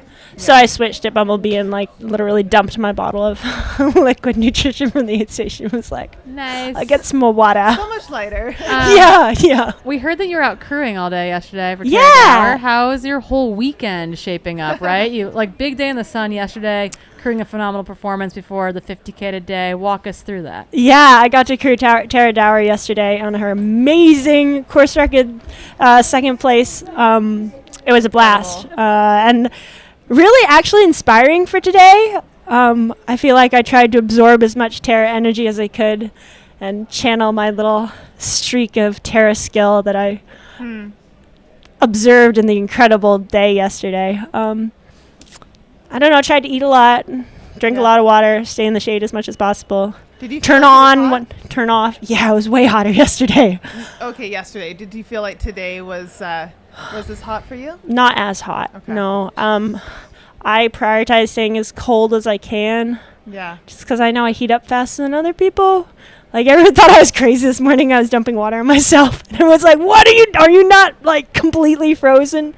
But that's just what works for me. And it's important. It's like I got to do what I got to do to make sure this happens. And it's not an easy thing. Yeah. And my coach there are people in, like, down jackets at the start, too. Yeah, I know. I'm, like, stripping 30 minutes before. Yeah. My coach, Robbie Britton, has a great concept about, like, core temperature. Like, if you start a bit lower than normal, then you have longer to heat up. Yeah.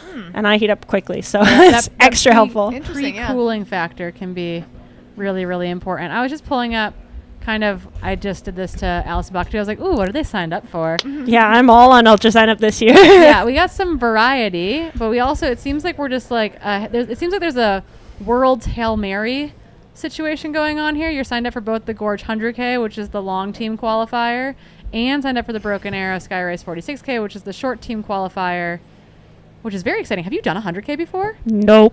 Gorge is going to be your debut 100K. JFK was my debut longer than 60K. Okay, at least we're going 50 mile to 100K. That's not insane, but it's exciting. Yeah. Thank you. Yeah. It's a beautiful course too. Yeah, I'm originally from like north of Bellingham, so it's like going there home isn't a little whole lot bit. north of Bellingham before you hit Canada. Yeah, we were real close to Canada. I grew up in Vancouver. I was born in Canada, actually. Oh, no way. Well, you're from Vancouver? Vancouver. Oh, We beautiful. I was in grad school in Vancouver when we met, so. Yeah, we used to run My together. husband went to grad school in Vancouver. Did you go to UBC or Simon Fraser? UBC. I'm a Simon Fraser. Sorry for the side note, everybody. Sorry. Just catching up for a second. Fun. Okay, so Yeah, talk to us a little bit about like wanting to make that jump in distance, about jumping up to JFK 50 mile and now to Gorge 100K. Yeah, JFK was a funny one because we like threw it in at the end of the season last year because I'd had some weird stuff going on before Kodiak, so we decided not to do Kodiak 100K, which was going to be kind of like a try 100K, see if I like it, experiment, no for next Also, year. maybe there's a fire, we don't know. Yeah, exactly. That was also like, we don't know if the race is happening, so we're gonna plan something else. So JFK was super last minute. Weirdly though, it tested distance, but it was the exact same amount of running time as OCC. That's exactly what Eli Hemming said. So it's like running faster, and covering more But ground. yeah, you're still out there for the same amount of time. Exactly. Yeah. All the same stuff. Eat the same amount. What was the question? Oh, stepping up to the 100K. Yeah, stepping up to the 100K. Yeah. Talk about the excitement of maybe because I know you as a 50K, like a 50K gal. In my head, I'm like, Robin, 50K. Yeah. Really good, 50K. This is a different, like it's a little. It's different completely ballgame. different. Yeah, it's going to be interesting. I guess I sort of thought about what I've raced so far, which is a bunch of 50Ks. A little bit here, but a lot of the more competitive ones in Europe. And was like, Worlds comes around twice a year, like every 2 years. Yeah. This could be a really good time to give it a shot. Honestly, I don't know which I'm better suited for.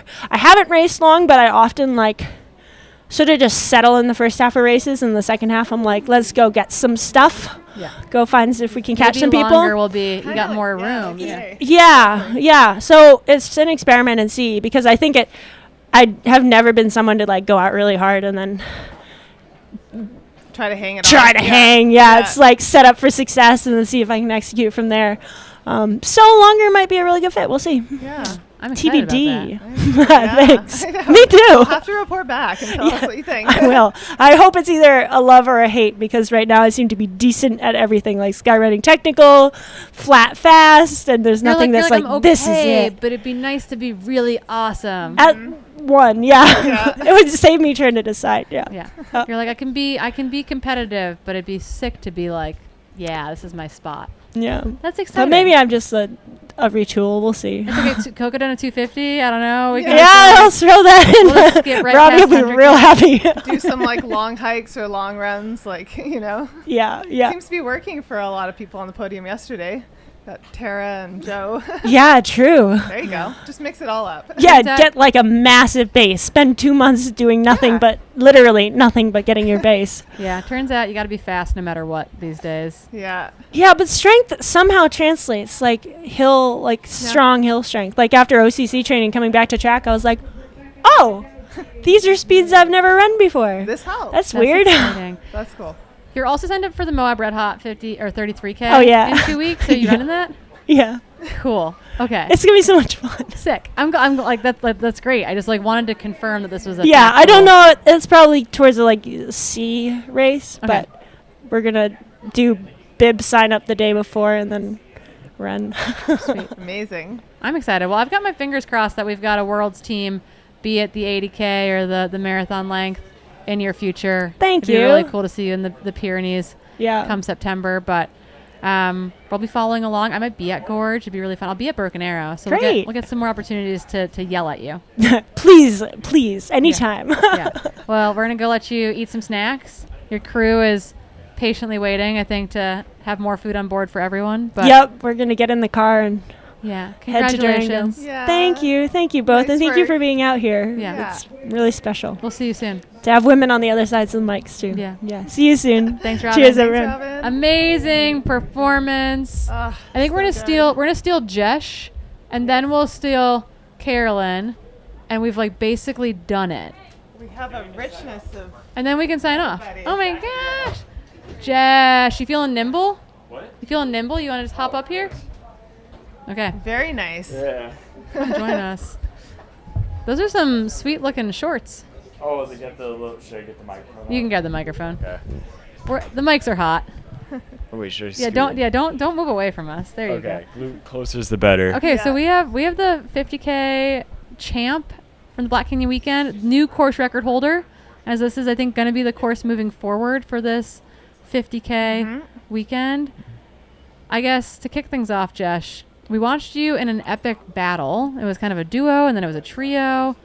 It seemed like you were playing the long game, the smart game. We saw some guys blow through aid stations and you patiently, quickly filled bottles, kind of moving along through the day. Tell us a little bit about your race strategy going in and how that played out for you.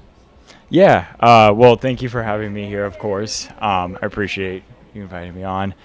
Well, yeah, at the start, I didn't know exactly what to expect. I knew it was going to be fast, and I knew that everybody there was going to try to, like, go from the gun. I think everybody saw Eli's time last year and was just, like, kind of, like, looked at it as a way, like, okay, this is, like, a legitimate race we can all show up to and, like, run fast. And I think normally in the past, everybody looked at the 100K as, like, the race to be at.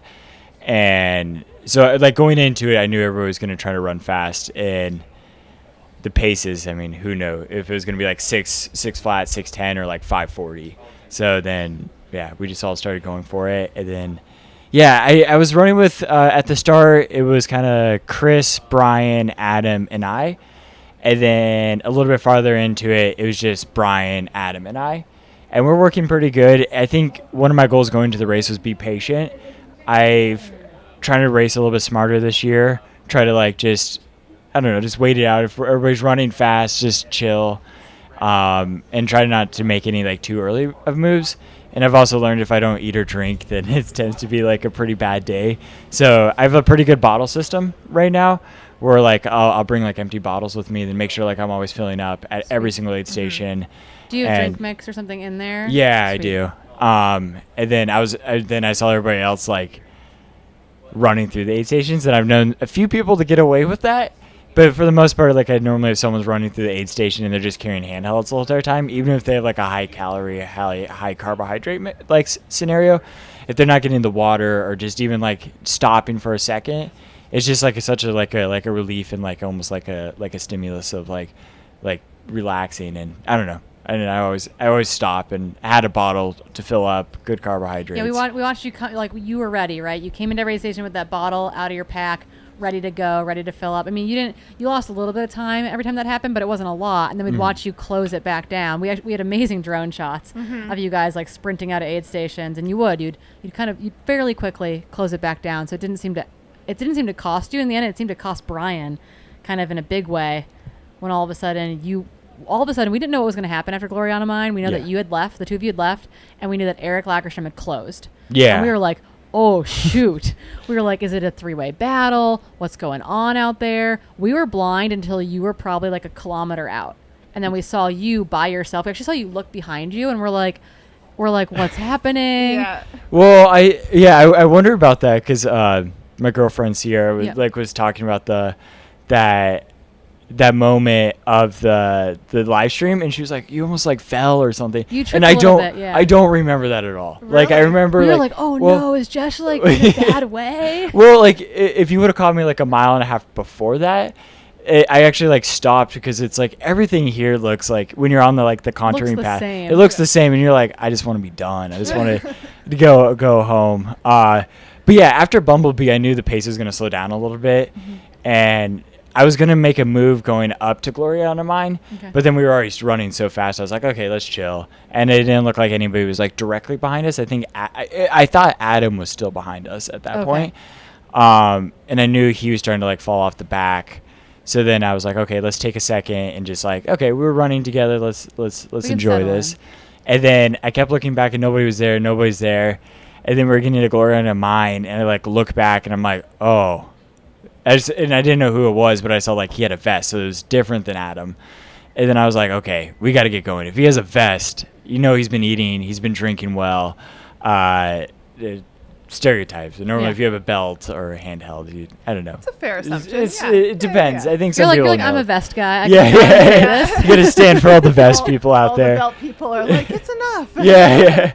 But once I was like, and in my head I was like, okay, if Brian stops for water, because I had already gotten a bottle at Bumblebee. Yeah. So if Brian stops for water, I'm going to make a move and then At go for Gloriana? it. Yeah, and try Cool. to just instantly create some gap. Then I looked back and then I saw Eric, and I was like, okay, he's closing really fast. We I gotta gotta go. go. Yeah. And I was like, let's try to go like hard for 2 miles and gain some time. And then looking back, I was like, he started getting a gap. I wasn't seeing anybody.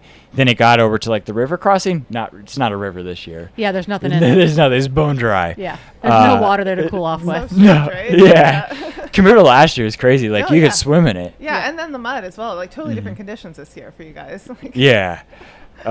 Yeah. Both good. I don't Yeah. know. The mud would have been good. The cold would have been nice. Yeah. But It was interesting. So Eric actually took a little wrong turn going into Bumblebee. Yep. And like, sounds like it lit a fire in him. And then he's like, and then I think a caffeine gel hit, and I was just like on one. So he made a move past Chris and just like bridged to you guys. So it's actually interesting that you like one saw him, two wanted to make a move at Gloriana anyway, and then that kind of all compounded together. And so it sounds like you tempoed for 2 miles, broke that elastic a little bit, felt like you were in a good spot. Did it feel safe ever? Or were you not running scared, but like, did you feel like you had to keep on the gas the whole time? I felt pretty safe, but at the same time, it was like at that river crossing, that's when I saw Eric again, and I was like, okay, Like, he's come on, man. probably 2 minutes, and if I start like blowing up, then 2 minutes can go by pretty quick. But also, if like we run the same pace, 2 minutes is 2 minutes, and Yeah. that's not gonna you change. have to sort of like talk yourself down and be like, it's not that possible for him to increase that much, right? Like, Yeah. I mean, by the time we caught you on that drone shot at the very end, you put a sizable gap in front of the other guys. It was actually really cool to see because we had a little bit of time where we didn't have those eyes on you guys, and it was like, what's gonna happen? You know, like how's We're this all like, gonna shake are out? all three of them together? Or are they just like absolutely like Duke? Oh my! I don't know if you can hear that on the live broadcast. You probably can't. Yeah, that's not great. Absolutely retching like 100 feet away from us. Yeah, tough The day mics- out there. The mics are pretty good. I think they're probably fine at home, but it's rough in here in studio. They're standing up tall now, so that's There you that's a go. good Got it out sign. of the system. He's upright, moving the right Keep him direction. rally. We love to see it. Okay, so good performance, strong performance, establishing a new course record here on what will be the course moving forward. Has to feel pretty good. I think you can call it a course record. How did the day we check all the boxes today? I would say so. I think the goal coming into it was just get some fast stimulus. I obviously try to show up and get the win, and try to set like a good precedent going forward into the season, and not have not to start in a low place. Obviously, though, I think in my head, but going into it, I was like, if we were running really, really fast, like 2 hours to Bumblebee, I was like, no, not 2 hours, 150. Yeah. I was like, that's gonna be a tough day out there.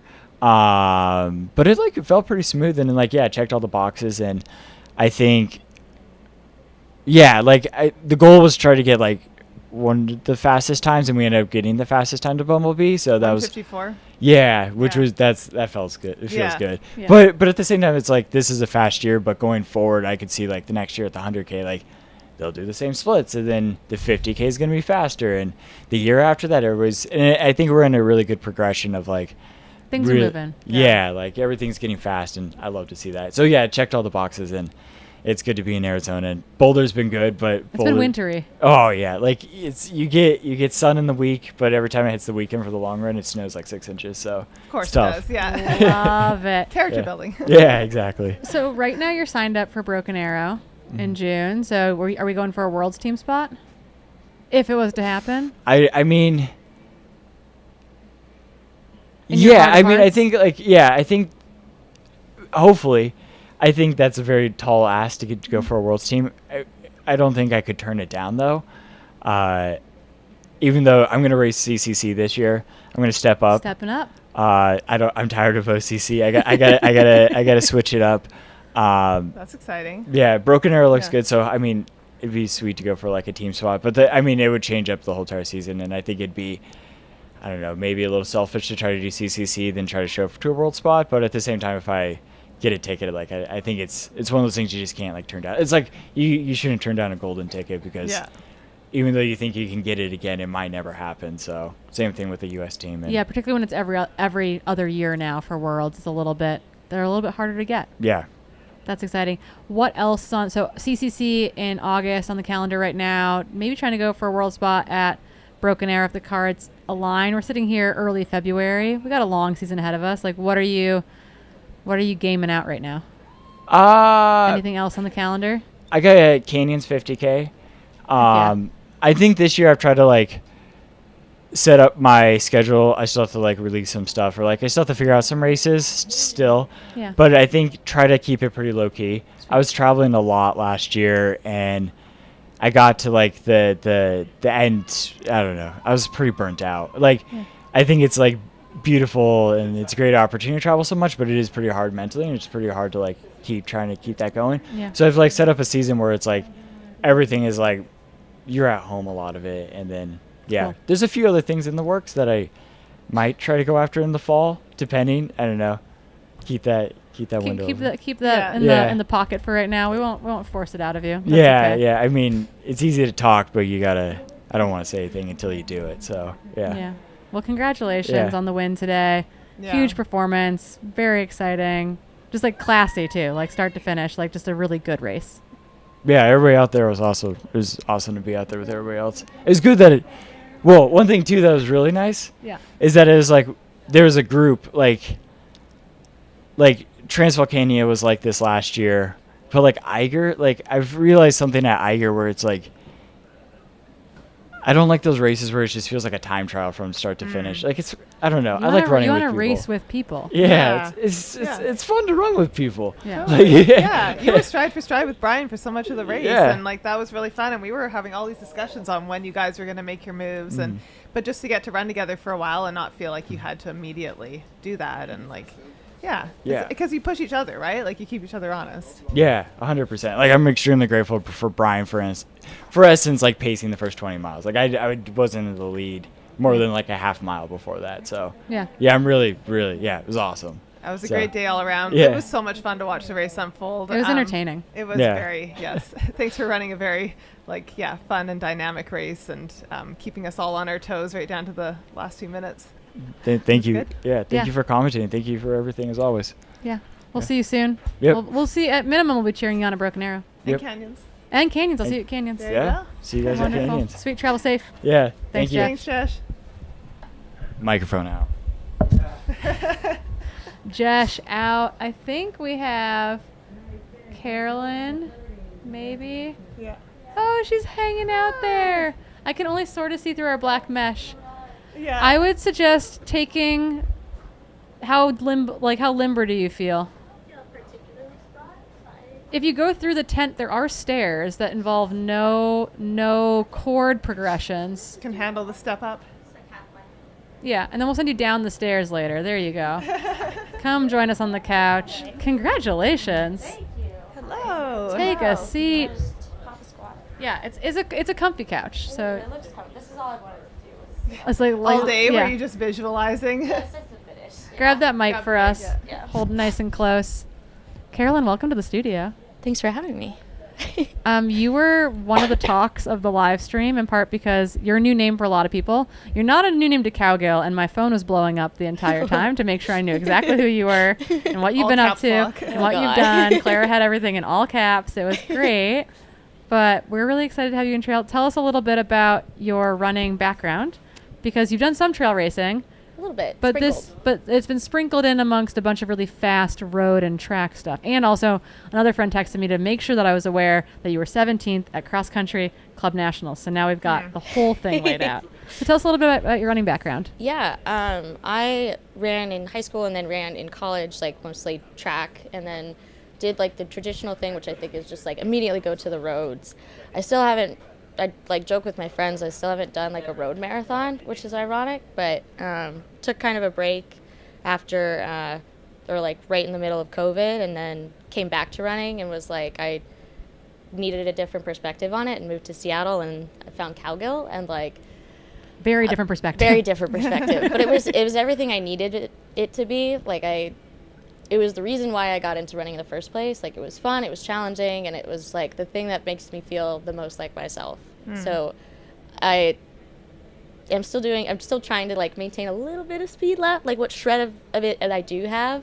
But like the trails are just so fun. So like I think I'm maybe trying to do like a slow transition into just trails. But like for now, keeping a few of those on the calendar, and then like maybe some road stuff in between that.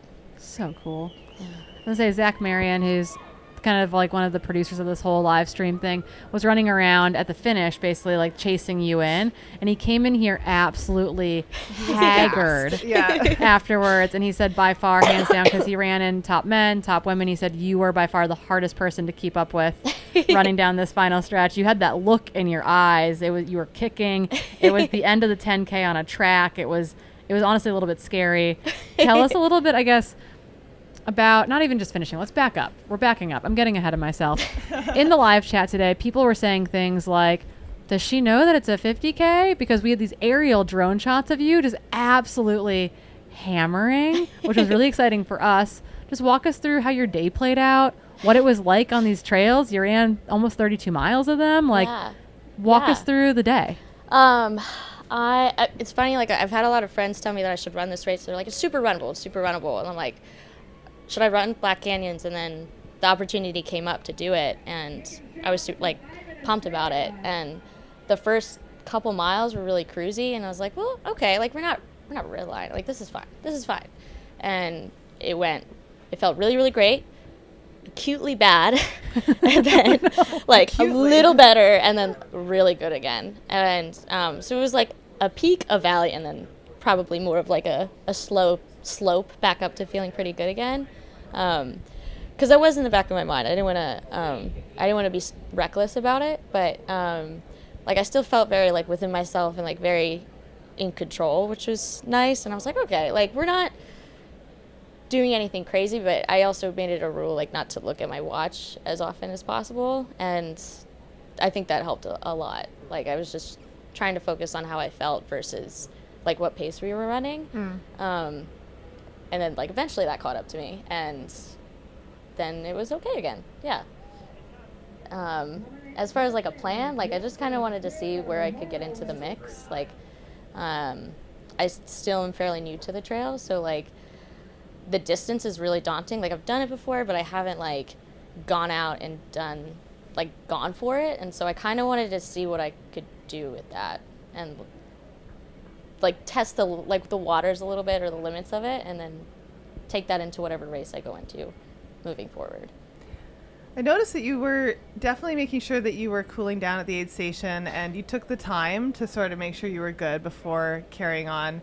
Did you feel like you were overheating out there, or was it more precautionary? Like, do you feel like in hindsight, looking at your race, like you kind of executed that well? How do you feel like that kind of the aid station approach went?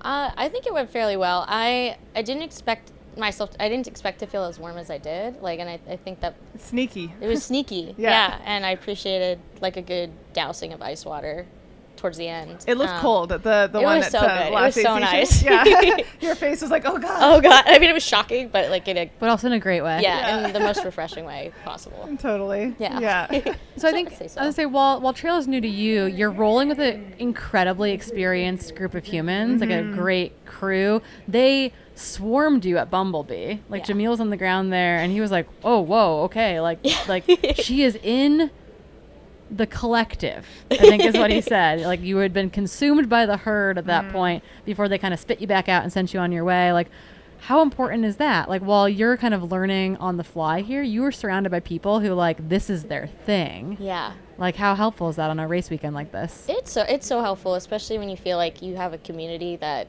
you both really love and respect, and of like seeing your journey through figuring out what the trails are like, and it like seeing everybody at the finish, like that's part of the reason I started to book it. I was like, oh my gosh, all my friends, I just see like a wave of cow print like 400 meters in front of me, and it's essentially like a track, so I'm gonna go to them. And it was like a cool tunnel, but yeah, it like having Cowgill and like my like the community and my friends within the group is just like, it's meant the world to me. Like that's the reason I started to like really get back into training again. We did, like when I first got to Seattle, we did a Lewitt circumnavigation around St. Helens, and I just like, I was gassed. I was bonking. That's a hard route. I've done that one. Yeah, like that was I underestimated the distance, but I was like, I want to do this, and I want to do this like feeling good and like enjoying it more with this wonderful group of people. And so like that kind of was the kick in the pants that I needed to like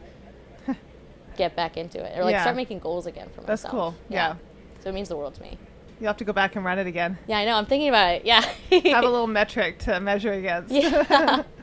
Be like, oh, I understand running the pack now, and like having hydration and like not bunking. fueling like, myself. what's that about? Yeah. You can eat while you run. It takes like, time. Don't worry. That's crazy. Or like refill your water, and like it's just, it was a lot of fun. Yeah, parallel universes. It's really cool seeing like that, the experience and the knowledge and the grit that you develop racing fast and like on the road or on the track, and then like learning these kind of like, oh, things will go wrong. Yeah. Or like I will have this low, and it's not the end of your race, right? Like that is very different. I think it's hard in like a track 10K to have like a low and then like still be in it or still be on time. Yeah. And in this, like you experience, it sounds like an acute low, but then, like we're able to rally and have a really phenomenal second place finish. Yeah, there was a fella 2 days ago that was on one of the panels, and he said something along the lines of like the like race on the trails is kind of like a narrative or like a story, and I was like, that is so true. Eric. Like, yeah, he was second today as well. Oh, okay. Yeah. Well, that is fitting. I was like, that's so true though. Like it,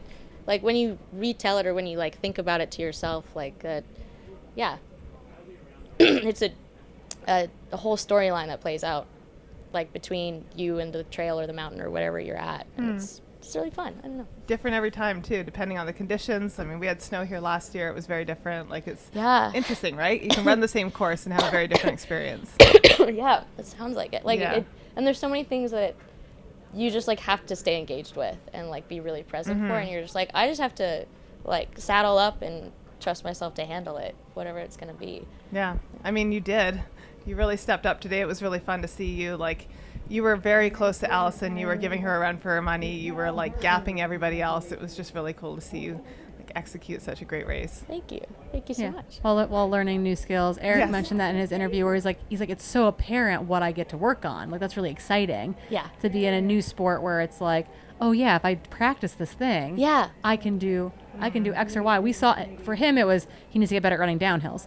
We saw some video of you running downhill. Oh God, and honestly, no, it was like it wasn't like, oh no, it was like, wow, maybe reckless, but like kind of in an exciting way. I don't know if that feels like that. That's a really nice way of saying clumsy. Like I feel like I'm really bad at the down. Like that's something that I really struggled with. But like once you practice it, like that's a whole other thing. Like you feel like you've been in this sport or like running for so long, and it's like I actually know nothing about this, and like to be able to learn so much so quickly, or like every time you're on the trail is really, really cool.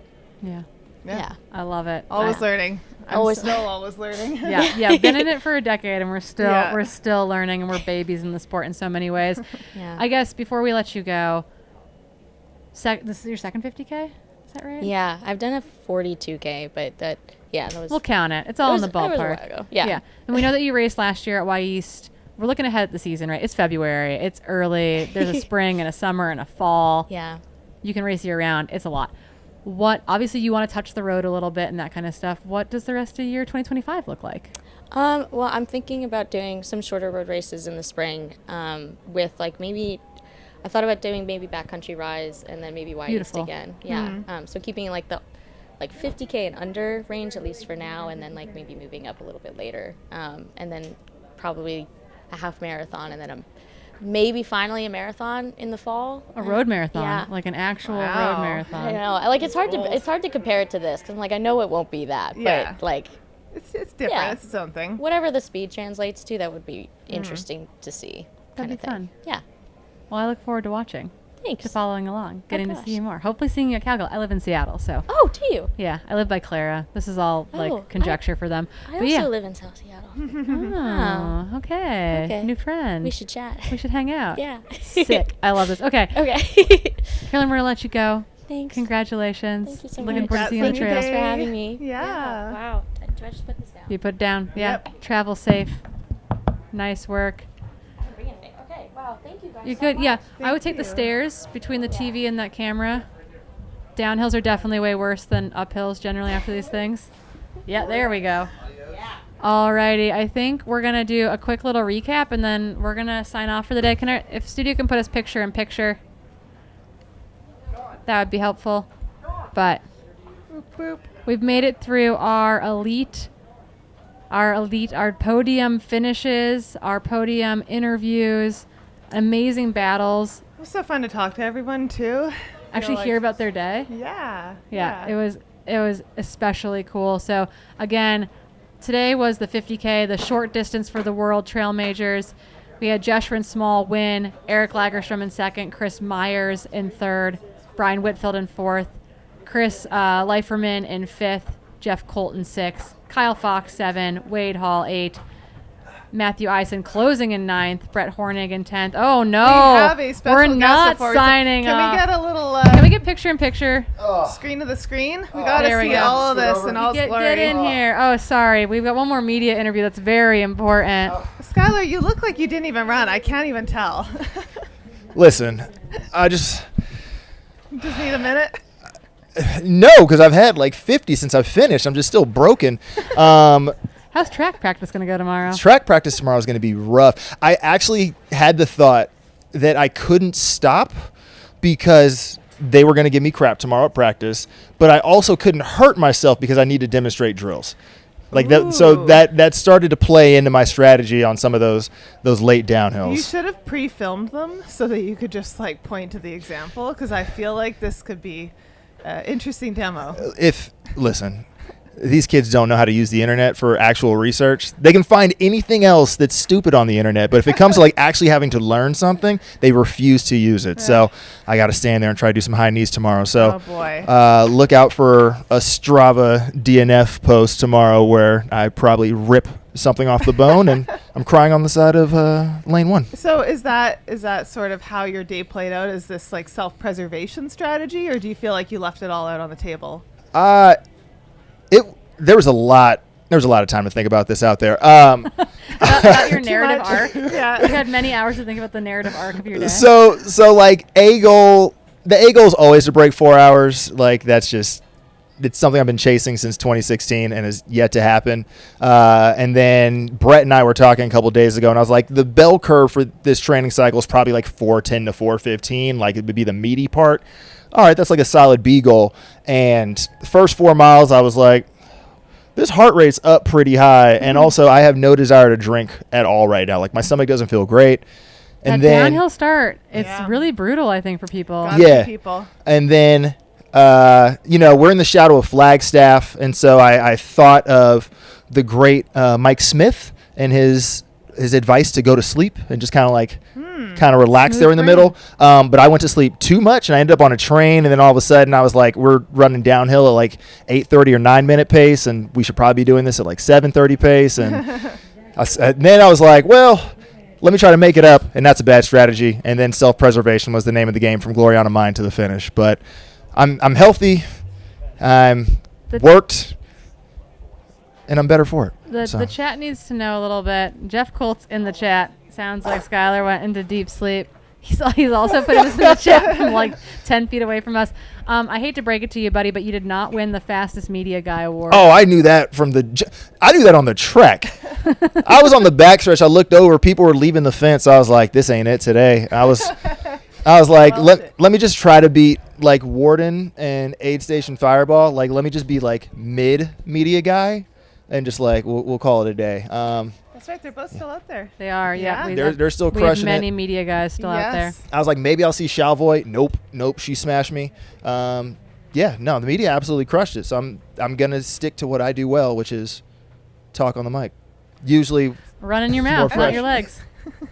I keep thinking I'm gonna chase this like Mario Kart ghost of mine, and I just have to accept that even if I ever catch that ghost, I'm a fundamentally different character than like that person that was that fast. Yeah, like when I ran my 50K at Minden Ponds in November, I was like 90 seconds off my PR from 2016. And like 2016 was a tear. I was like top 10 at Crown King, top 10 at Whiskey Basin, top 10 at Skyline 50K. I'm a different person than I was 9 years ago. So like I can try to run those times again, but like everything else in my life is so different that like I'm not the same character. I'm not Mario anymore. Like I can chase that Mario ghost, but I am Luigi or Waluigi or Wario or Princess Peach at this point. I don't even know. Like he was singing at this point yesterday on our live stream. Correct. Great. Oh, nice. Yeah. That was a good warm up. I guess maybe one of our kind of final questions as we slowly close down production here so that Zach Marion can take a nap. Oh, no, Zach. No, bud. I'm dragging you out. Just getting started. Listen, if I was able to drag out Jamil. We're never going to stop. This is no. After Chipotle, I dragged Jamil to the bar for his birthday. I can get Zach Marion out to a bar. Thanks for joining us. That was the show. You'll see us again next week at Jackpot. Bye, everyone. Friday. Thank you, Hoka. Thank you, Gore. Thank you, Squirrels Nut Butter. Thank you, Goo. Every day make us proud. Come join us next year in person. Smash the subscribe button. Hit that bell. Get notified when Jackpot goes on and all the rest of the races this spring. Until the next one, we'll see you guys later. We love you all. Bye. Bye.